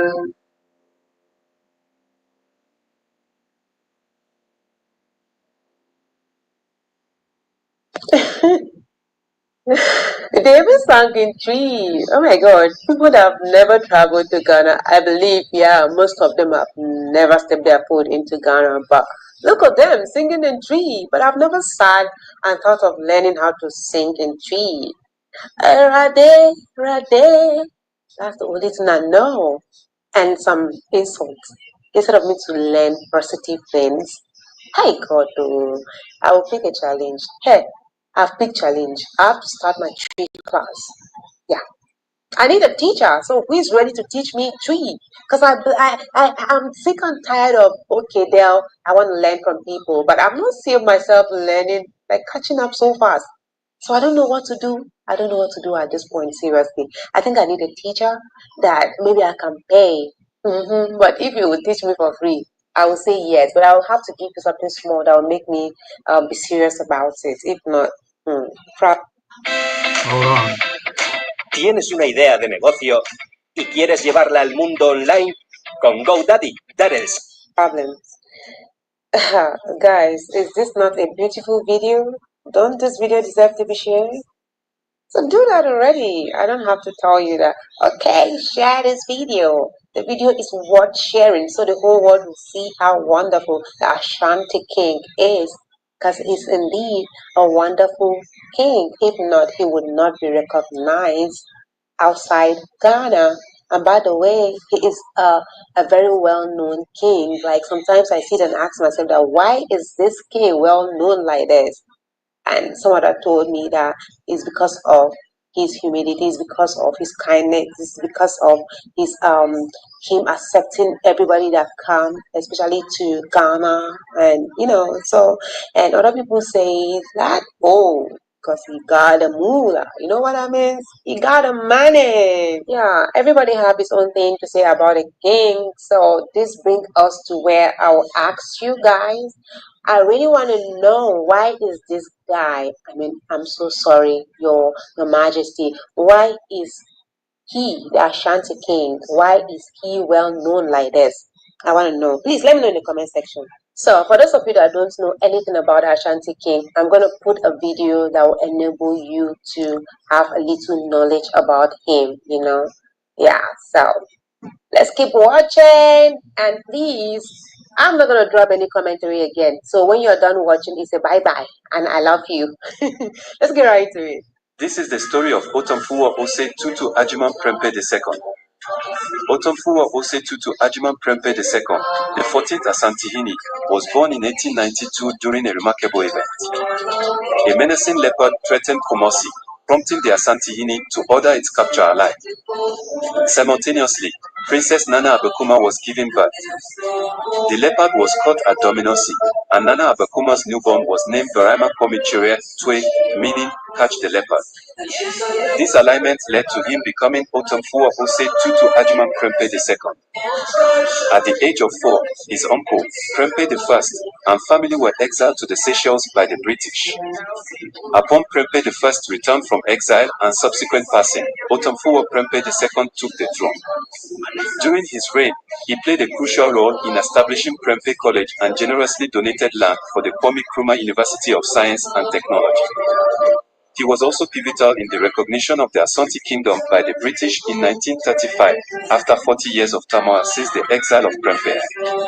In October 1969, he was elected as the first president of the National House of Chiefs. His enduring legacy is marked by the Jubilee Museum, and his life stands as a testament to the resilience and leadership of the Asante people.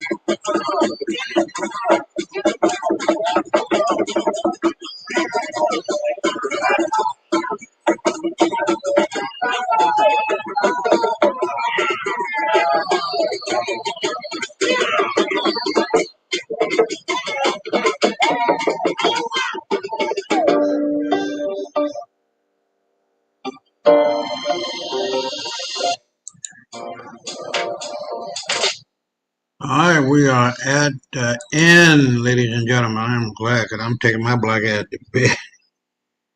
Man, my eyes are stinging, but it was worth it. And I appreciate whoever it is here watching. But let me say this as a final comment about Trump and all these fake ass wannabe white albinoid motherfuckers who want to kill President Trump. You're not going to do it. You're not going to do it. There's too much at stake. The people are already there and friends to kill your motherfucking ass, Macron. You're not going to do it. You're not going to do it, President Trump. You're too motherfucking concerned about what's going on in Burkina Faso and Mali and Niger and other places that you're going to lose your footing in the world, on the world stage. The end to white folks is here. There's no more economic hegemony. It's all fake and mirrored. But I can tell you this.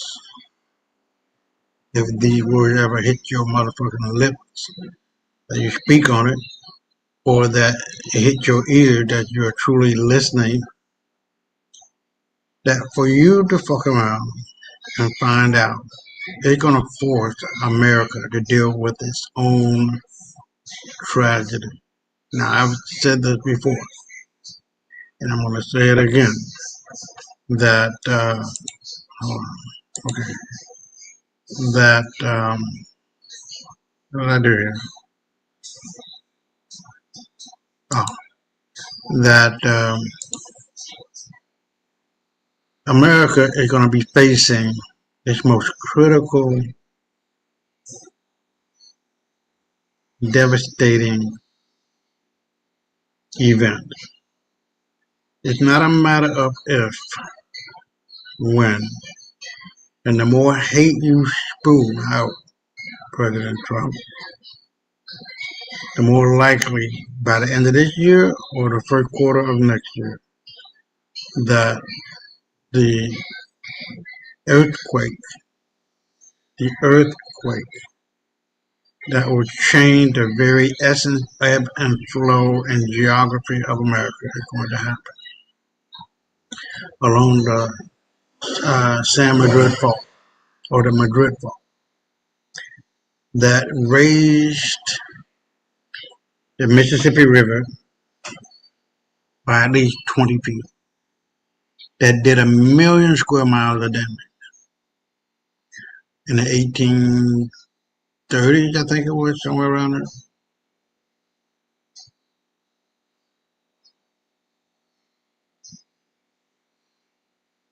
In today's America, there were no nuclear power plants then.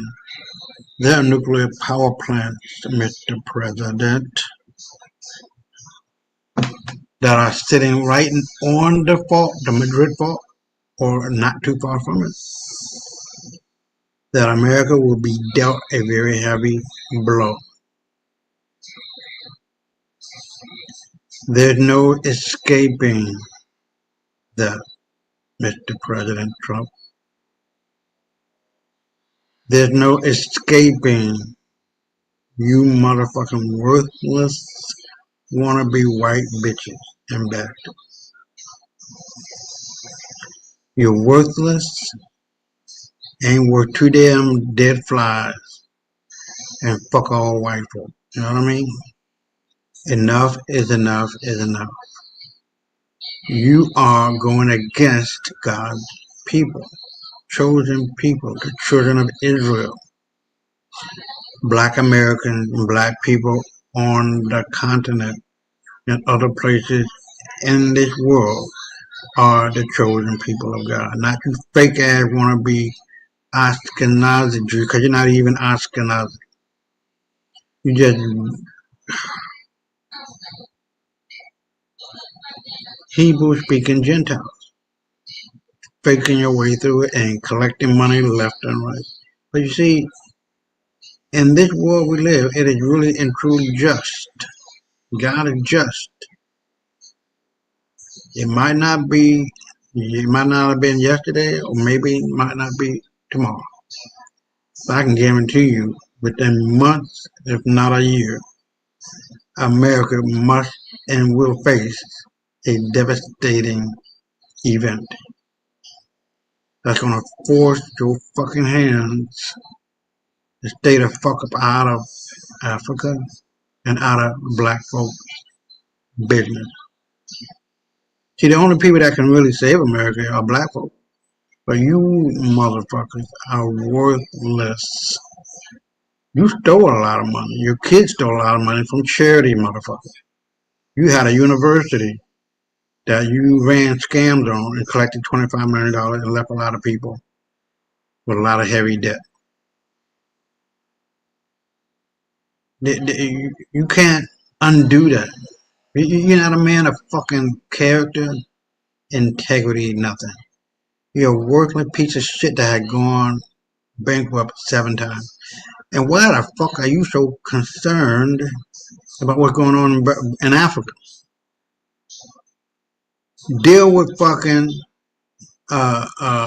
Bill Gates, Fauci, and all them worthless motherfuckers who killed over 150 million people worldwide. And about 30 million people in America, motherfucker. And you telling people to take the goddamn vaccine? What the fuck are you talking about? You knew motherfucking well who did that shit, who ran that shit. And these motherfuckers have not been arrested at all. Maybe because they white like you, Maybe because you don't want to raise no hell. I don't know. But if I were president, I would take all the motherfuckers and just kill them. See, that ends all that bullshit. It ends it all. None of that shit matters to you because justice doesn't matter. I hear about Q, I hear about this, I don't believe you, motherfucker. I really don't. The real children of Israel, the real Jews in America are African American people. Not only from Portugal and Spain, but also the Middle East. And top it all off, motherfuckers, you're not special. George Washington was a black man. A lot of other black presidents long before bitch ass Obama. So no, miss me with the bullshit. Miss me with the bullshit. Miss me with the bullshit. It is time to do the right thing. If you ever do it, black people are owed reparations. Black people need to be protected by the 1866 Civil Rights Act, not the 1966 one. And I am here to tell you that your meddling with the Houthis and with Israel and allowing them to do what the fuck they want, these are not real Jews, bitch. They're fake. You know that. You just can't become a Jew, Trump. It's not no motherfucking club that you buy into or that you join up. It's not a fucking club, bitch. You gotta have this shit in your goddamn vein. The only Jews that count are black ones. All them other motherfuckers, y'all can just kiss my black ass. Cause I am a real Jew.